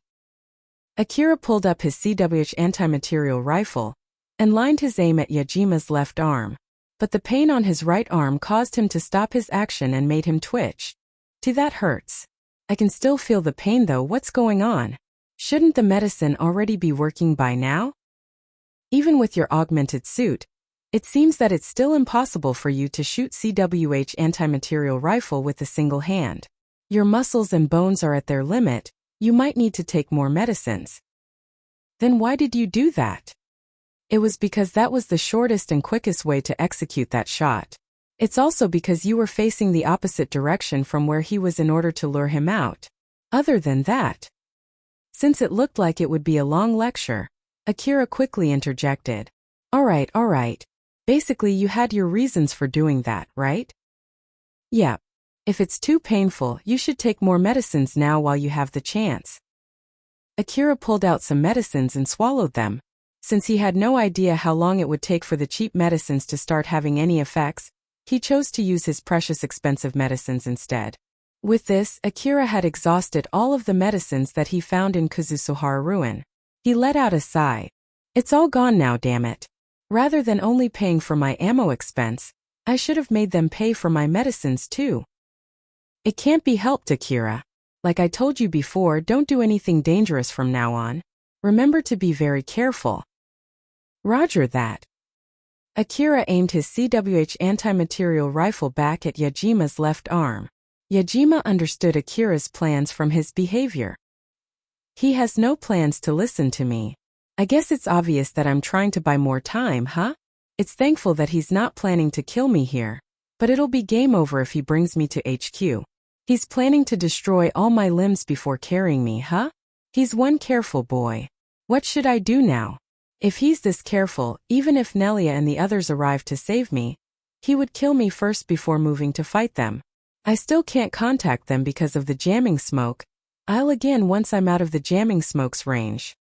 Although Yajima's expression looked like he was scared and in so much pain, he was still thinking calmly inside. He was trying to find a way to avoid having to pay the expense for fixing all his 4 limbs and escape that dangerous situation. Yajima had no way to escape from his predicament. He could not change Akira's position as the one with the upper hand no matter what he did. In short, he could not turn the table with his own power there. It was also unthinkable that Akira would do anything stupid that would endanger his position. The situation there would not change with only 2 of them. But it was a different case with a third person. What are you doing there? Reina's voice echoed through the hallway. Akira and Yajima could see Reina and Shirori running towards them. Drankum sent some young hunters from the gang to help replace the illuminations. Katsuya's team was among those young hunters. The HQ told Katsuya's group to send 2 of their members to another team. Katsuya tried hard to negotiate with the HQ to rethink, but in the end it did not work at all. And so he reluctantly sent Shirori and Reina. It was because, amongst all of his members, Shirori was the only person who could handle the situation in case something bad happened when they were in another team. Reina and Shirori did not know that Akira was in the same team where they were sent to. When they arrived at their assigned station, they only found a cart filled with illuminations and no one around. When they decided to look around for the other hunters, they saw Akira pointing his rifle toward another hunter. Akira and Yajima turned towards Shirori and Reina. His expression turned stern the moment he saw Shirori and Reina. He thought that it would be a huge pain in the ass to explain the situation to them. So those two are the hunters that the HQ sent. Huh. It would have been great if they had come sooner while I was in the middle of that fight. Normally, Alpha would quickly notice those two and inform Akira about them. He thought that it was strange she did not do that, so he asked her.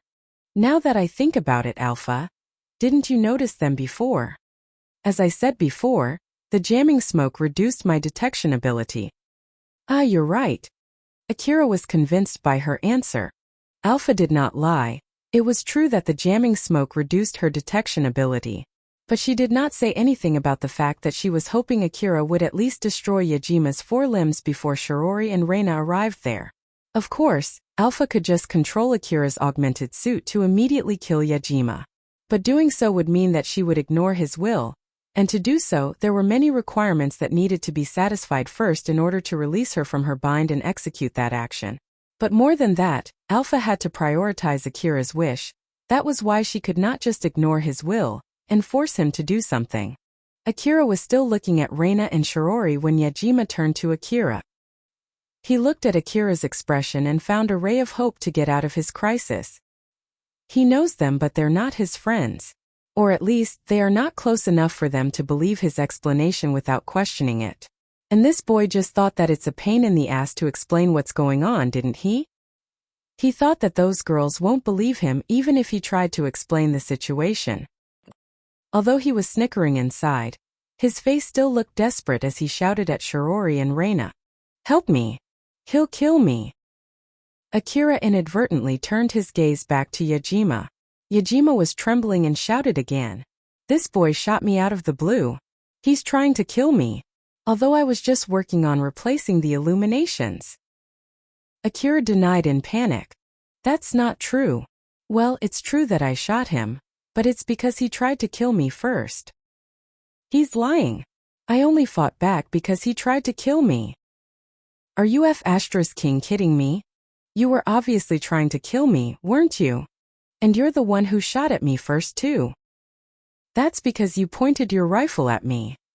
Akira and Yajima were yelling at each other. Reina and Shirori were confused. They were only sent there to help with the work to replace the illuminations. They did not know who was saying the truth. Judging from the situation, they only knew that those two fought and Akira won.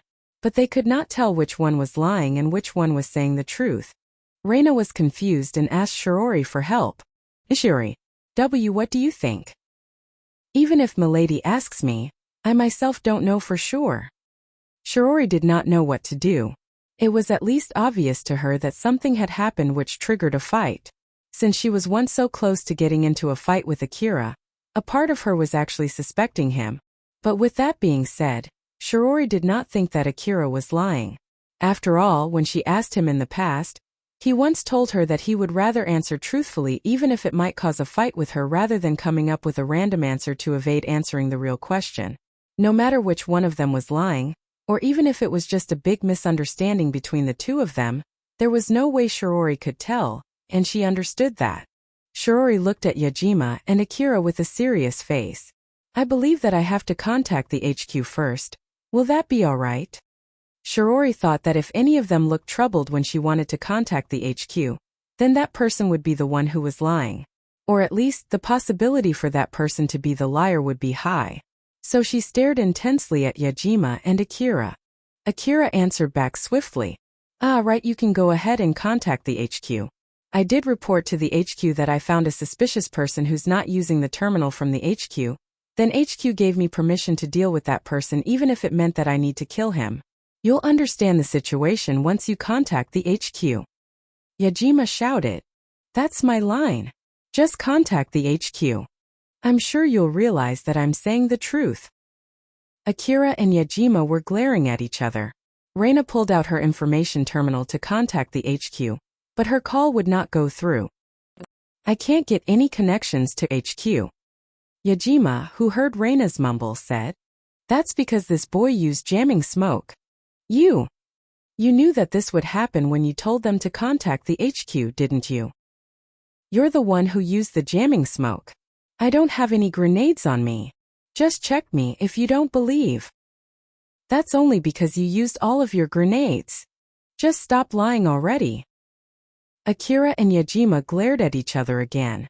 Both of them encouraged Reina to contact HQ, but she could not get any connection. Reina and Shirori came there to help with replacing the illuminations, which were the same excuse as to why Yajima was there. On the other hand, Akira said that he was told by the HQ to deal with a hunter who was not sharing his position through the same network, but Shirori did not hear anything about that from the HQ. Thus there was a discrepancy with what Akira said. Shirori took another careful look at Akira and Yajima. Both of them did not seem like they were lying. Reina looked confused as she was observing Akira and Yajima. She could not tell which one was lying. After racking her brains out and still unable to come up with an answer, she turned to Shirori for help. Shirori came up with a suggestion. Well then, let's bring everyone back to HQ first. Or at least get away from the jamming smoke until we can contact the HQ. Shirori turned to Akira and carefully said to him, Now then, Akira-sama, could you please lower your rifle? Akira's face was grim. His rifle was still pointing at Yajima. I should have killed this guy before they came here. It can't be helped, it's not like you can kill him now in this situation. Don't worry, it should be recorded just fine. It's highly unlikely that you would get framed.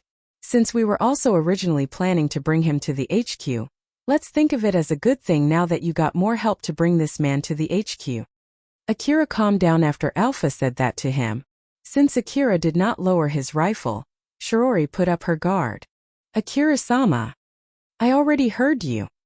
Akira then lowered his rifle. But Shirori still had her guards up against Akira. Shirori knew about Akira's ability and personality, and so she thought that in this situation, Akira was the one that she should be putting her guard against. Thus it could not be helped as she lowered her guard against the other guy, who was still lying on the ground trembling in fear with his right arm missing and unarmed. With Shirori keeping her eyes on him, Akira's focus shifted to Shirori. It meant that both of them were not watching Yajima. Akira, stop her at once. It was already too late when Alpha alerted him. Get up. Reina was already standing next to Yajima and extending her hand. It was completely normal to do that to someone who had lost his right arm, lying on the ground without any weapon, and looked completely scared. But it was a fatal mistake. Yajima pulled Reina's hand and made her lose balance. At the same time he stood up, circled behind her, and used his left arm to restrain Reina, choking her. Yajima smirked vilely and said, Don't move. The fear that was on Yajima's face until a few seconds ago had dissipated.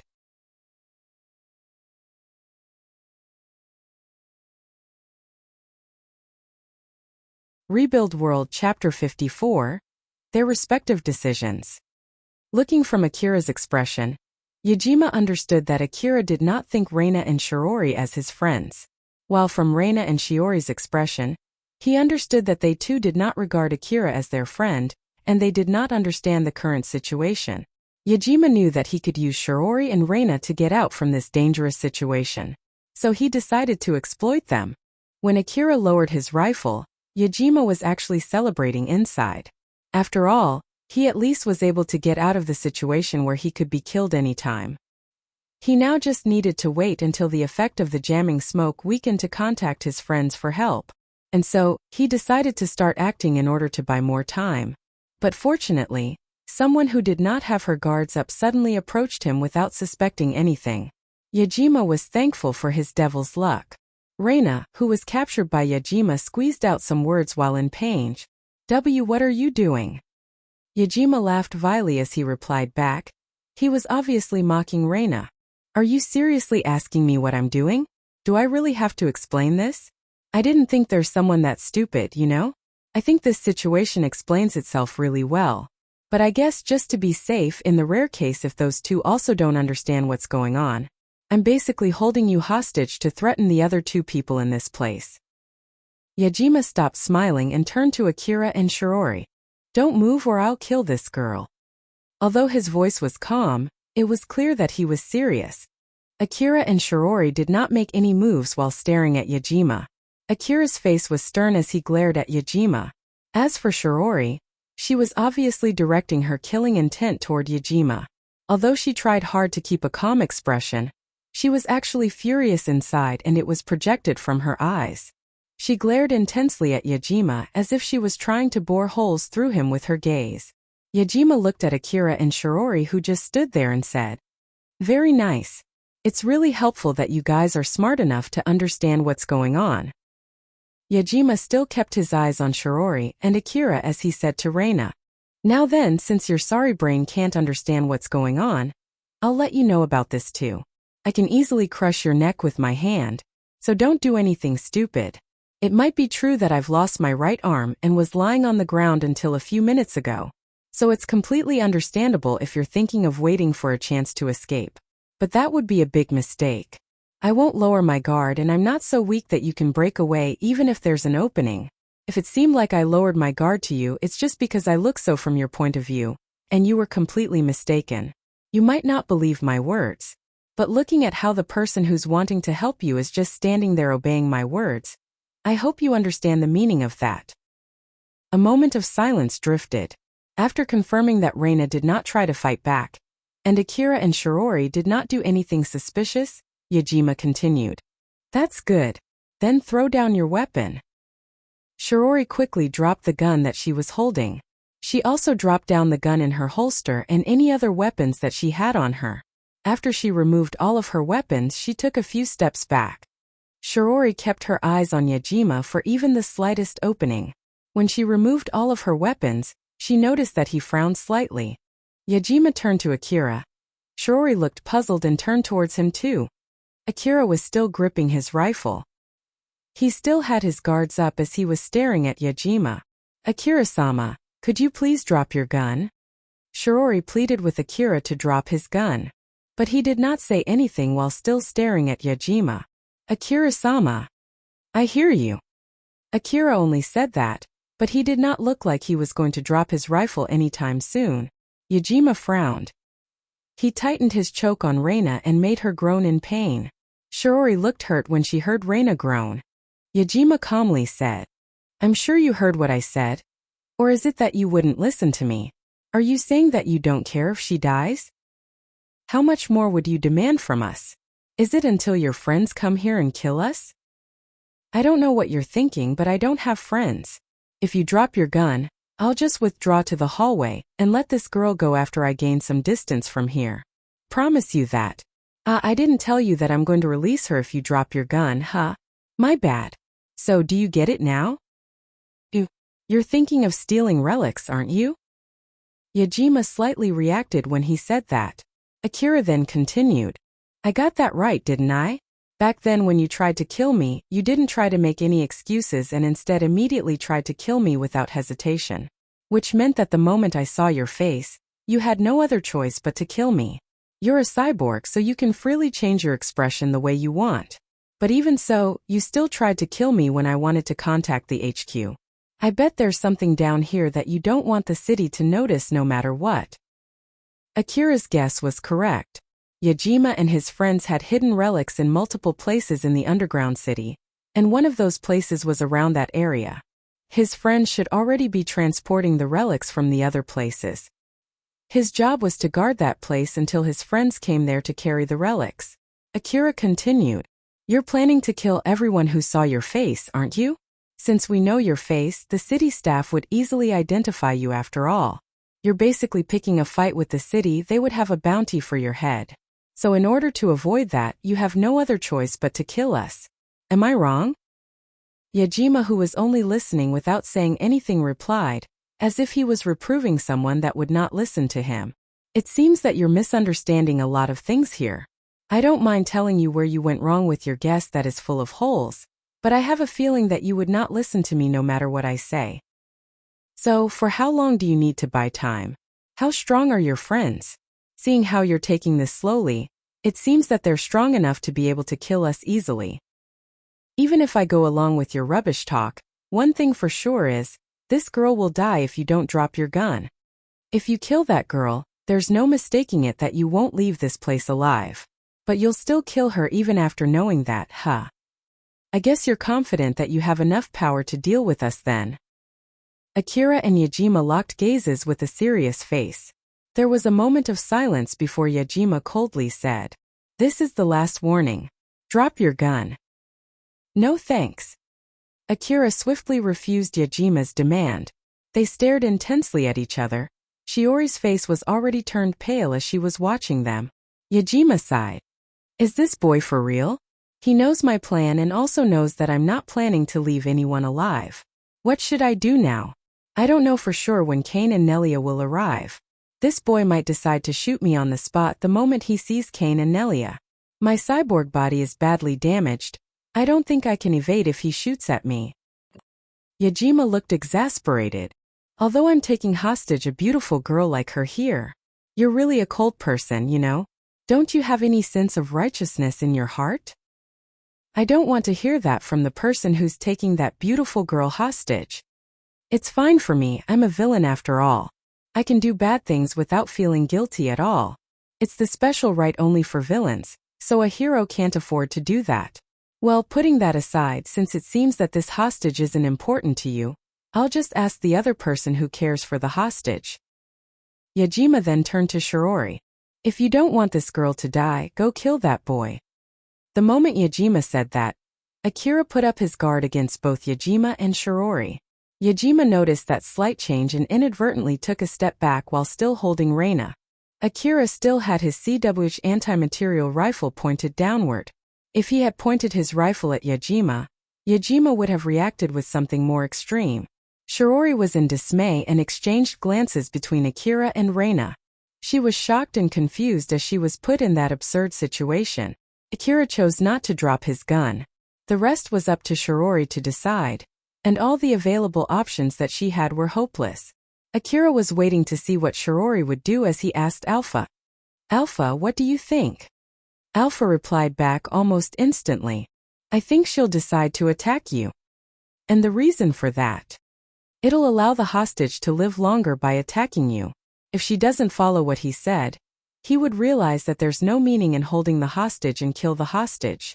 Even though she knows that he plans to kill everyone, as long as the hostage is still alive, there's a hope that she would be able to save the hostage. Looking from that point of view, there's no way she would let this chance to keep the hostage's life slide." "I totally agree with you for the same exact reason. Damn it, I should have not worried about explaining the situation back then and just quickly killed this man. Nothing will change even if you regret it now. Let's just do what you can do right now. In the worst case scenario, you'll have to kill everyone, okay?" "Roger that." Akira had made his resolve, while on the other hand, Shiori still could not resolve herself to decide on anything. If she lunged at Yajima, he would immediately kill Reina. But even if she killed Akira, there was no guarantee that Yajima would not kill Reina. She believed that Akira's guess was correct. Yajima planned to kill everyone in the end. Looking at Shiori, who was still standing frozen in place, Yajima acted angrily and said, "What the heck, so taking this girl hostage is basically meaningless, huh? I guess I have no other choice but to kill her then. I'm sure I'll be dead too afterwards, but my friends would definitely avenge my death when they get here." Yajima's words were just a bluff. He had no plan to die in that place. Shiori understood that well, but if she just stood there and did nothing, it would be only a matter of time before that bluff turned into reality. Looking at how Shiori was in so much pain, Reina tried to say something, but she could not raise her voice since Yajima was strongly strangling her neck. Yajima turned to Reina and said with full killing intent, "You just shut up." Yajima did not know what Reina was trying to say, but whether she was trying to ask for rescue or she was trying to tell Shiori to just forget about her, it was nothing but a needless voice in his opinion. Yajima's crooked mind thought if Reina pleaded for help with a pained voice, Shiori might start attacking Akira. And if Reina told them to just forget about her, Shiori and Akira might really do that. Reina's pained groan and expression triggered Shirori to move. Shirori lunged forward and grabbed the gun that she dropped on the ground. She quickly pointed it to Akira and pulled the trigger. But the moment Shirori moved, Akira quickly hid behind nearest wreckage. Thus the bullets shot by Shirori did not hit Akira as they ricocheted when they hit the wall, the floor or the wreckage. The battle had already started. Akira readied his CWH anti-material rifle and shot at Shirori. But she quickly took cover behind thick wreckage that could hold the power of CW's special ammo.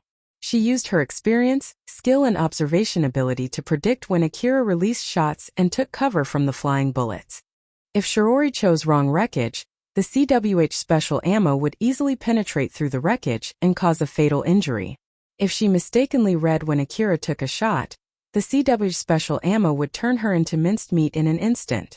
There was no way human armor could withstand the power of the ammo that could even destroy a tank. In the case of firepower, Akira was overwhelmingly above Shirori. But he could not land a hit on her. In such an extreme situation where one hit would be enough to turn her into minced meat, she used her superior reflex and highly trained skill to evade his shots. Shirori kept shooting at Akira to keep him in check while trying to get close to him, who was keeping his distance from her. Shirori understood that even if she killed Akira, that did not mean that her situation would improve. She knew that Yajima hoped she and Akira would kill each other in this fight. But if she did not kill Akira, then Yajima would kill Reina. She was aware of her duty, and the hopelessness of the current situation had distorted her mind as she recklessly charged toward Akira. Akira kept shooting at Shirori, who was charging at him. Since CWH anti-material rifle could not be used for continuous shooting, Shirori was able to quickly close the distance between them using the opening between each shot. She eventually reached Akira and saw him changing the magazine of his CWH anti-material rifle right in front of her. Shirori thought that it might be her only chance to take away his overwhelming firepower and quickly close the distance between them. Akira finished reloading the magazine and pointed his rifle at her in point-blank range. Gunshot echoed through the area, but it was only after Shirori kicked the rifle. The stray bullet ripped through the air and hit the ceiling. Shirori looked relieved for a few seconds after disarming Akira. But he did not let her get away with that and swiftly kicked her rifle too.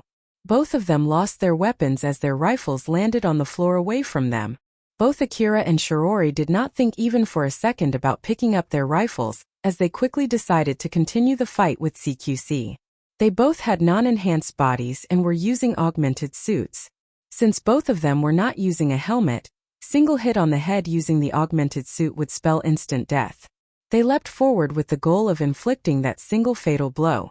Their fight shifted from shooting bullets to throwing punches. Even though the distance between them had reduced and the weapon they used had changed, they still tried to kill each other just like before. Reina could see blurry images of Akira and Shirori trying to kill each other through her teary eyes. It was a fight that happened because she was taken hostage. She knew that both of them would stop if only she died, but she was still alive at the moment. Reina's feelings were in chaos. The fear of getting killed as Yajima literally had her life in his grasp. The regret of doing something stupid. The guilt from seeing Shirori, who was fighting in order to save her, and Akira, who was dragged into this situation. And lastly, the feeling of powerlessness for not being able to do anything in such a situation. She was desperate and wanted to do something, and also the hatred toward Yajima made Reina use all her power to swing her elbow at him. Reina was using an augmented suit, so her elbow swing smacked Yajima with more power than from a usual human, but it was only enough to make him stagger a bit. It did not make his left arm move at all as it was still firmly holding her neck. Yajima's expression did not change as he applied more power in his left arm, tightening the choke on Reina. She gasped in pain. Yajima kept his choke tight as he said to Reina, "Did you think that there was an opening? Or is that a plea to just kill you? Well, either way, that was pointless, you know? My cyborg body won't even get damaged with that level of attack, and I won't easily kill you since you still have your use as a hostage. It seems that your body is an organic body. Are you planning to bite your tongue and kill yourself? Well, if you do that, I'll just move your body to make it look like you're still alive. Don't worry, I've been making sure that you don't make any sound, so I'm sure they wouldn't notice it right away." Yajima laughed mockingly. Reina heard clearly that he was ridiculing her futile effort. With that, she completely stopped trying to fight back. As Reina stopped struggling to fight back, she could only just silently cry there. Seeing how Reina had stopped, Yajima sneered at her and thought, she lost her will to fight back just because of that bluff, huh? She's naive, way too naive. If she resolves herself to die and fight back, she might be able to create an opening. There are also so many other ways for the others to notice if she's already dead or not. Well, this stupid girl was someone who would come to me and basically offer herself to be the hostage after all. I thought that I've run out of luck when that boy was so close to killing me, but at this rate, I guess it'll be alright now. Yajima was observing the fight between Akira and Shirori, while holding Reina as his meat shield. But still, those two are pretty strong. There's no way hunters with that much skill gets assigned to replacing the illuminations, so what exactly is going on here? Before losing his CWH anti-material rifle, Akira was actually looking for a chance to shoot Yajima. Shirori thought that Akira might shoot and kill Yajima there, even if it meant that Reina would be killed in the process. That was why she regularly shot at Akira to prevent him from shooting at Yajima. In the end, her actions allowed Yajima to survive. In front of Yajima's eyes, Akira and Shirori were evenly matched. If both of them worked together to attack him, his winning chance would be extremely slim. But that chance got better and better the more they injured each other. Just keep on fighting like that until either one of you can't move or run out of energy. That girl, is this the best she can do? Try harder, will you? If that boy is dead, it's basically my win. And as a reward, I'll give you a painless death. Yajima laughed while still gripping hard on the useless girl who was also acting as his life insurance. Shiori's teary face looked pained as if she was crying like a little girl while still throwing deadly swift attacks at Akira. While on the other hand, Akira's expression looked grim while desperately blocking and evading her attacks and throwing counters. Even a single hit from their attack would inflict a fatal injury. A straight hit on the head would not end with only a stinging pain. It would blast their head and scatter their brain matters. Akira was actually surprised by Shiori's strength. He thought that he would win the fight the moment they switched to CQC. Akira was trained in CQC by Alpha. Although it was a virtual training, Alpha demonstrated an overwhelming fighting strength against him. So if she took control of his augmented suit, he thought he would be able to perform in that level of strength too. Although it might put his body in more stress, he would at least be able to easily win this fight. But something unexpected happened. Shirori was able to hold off his attacks although Alpha was helping him, or more like Shirori was actually slowly pushing him back. I never thought she's this strong. Alpha, is this going to be alright? Don't worry, it's going to be fine. Just endure the fight for now. Please do something about it before my limbs get torn off. Okay? They're already hurting like hell. You know, I would even believe you if you tell me that they're already torn off. As Alpha was controlling Akira's augmented suit, the more he made a maneuver that was above his ability, the more it put his body under stress. And the harder the maneuver, the higher the stress on his body. His and Shiori's CQC abilities were obviously not at the same level. In order to fill the big gap in skill, Alpha pushed his body to its limit. Alpha smiled as she replied, "It'll be alright. Maybe." "What do you mean with that, maybe?" Seeing how Alpha answered back with something worrying while looking completely calm, Akira twitched and yelled in response. In order to avoid getting hit by Shiori's high-speed consecutive attacks, Akira had to evade on the same level of speed before readjusting his stance and attacking back. Because of that, his vision changed really fast, enough to make him dizzy. He could no longer discern the floor or the wall or the ceiling. But even so, Akira was able to see Alpha's smile because she anchored her image onto his vision. Even if he was upside down or made a 360-degree spin, or even if he closed his eyes, he would still be able to clearly see the image of Alpha smiling. If there was someone else who could see her, Alpha would look as if she was floating around, detached from what was going on there. As Akira's body was flung around to avoid Shiori's attack, Alpha, who was floating beside him, said, "It seems that she's using a drug to enhance her ability. I don't know how long that drug will be in effect. That was why I said, maybe." She looked desperate, trying to end the fight as soon as possible. Looking at how she was able to evade your shots and how she's avoiding your attacks now, it seems that it's a drug that focuses more on the strength of its effect rather than the duration. It'll be your win once the effect wears off. That's why it'll be alright, maybe. Akira readjusted his stance and quickly asked back. Wait, but I'm also using a drug, right? That medicine that I took before the fight. It's still in effect right now, that's why I can continue fighting like this without tearing my limbs off, right? So it's a matter of whose medicine's effect wears off first between us, huh? Are you sure this is going to be alright? Thanks to the medicine that he took beforehand, the micro-injuries created from the stress put on his body were continuously getting healed. This was why he could keep fighting without tearing his limbs. But of course the effect of that medicine would not go on forever. It's alright, maybe. Just stop with that, maybe already. I don't know how much drug she took beforehand, that's why I can only say maybe. But don't worry about that, just focus on the fight. Complaining won't change your situation. Akira saw Alpha's smile, which cleared up his worry. After all, according to his experience, everything would be alright as long as she was still smiling. Alpha was still smiling. As long as making a grim face would not help Akira's situation, she would keep smiling. As long as it might bring about a good turn of events, she might still smile even when he was on the verge of death. She was giving her best to help with the current situation. It was like what Alpha had guessed. Shirori was actually using an accelerator. Even if the augmented suit could increase its user physical ability, the user would still need the required speed and cognitive ability to control and match the movement speed. She was only able to evade bullets because of the time dilation effect from the accelerator drug. But even so, Shirori was having a hard time fighting against Akira. Although it looked as if he had a lot of openings, the moment she tried to strike during that opening, he would block or evade her attack and strike back. His attacks that looked amateurish at a glance would turn into sharp and deadly strikes the moment they almost hit her. It threw her off guard and made it extremely hard to evade those attacks. For her, all of his openings already looked like nothing but baits to lure her. The moment they changed into CQC, Shirori was sure that she would have the upper hand. The fighting techniques that the hunters learned focused on fighting monsters. Basically, it was to kill monsters from afar before they could get close, or to fight monsters in close range using a gun in case they encountered monsters in a closed space when exploring the ruin.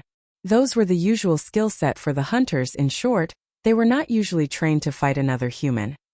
But that was not the case for Shirori. She might be registered as a hunter, but she was not just a hunter. She was Reina's maid and bodyguard. She was only going along with Reina's hunter activities. As a bodyguard, Shirori was trained on how to fight another human. It included methods to deal with the situation when she lost her weapon and had to fight unarmed. Because of that, when the fight shifted to CQC, Shirori was thinking of holding back and making it look as if she was fighting the best she could in order to buy time. She thought that something might change if she did so. But it was immediately obvious that she did not have to do that. Akira was strong enough to kill her if she held back. He came at her with moves showing that he was obviously trained as he was trying to kill her.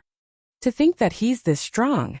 I never thought that there was this big of a gap between my guess and his real ability. I was thinking to look for an opening to save Milady while fighting against him. But it seems that it's impossible now. Once the accelerator runs out of its effect, I would not be able to fight anymore.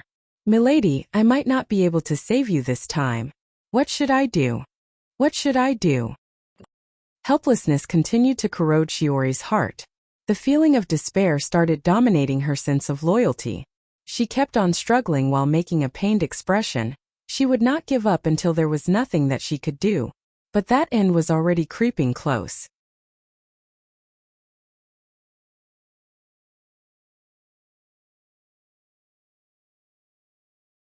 Rebuild World Chapter 55 How the Fight Ended. Yajima was watching the fight between Shirori and Akira. Since he thought that there was no longer any need to keep his eyes on Reina, who was just meekly and obediently hanging her head low, Yajima had the leeway to start thinking about something else. His gaze naturally shifted to Akira's CWH anti-material rifle that was lying on the ground away from Akira and Shirori. Yajima noticed that Akira was slowly but surely getting closer to that CWH anti-material rifle. Although he could not pick up that rifle because he had his hands full with Shirori, it was only a matter of time before he could pick up that rifle. If Akira defeated Shirori, he would be able to quickly pick up that rifle and shoot Yajima. Since he was already fighting her at this point, Yajima thought that there was no reason for Akira to hesitate to shoot at him the moment he picked up that rifle, even if that would hurt Reina too. There was still a plausible chance that Akira might defeat Shirori before Yajima's friends reached their current location. With that CWH anti-material rifle, Akira would have enough firepower to kill Yajima. After all, it was the rifle that blasted his right arm off. Yajima imagined how satisfying it would be if he could kill Akira with his own rifle. His mind started to focus on thinking how he could do that. That rifle is also a threat to my friends. It was able to blow my right arm easily. Is it loaded with special ammo? If I don't take it for myself soon, it might cause a problem later. While his attention is preoccupied with something else, I might be able to take that rifle and get the upper hand. Yajima's mind was already unconsciously urging him to take that rifle before Akira could. He started sneaking closer and closer to Akira's CWH anti-material rifle, while still firmly gripping Reina. Reina already had no more power to fight back. Even if she squeezed all her leftover power, she would only slightly disrupt Yajima's movement. Aware of her situation, he started to sneak faster and faster. He was already closer to that rifle than Akira. Calm down, it's still too far away. If I rush myself to pick up that rifle, there's no mistaking it that he'll charge at me even though he's not watching his back at the moment. Carefully and quietly, don't let him notice me, just a little more. Yajima kept his eyes on Shirori and Akira, while slowly approaching the CWH anti-material rifle. When Yajima judged that he was close enough, he rushed to pick up that rifle. Akira was beaten by a few milliseconds before he turned around. Forgetting Shirori who was behind him, he ran toward Yajima. Too late. It's my win. Yajima threw Reina aside and picked the CWH anti-material rifle from the floor. With his cyborg body, he was able to use CWH anti-material rifle with only one arm as he quickly pointed the rifle's muzzle at Akira who was running toward him. There was no obstruction between him and Akira. He had a clear shot. With his shooting skill, there was zero chance that he would miss his shot from such a distance, and Akira did not have the skill nor the ability to evade his shot. Yajima quickly pulled the trigger, but no bullet flew out from its muzzle. Ha! Yajima could not help but to leak out what he was thinking. This unexpected scenario caught him completely off guard and erased the smile from his face. He was stunned with what just happened. The shocking turn of events froze his expression as well as his brain. During that short opening, Akira quickly closed the distance between them and threw a punch straight to Yajima's face with full power. The augmented suit enhanced Akira's physical strength to its limit for a few milliseconds. That punch blew Yajima's heavy cyborg body away and threw Akira's CWH anti-material rifle into the air at the same time. After he was sent flying, Yajima was back to his senses and thought while still flying in the air. It didn't shoot any bullets. Shouldn't it be loaded with special ammo? That rifle was just loaded with a new magazine, right? Wait, was that rifle a trap? Did he throw it away from him in order to lure me? So rather than changing rifles back then, he chose to load a new magazine, although he knew how dangerous it was, just in order to trick me. So that's why he made that gesture and intentionally showed me when he loaded a new magazine that was actually empty. And he also shot once in order to use the last bullet that was already loaded in that rifle before throwing the empty rifle away, so that he could catch me off guard. Yajima flew and landed on rubble.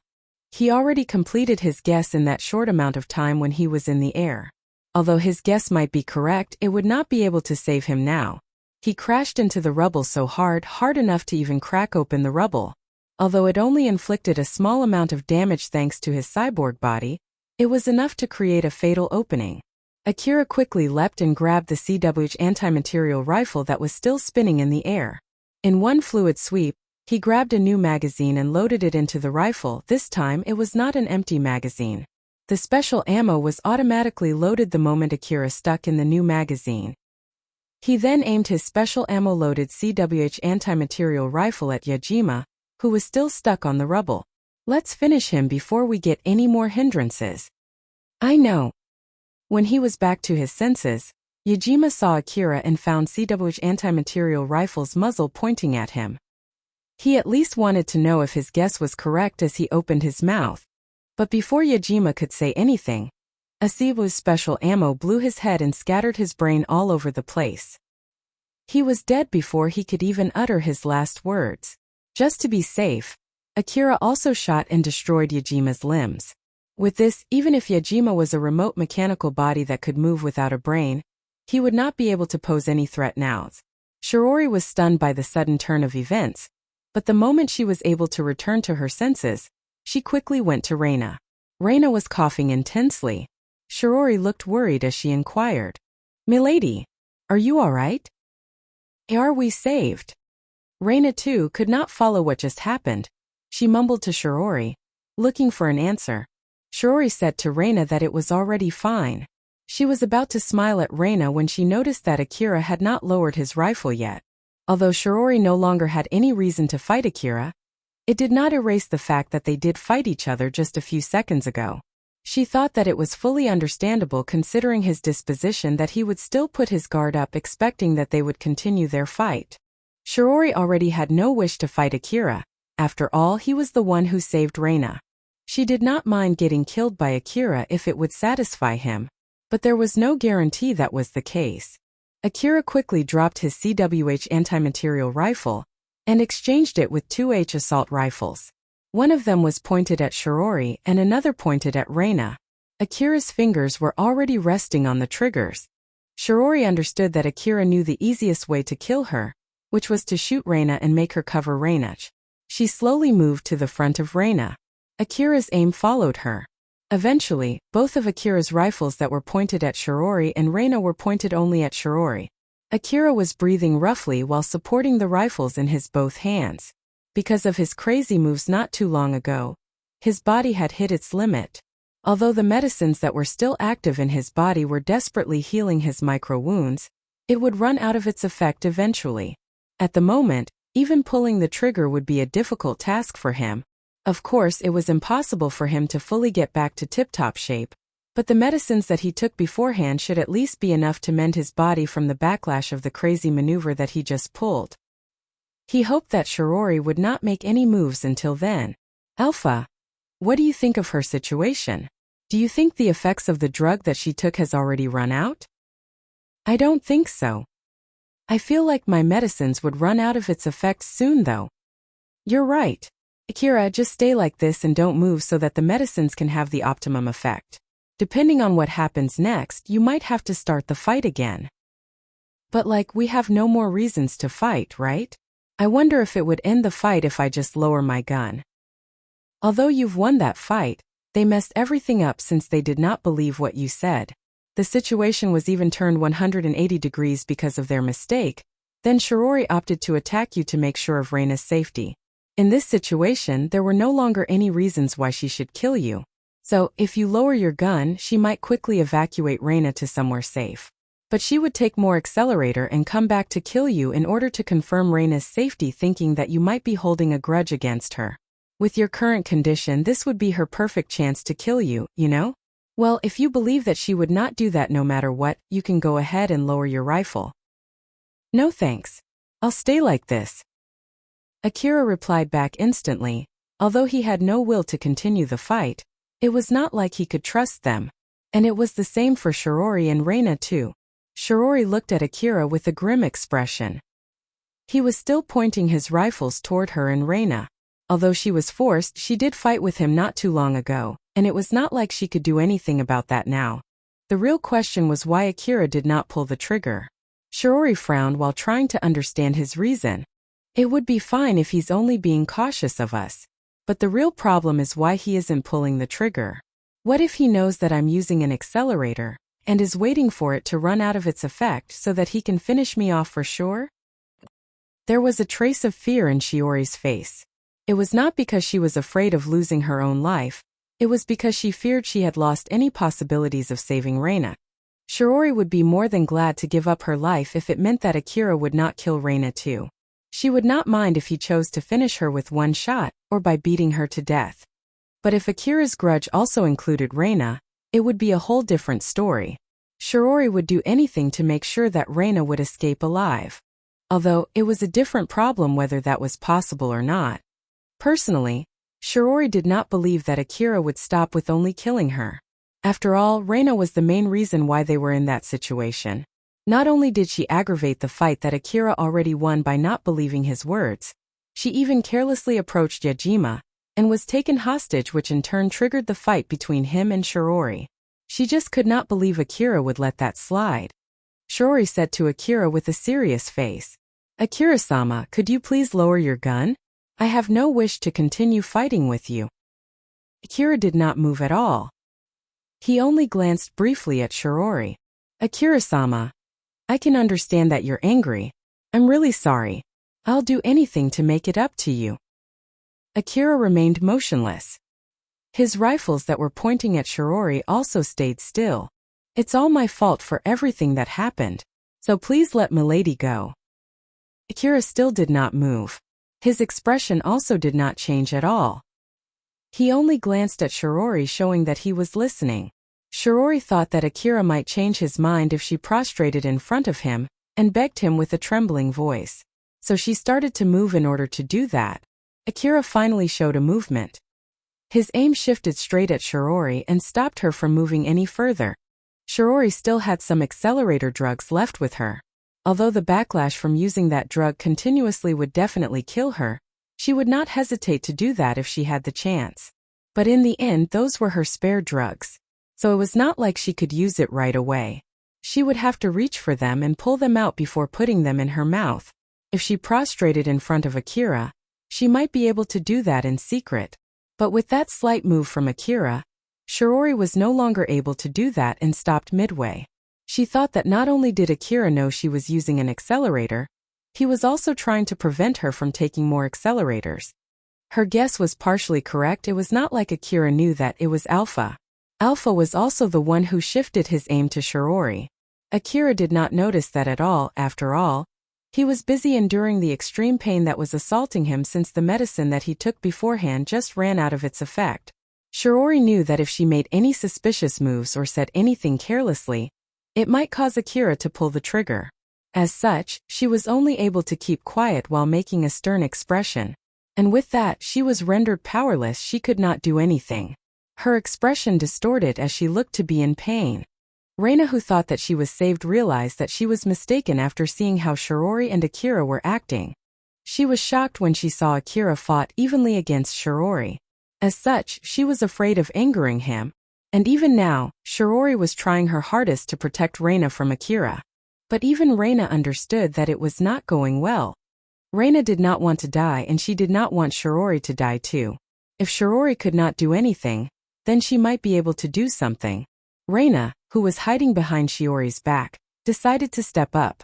But the moment she stepped out from behind Shirori, Akira's aim swiftly shifted to her and stopped her midway. She thought that she should say something to Akira to convince him. Although she still had no idea what to say, she already took a step out from behind Shirori.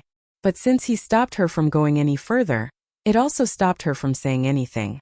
As such, she could only repeat what she wanted to say inside her head. "Shirori only tried to kill you because she wanted to keep me alive. So please forgive her. I know it's my fault. I know that it's because we didn't believe your words that the table was turned and you almost got killed, although you already won that fight. I'm really sorry, so please forgive us." Reina frowned as she realized what she had to say to Akira. She finally understood the graveness of her mistake. Although it was hypothetically speaking, Reina thought that if it was Katsuya rather than Akira who was in front of her, he would have just smiled, or at least looked slightly annoyed, and forgave her and Shirori. Shirori suddenly collapsed. The accelerator already ran out of its effect. The backlash caused all the accumulated tiredness to assault her body at the same time. Although she was able to somehow stay conscious, she could not stand up from the ground. With this, Akira knew for sure that Shiori's accelerator had worn off. Her face was filled with hopelessness since he could easily finish her and Reina off now. Reina panicked and quickly ran to Shirori. She then tried helping her to stand. "Shirori? Are you okay? Hang in there." Shirori was trembling meekly as she glanced at Akira. Reina was supporting her so that she could stand. She saw Akira lower his rifle while looking toward the hallway. When Shirori collapsed, Alpha said to Akira, "Akira, it's okay to lower your rifle now." "Is that so? She still has spare accelerators, right?" "I won't make that mistake of allowing her to take more accelerator in this situation. But of course I also don't mind if you want to shoot her instead. I don't think she would fight back in this situation if you shoot her. Nah, that would be a little bit too cruel. In that case then let's get ready to face the next problem. I still can't confirm the situation in this area since the effect from the jamming smoke has yet to completely disappear.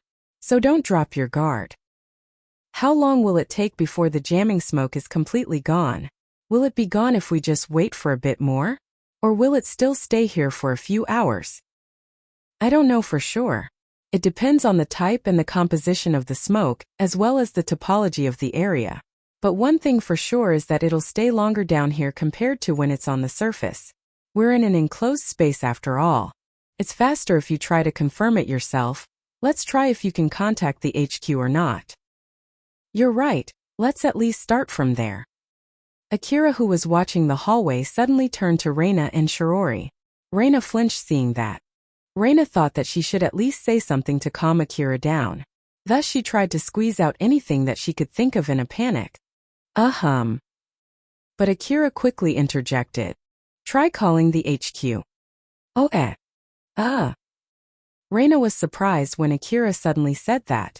There was obviously a gap between his behavior and what she was expecting. As such, she was so stunned that she froze. Akira repeated what he said. Try to call the HQ now. The effect from the jamming smoke might have weakened. You might be able to contact the HQ. So, can you try calling the HQ? That guy shot and destroyed my terminal. So try contacting the HQ in my place. Do it quickly. Akira strongly urged her. So Reina operated her terminal in a fluster. I still can't get any connections. I think it's because of the jamming smoke. Shirori reported the result to Akira before Reina could. She was already trying to contact the HQ when she was back to her senses. Akira immediately told them what to do next. Let's head to the HQ for now. Keep trying to contact the HQ on our way there. Let's go. Move your legs. Quickly. Shirori immediately understood that there was no need to be worried about Akira. At least it did not seem like he was thinking of causing a scene here. Which means it would be best for them to follow his instructions. It was also the best for Reina if they could contact the HQ or at least meet up with the other hunters. Shirori, who had already calmed down, came with such a thought. I understand. Milady, let's go. Shirori grabbed Reina, who was still confused, by her hand. But she suddenly collapsed again. Shiori? I'm all right. Milady, we should hurry up and leave this place too.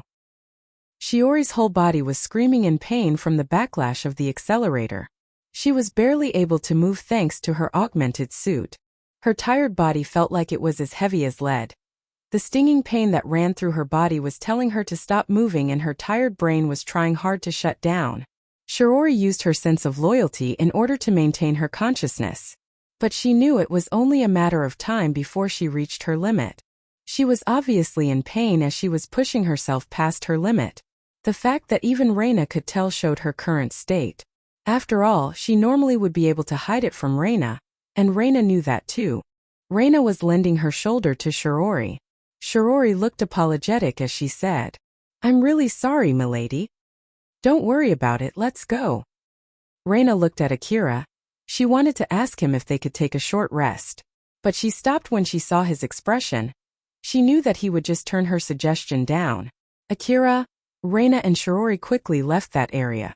When Yajima's friends, Kane and Nelia, finally arrived there, Akira, Reina and Shirori had already left the place and were on their way back to HQ. Kane was using a large-sized heavy armor-type augmented suit, better known as a powered suit. Although the underground hallway was rather wide, his powered suit almost blocked the whole hallway. It was equipped with 2 extra arms in each side, and all of those 4 arms were carrying heavy weapons. The lower part of his powered suit formed reverse joints. Although it was a type of augmented suit, it was closer to a battle-oriented mechanical suit for a cyborg. Kane folded all his mechanical limbs and stored them into the powered suit's torso. Unlike the augmented suit for cyborgs that made its user look like a normal human from the outside, it was obvious from the first glance that this was a mechanized augmented suit that only a cyborg could use. Their original plan was to have Kane and Nelia guard the truck after the relics were carried to the surface. That was why they were heavily armed, but they could not wander around the underground city with such equipment. After all, the underground work was actually Yajima's job. Kane and Nelia came into the underground city through the hole that was originally created for carrying out relics. At first, they planned to open that hole after the relics were transported into its position. But there was a change of plan and they had to open that hole sooner than they scheduled. They already carried as many relics as they could to the surface. Kane looked over the area and said, "I found Yajima's body.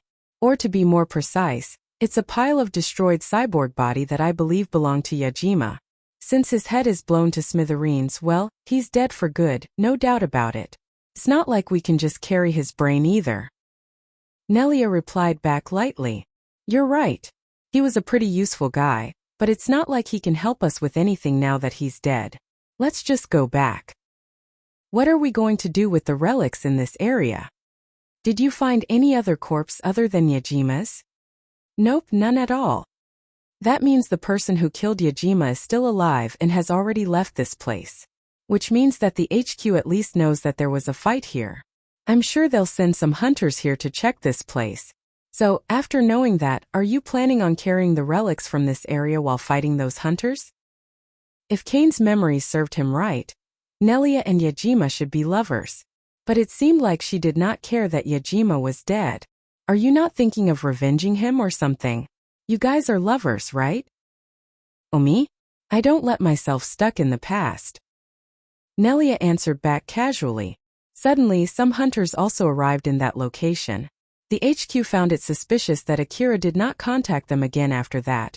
As such, they decided to send some hunters to check that area. Of course, it was suspicious to find someone equipped with a powered suit and not showing his location through the shared network. So one of the hunters shouted at them, "You there! What are you doing there?" Kane aimed his heavy weapons towards those hunters and started shooting without saying anything or giving any warnings. Loud explosions echoed through the underground. The hunters were showered in explosions and it wiped them out in an instant. Nelia exasperatedly sighed. "Good grief, can you do that more quietly?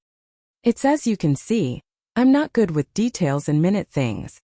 Some of the hunters who survived that bombing started shooting back. All of their shots were focused on Kane, but those bullets just ricocheted when they hit his formidable powered suit. Some of the rebounded bullets hit Nelia too, but they also ricocheted just like when they had hit Kane. "Whoa there, some of them ricocheted at me, you know?" Nelia said those words as if she got splashed by mere rainwater. "It's not like I can do anything about it. You should say that to them instead of me." After that small and casual exchange, Kane started shooting back at those hunters. The 4 heavy weapons Kane was carrying unleashed hell on those hunters with its overwhelming firepower. He launched countless warheads toward those hunters and blew them off together with the wreckages and the rubbles in the area. You're tuning in to the Li Mei's Wuxia Whispers YouTube channel. We're so grateful for your support, and don't forget to subscribe to join us on this incredible journey through captivating stories. Your generosity through donations truly makes a world of difference, as it's the primary source of revenue that allows me to expand and enhance this channel for you. Thank you from the bottom of my heart for being a part of this adventure.